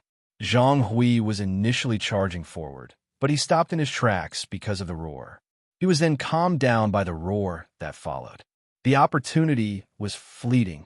When Zhang Hui snapped back to his senses, Yu Zhan's body was not only covered in bell, but there was also a faint mist of frost floating around her body. Her teammates had finally entered the battlefield. The mist of frost on Yuzhan's body quickly evolved into the shape of a sphere that enveloped Yuzhan. The sphere was like an eggshell, and it was unknown how effective its defense was. Yuzhan bit her lips and lay on the ground, enjoying the healing effects of Bell. A star map appeared on her body. The star map looked like a staff that was rather similar to Elena's star map staff, except that it was shorter. There were a total of 24 star slots. 2 brass quality, 5 silver quality, 1 gold quality. What kind of powerful rules awakened is this? She actually has a gold quality star technique. In the star map, the 8th golden star slot suddenly lit up, and Yuzhan extended his hand and grabbed the air, after which an illusory scepter appeared out of nowhere. Zhang Hui was determined to take revenge. Although he had been scared out of his wits by the roar of fear, the other roar had made his blood boil. In an instant, his adrenaline surged and his blood vessels surged. Seeing that Yuzhan picked up the illusory scepter again, Zhang Hui slashed his dagger across the air without saying a word, and a small flame arc slashed out again. The crimson flame arcs burned fiercely. They were extremely fast and fierce. Accompanied by a soft sound, the flame arc tore through the ice mist armor protecting Yuzhan and plunged into her shoulder. Yuzhan screamed, "Ah!" Her upper body was directly blown into the pit, and her shoulder was hanging. She was badly mutilated and looked extremely miserable. Her face was contorted in extreme pain. Forget about attacking. The illusory scepter in her hand had disappeared without a trace. Whoosh! Zhang Hui's footsteps came to a sudden halt as an ice spear narrowly brushed past the tip of his nose. The next moment, a tall figure stood in front of the screaming Yuzhan. Zhang Weiliang, the boy with the lowest position in the team, stood up at the crucial moment. Zhang Weiliang held a round shield in his left hand, and the shield was actually covered in layers of frost. He held an ice spear in his right hand, blocking between Yuzhan and Zhang Hui. Not only did Zhang Weiliang block Zhang Hui's attack route, but he also blocked his vicious eyes. Compared to the flame arc, Zhang Weiliang found it more difficult to accept Zhang Hui's eyes. Zhang Hui was obviously a small man, but Zhang Weiliang felt a chill run down his spine. In any case, Zhang Weiliang successfully blocked the poisonous snake in front of him, but he couldn't stop the fierce tiger behind him. "Wu Haoyang," I said, "if you want to fight, I'll see you in the semifinals." Zhang Mingming quickly approached Yuzhan and kept looking back at the figure chasing behind him. It's a national live broadcast. It's a big scene. In this deep mountain forest, not many people will appreciate your battle. Behind him, Wu Haoyang chased with his crescent blade and shouted, "Don't talk too much. I learned a principle a few days ago. If you want to fight, you must fight immediately, a little icicle." A female voice came, and there was a hint of surprise in her beautiful voice. "En? Little icicle? The one in the snowfield?" Another female voice came, and it was almost the same as the previous female voice. Everyone saw Zhang Mingming dashing out of the forest, followed by Gao Junwei, who was fighting and retreating. The enemies behind them, however, slowed down their footsteps. In the deep forest in the distance, there were 2 identical girls with buns, and their movements were surprisingly identical. They covered their mouths with one hand and looked at Jiang Xiao from afar with a look of surprise. In front of the 2 girls with buns was the round-faced Qian Zhuang and Wu Haoyang, whose face was stiff. On the other hand, Zhang Mingming walked towards Yuzhan, who looked extremely miserable. She had been blasted by Zhang Hui's flame arc and was no longer arrogant. To be exact, she had already fainted. Zhang Mingming hurriedly threw Bell at her again, but he didn't have time to care about Yuzhan, because when Zhang Mingming saw Han Jianshue's team, the usually calm Zhang Mingming's heart skipped a beat. Oh no! It turned out to be the seeded team of Jiangbin High School. Han Jianshue's team was nothing much. Zhang Mingming had done a thorough study of the team's style, and their combat power was indeed very strong. Han Jianshue's team was very domineering and brave. They might be a little domineering, but they would never take the initiative to provoke or find fault with them. Under normal circumstances, This team was one that would not offend others if they did not offend them. However, that was the problem. Gao Junwei had a feud with this team. Great, there was Jiangbin High School in front and Xindon Creek High School number 11 at the back. Both teams were hot favorites in the Beijiang Province High School League this time, and were strong teams that would compete for the first place. It was no exaggeration to say that there were wolves in front and tigers at the back, and they might even want to devour each other. At the thought of this, Zhang Mingming couldn't help but feel nervous. In fact, the soldiers and examiners sitting in the monitoring room all got interested and rubbed their eyes. They were well aware that if the three teams were to really fight, it would be a rehearsal for the finals. The audience watching the match at home through the pay-per-view channel also knew how exciting this scene was under the influence of the host. In the television station, the host yelled excitedly, "Dear viewers, please open your eyes. Please open your eyes wide. What we're about to witness might be the highest level battle in this competition." The team from Jiangbin High School number 3 has an ideal configuration of shield warriors, melee fighters, rules awakened, and medical awakened. Their strength is unquestionable, and they've also fought the most in the preliminary round. Through their strong skills and astute brains, they've already obtained the highest score. However, the world is unpredictable, and there were some small episodes in the middle. The team from Xindon Creek High School number 11 is the only team with 2 medical awakened in this competition. They have extremely strong endurance, which is indeed enviable and enviable. Before the competition, many analysts placed this team in the position of the champion. The fact that they were able to chase after Jiangbin High School now. 3 for a battle has already indirectly shown their combat effectiveness. Look at the seeded team from Jiangbin High School. They also have an ideal configuration of shield warriors, melee fighters, rules awakened, and medical awakened. They're also the hot favorites to win the championship. Those who have been paying attention to the competition have already seen their strength.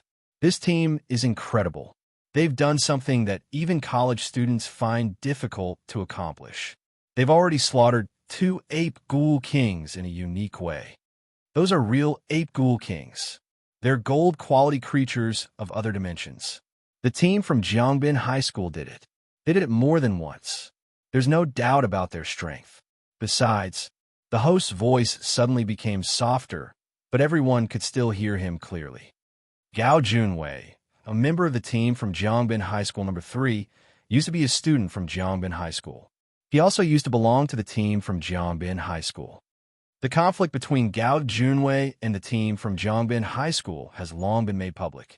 With the birth of a medical awakened, Gao Junwei was kicked out of the team from Jiangbin High School and eventually joined the team from Jiangbin High School number 3. The more the host talked, the happier he became. The audience also listened with great interest. People in any world love to listen to gossip. When enemies meet, don't they become extremely jealous? Are the old and new grudges between them? Huh? What's going on? The host suddenly froze in shock because from the first-person perspective of Wu Haoyang, the team from Xindon Creek High School number 11 was gritting their teeth and yelling, "Jiang, Xiao, Pai." Immediately afterwards, the 2 girls with bun hairstyles stomped their feet and yelled, "Xiao, Bing, Pai." The only one who didn't speak was Qian Zhuang. And Luming looked infuriated and her face was as round as a bun. As she stomped her feet hard, the bun on her head swayed. She was simply synonymous with ferocious and adorable. "Damned lil popsicle. I've waited for you for 2 hours. I've almost frozen to death. Doesn't your conscience hurt? Do you know what honesty is? Do you know what keeping promises is? Do you know what benevolence, righteousness, propriety, wisdom, and trust are? You damned popsicle. I was kind enough to heal you back then. Yet you stood me up. I should have slapped you to death." Jiang Xiao was secretly speechless. That young man with the crescent sword is too persistent, isn't he? He forced his team to wait in the snow for 2 hours. And Luming was like a cat whose fur was standing on end. She stomped her feet and began to curse. Her mouth was like a machine gun as she spoke at an extremely fast speed. Qian Zhuang was dumbfounded and he stared and Luming in a daze, feeling extremely envious. He also wanted to scold the slut who made him wait in the snowfield for more than 2 hours, Qian Zhuang. I want to scold him too. Mouth, no you don't. Qian Zhuang was originally a normal child who was very mischievous when he was young. He would always imitate and make fun of a stuttering classmate. The ignorant Qian Zhuang suffered the consequences of his actions. Now that he heard in Luming's mouth pouting like a machine gun, Qian Zhuang wished he could transmigrate back to the past and slap his 8-year-old self a few times. Gao Junwei was dumbfounded too. Gao Junwei was dumbfounded. What's going on? Our two teams are still at loggerheads and getting ready to fight. Why did you turn around and shout at others? Do you have a feud with them too? Why do I feel that you have a deeper grudge against Jiang Xiaopi?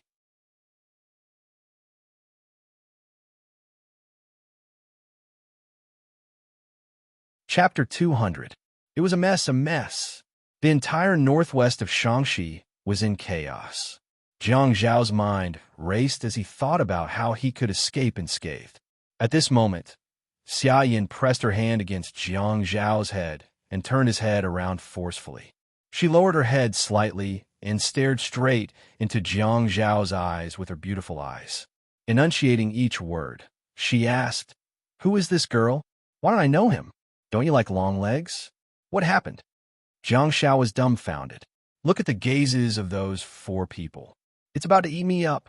Instead of guarding the door with a knife, why are you stabbing into the nest? The 3 teams were in a stalemate.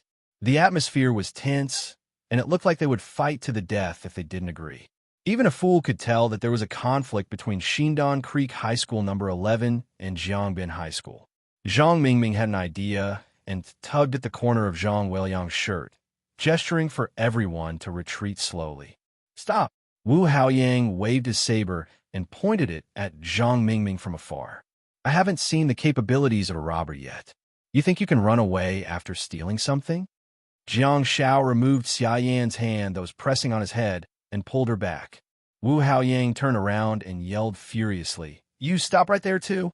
You still want to run away this time? What the F***CK? Is this young man going to fight 1 against 2? How arrogant!" Xia Yan grabbed Jiang Zhao's hand and pulled him behind her. She stared at Wu Haoyang from afar and said, "You want to fight? Come at me." Xia Yan's thoughts were simple. She could scold and beat her own Xiaopi however she wanted. But if someone else were to touch it, or even scold it, it wouldn't do. Furthermore, you're a melee fighter. You want to fight a healer one-on-one? Don't you have any shame? Hence, Xia Yin said, "You want to fight? Come at me." To everyone's surprise, Wu Haoyang added fuel to the fire. "Huh? How imposing." Qian Zhuang. Yo. Jiang Xiao suddenly had the urge to sway to the beat. Fortunately, he held back. Everyone looked at Qian Zhuang. Most of them had strange expressions on their faces. They did not understand what was going on. Facing everyone's gaze, Qian Zhuang became even more anxious. The more anxious he was, the more he couldn't speak, and he fell into a vicious cycle. Finally, the sound of footsteps interrupted Qian Zhuang's words. A group of soldiers walked in. As if they did not see these 3 groups, they walked straight to the unconscious Yu Zhen, lifted her onto a stretcher, and transported her away from the battlefield. Everyone's attention was drawn to these 3 strong teams, but in reality, there was a 4th team here. Zhang Hui watched as the badly mutilated Yu Zhen was carried away by the soldiers. He rolled his eyes and quietly retreated. Zhang Hui obviously couldn't get on the bad side of the soldiers, and it wasn't a good choice to be stuck in between the 3 teams. He put away the dagger in his hand and retreated back to Han Jiangshui's team. While brushing past Jiang Xiao, Zhang Hui whispered, "Jiang Xiaopi, fulfill your promise." I'll leave immediately." After 4 pauses, Zhang Hui had already picked up the bundle of yellow weapons that belonged to him. Under Gao Junwei's furious gaze, Zhang Hui left unscathed with his weapon in his hand. Gao Junwei watched as the spoils of war were taken away. He was so angry that his face turned red and his body trembled. However, he really didn't dare to attack. On one hand, Wu Haoyang was glaring at him. On the other hand, As long as Gao Junwei dared to charge forward, he would basically not be able to return. Zhang Mingming glanced at the bundle of weapons in Zhang Hui's hands and remained calm. What he really cared about was the bundle in Jiang Zhao's hands. The bundle used to belong to him, but it was stolen by Zhang Hui when they were fighting with Xindan Creek High School No. 11. Now, it was clearly being used by Zhang Hui as a barter in exchange for the protection of the team from Jiangbin High School. Zhang Mingming thought quickly and patted Gao Junwei's shoulder gently. He said softly, "Don't be anxious." The current situation was too complicated, and Zhang Mingming was thinking hard about how to snatch the bundle full of medals back and how to retreat unscathed. Clearly, Jiang Zhao's team was attracting more hatred now. Zhang Mingming felt that as long as he kept his presence low, the hot-tempered Xia Yin and the martial arts fanatic Wu Haoyang would eventually get into a fight. To his surprise, Jiang Xiao suddenly spoke up. Jiang Xiao broke free from Xia Yan's hand and walked towards Han Jiangxue while saying to Wu Haoyang, "You know my name now." Wu Haoyang gritted his teeth and looked as if he wanted to tear Jiang Xiao into pieces. "Of course, after I went back, I investigated everything about you." Jiang Xiao walked towards Han Jiangxue and said softly, "Blow Gao Junwei to the team from Xindan Creek later. Now, open your Sky Smasher." Han Jiangxue was a little confused and didn't know what her brother was up to, but she still cooperated happily. Jiang Xiao tried his best to pull the dead ape ghoul king out while yelling into the distance, "Let me show you a treasure." Wu Haoyang was dumbfounded. Just as he was about to fly into a rage, he was slightly stunned because Jiang Xiao had dragged a massive object out of the magical Sky Smasher. Is that the ape ghoul king? A gold-quality creature of another dimension? All of a sudden, everyone fell silent. Not only did they see the gold-quality star technique, Sky Smasher, but they also saw the team slaughtering an ape ghoul king. What is this? A demonstration? Even if it's a demonstration, they're really powerful. Wu Haoyang asked fearlessly, "What do you mean?" Jiang Xiao picked up the dagger and said unhurriedly, "Ape Ghoul King, we're impressive, aren't we? We killed such a big guy." Wu Haoyang was speechless. What's going on? What's he up to again? What does he mean by that tone of voice? Jiang Xiao exerted all his strength and pierced it into the back of the Ape Ghoul King's head with his sword. After digging for a while, he took out a star bead and said, "Look, it's a gold-quality star bead." His tone, he was just like a kindergartner asking for a little red flower. Jiang Xiao then threw the star bead to Xia Yin and quickly crawled back onto the back of the Ape Ghoul King, trying his best to tear the burnt part of the Ape Ghoul King. Wu Haoyang couldn't help but holler, "What do you mean?" Jiang Xiao quickly pulled out the metal from the back of the Ape Ghoul King and touched the blood on its soft fur. He said, "Nothing. Didn't I say I'd show you a treasure?" Wu Haoyang suddenly grabbed the crescent sword. Jiang Xiao suddenly raised his head and said, "I mainly want to confess to you." Wu Haoyang was stunned and thought, "Really?" Jiang Xiao gestured for Han Jiangxue to activate the Sky Smasher while saying, "If you've investigated me, you'll know that I'm actually a medical awakened." Wu Haoyang humphed. Jiang Xiao threw the metal into the Sky Smasher like an old man who was picking up scraps. While strolling, he threw the weapons that were scattered on the ground into the Sky Smasher. At the same time, he continued, "I was alone in the snowfield at that time. How would I dare to fight a fierce warrior like you one-on-one?" Under the watchful eyes of Zhang Mingming's team, Jiang Xiao picked up the weapons that his team had taken out when they emptied the Sky Smasher before hunting the Ape Ghoul King. He then continued to act like a scavenger and moved the weapons into Han Jiangxue's Sky Smasher. Enluming stomped her feet and said, "Is this the reason you lied to me?" Jiang Xiao pursed his lips and pretended to be embarrassed. I didn't want to embarrass myself in front of such a beautiful girl. I knew that I would definitely be defeated, so I sneaked away. I only regretted it after I ran away." And Yu blinked, feeling that something was amiss. There were a total of 12 people present, and all of them were watching Jiang Xiao scavenge. The scene was extremely strange. You have no idea how guilty I feel." Jiang Xiao finally finished moving the weapons and removed the military backpack from his back. All of a sudden, Gao Junwei flew into a rage.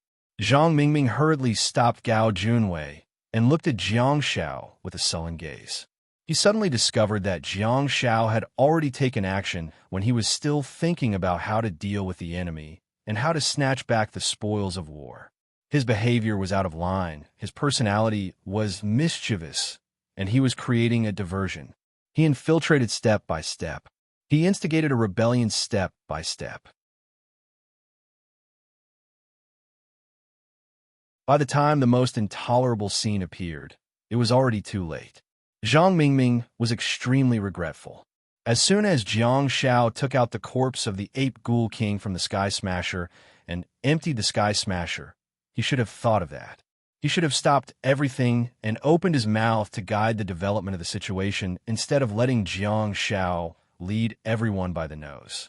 The military backpack contained all the medals that they had snatched. There were plenty of points in it.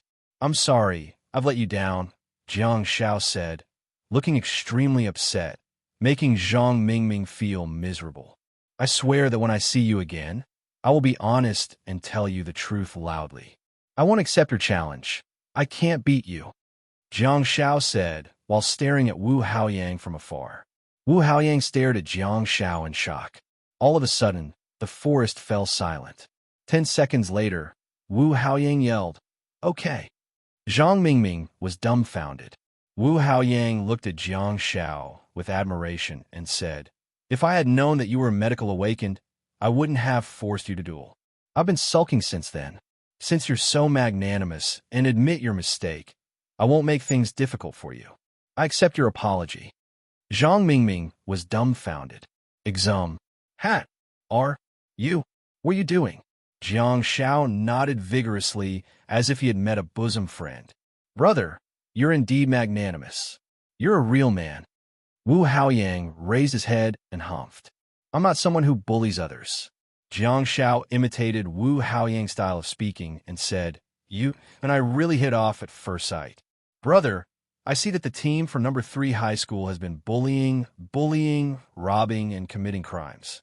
Why don't we team up and send them back to school so that they could be remolded and learn some morals? What do you think?" Unlooming blinked her big, adorable eyes and looked at her sister beside her. She asked in confusion, "What's going on? Are we not fighting anymore? Have we formed an alliance with Little Icicle?" With a peculiar expression, Xia Yin exclaimed, "Xiaopi, speak human language."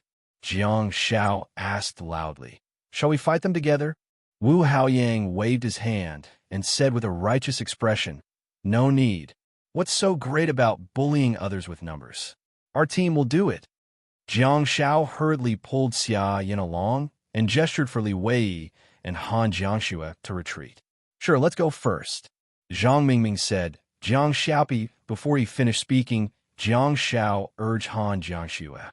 "Blow, blow," Xia Yin couldn't help but snort. "My pride and indulgence." On the other side, Han Jiangxue almost laughed out loud with a straight face. "No, the commander has to be dignified." Long before the conversation began, Jiang Shao had already instructed her about everything. Back then, Han Jiangxue wasn't too clear about it, but she finally understood now. With a solemn expression, Han Jiangxue blew Gao Junwei towards Wu Haoyang with a wave of barren wind. Gao Junwei suddenly catapulted into the air and flew towards Wu Haoyang. The wind swept across his face, and Gao Junwei quickly snapped back to his senses with a look of shock and anger on his face. "Jiang Xiaopi! Damn it!" Before Gao Junwei could finish his sentence, Wu Haoyang's broadsword came flying at him.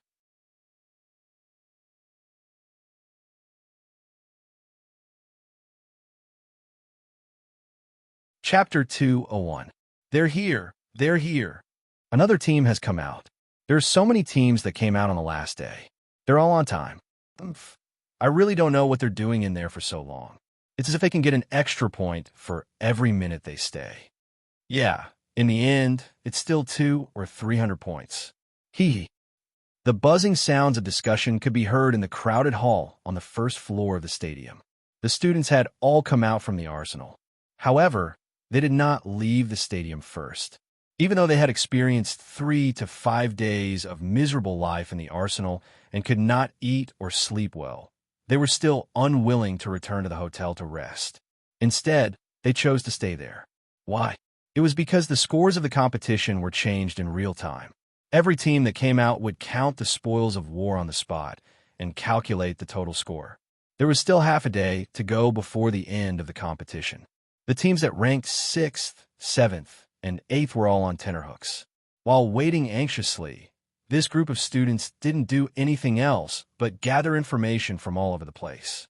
They were well aware that at least 3 seeded teams had yet to come out, and there were also a few strong teams that had yet to come out. When Jiang Zhao's team walked out of the sealed room on the east side of the first floor, there was an uproar in the hall on the first floor. Some of the students were excited, some were full of anticipation, while others were anxious and worried. However, there were only 8 teams that made it to the semifinals, after all. Compared to them, most of the teams were just there to watch the fun. It seemed that the Chinese could not change their habit of watching the fun. Oh dear, you guys are doomed. Haha, this is the godly team from Jiangbin High School. A male student laughed and looked at the team from number 10 Petroleum High School, which was currently ranked 8th. The 2 boys and 2 girls from number 10 Petroleum High School looked nervous and seemed to be fantasizing. Upon hearing the gossip around them, the team members were immediately displeased and retorted, "What are you shouting about? You probably didn't even get 100 points, did you? Are you gloating over here? 100 points? Haha, yes, I did get 100 points. What's wrong with that? What's the point of getting 300 points? It's the same as me getting 100 points. You can't make it to the semifinals, and you can't get any rewards. Ha ha, shut the F***CK up. Are you looking for a beating?" The students from number 10 Petroleum High School were already nervous, and after being mocked by such people, they couldn't control their anger and got ready to attack. "Hey, calm down." A boy hurried forward and pushed the 10th Petroleum High School students to the back with open arms. "Don't pay attention to these foul-mouthed cheese. If you guys start fighting here, you won't be qualified to compete at all."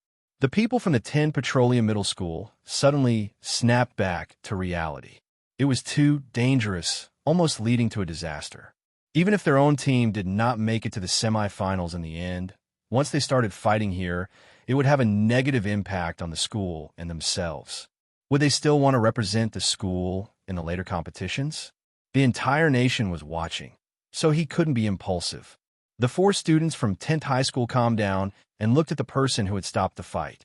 Only then did they realize that the person who had helped them was actually a shield warrior from 23rd Petroleum High School. Petroleum 23 High School was currently ranked 4th, with a total of 610 points.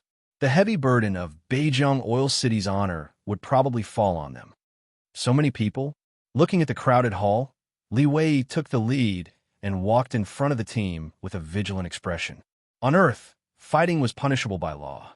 However, in this situation, if anyone dared to touch his spoils of war, he would really fight them to the death. The semifinals not only meant rewards, but also the qualification to enter the National League. What's wrong with the organizers of the competition?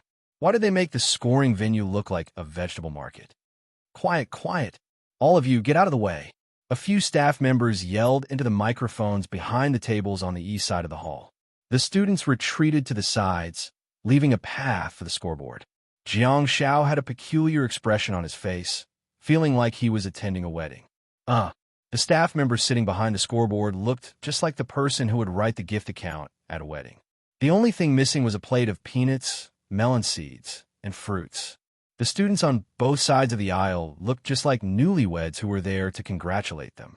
Although most of them were smiling and welcoming them, Jiang Xiao knew that they were feeling extremely complicated. Some were envious, some were jealous, some were full of anticipation, some were indignant, and some were even waiting to see them make a fool of themselves. Isn't this exactly the same as a wedding? Jiang Xiao slowed down and grabbed Xia Yan's slender hand before striding forward. Xia Yan looked at Jiang Xiao in bewilderment, thinking that he was going to say something. However, she heard a familiar melody. It was a simple sentence, but it made the team dumbfounded. Jiang Shao actually hummed the rhythm of the wedding march. Dang, dang, dang, dang, dang, dang. Xiaoyan stopped in her tracks. Huh? Why aren't you walking? Jiang Shao turned to look at Xiaoyan. Huh? Are you shy? That can't be. I told you a long time ago that I was going to straighten you, but you fell before I even exerted any strength.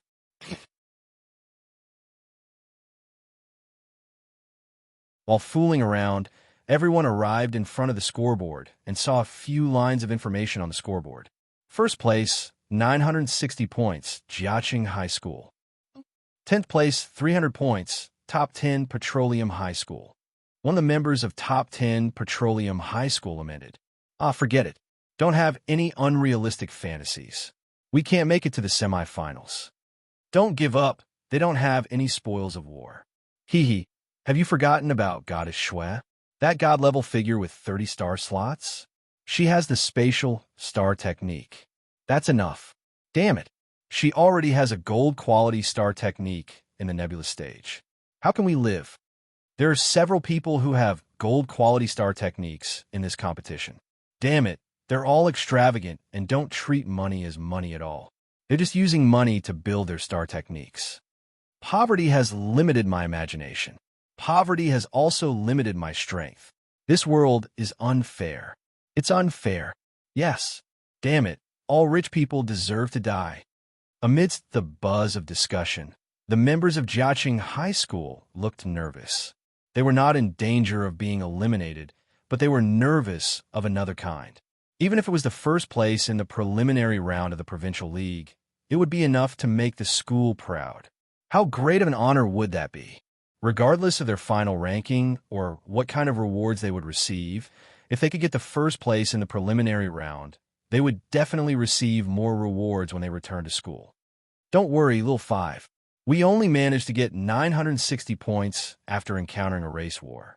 They don't have any racing points, so they won't be a threat to us, a girl with short hair said. Don't worry, little five. The male student known as Xiao Wu rubbed his hands nervously. At the next moment, he heard a series of exclamations. Han Jiangxue waved her hand casually and the space beside her overlapped. Gold quality, star technique, sky smasher. Spatial star techniques were extremely rare even in China. Today, the group of students who had yet to graduate finally saw it up close.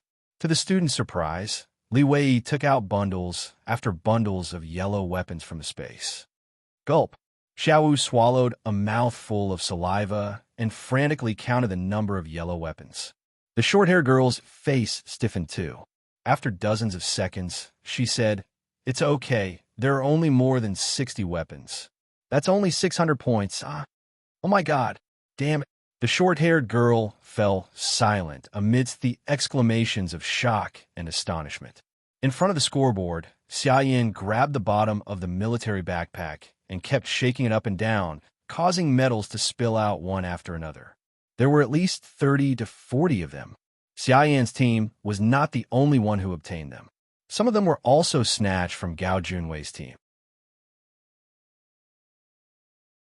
The students were all dumbfounded by the large pile of medals. Never in their wildest dreams did they expect to see such a large pile of medals. Are ape ghouls that easy to kill? Are you kidding us? There are a total of 41 medals?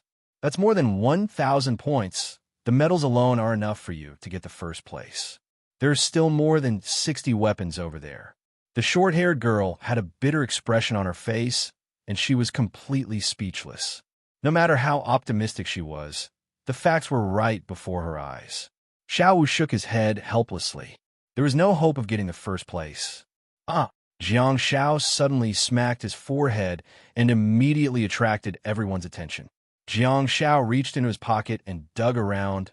Under everyone's curious gazes, he took out 2 large red medals. That's a large red medal produced by the Ape Ghoul King. Damn it. Is he still human? Ape Ghoul King.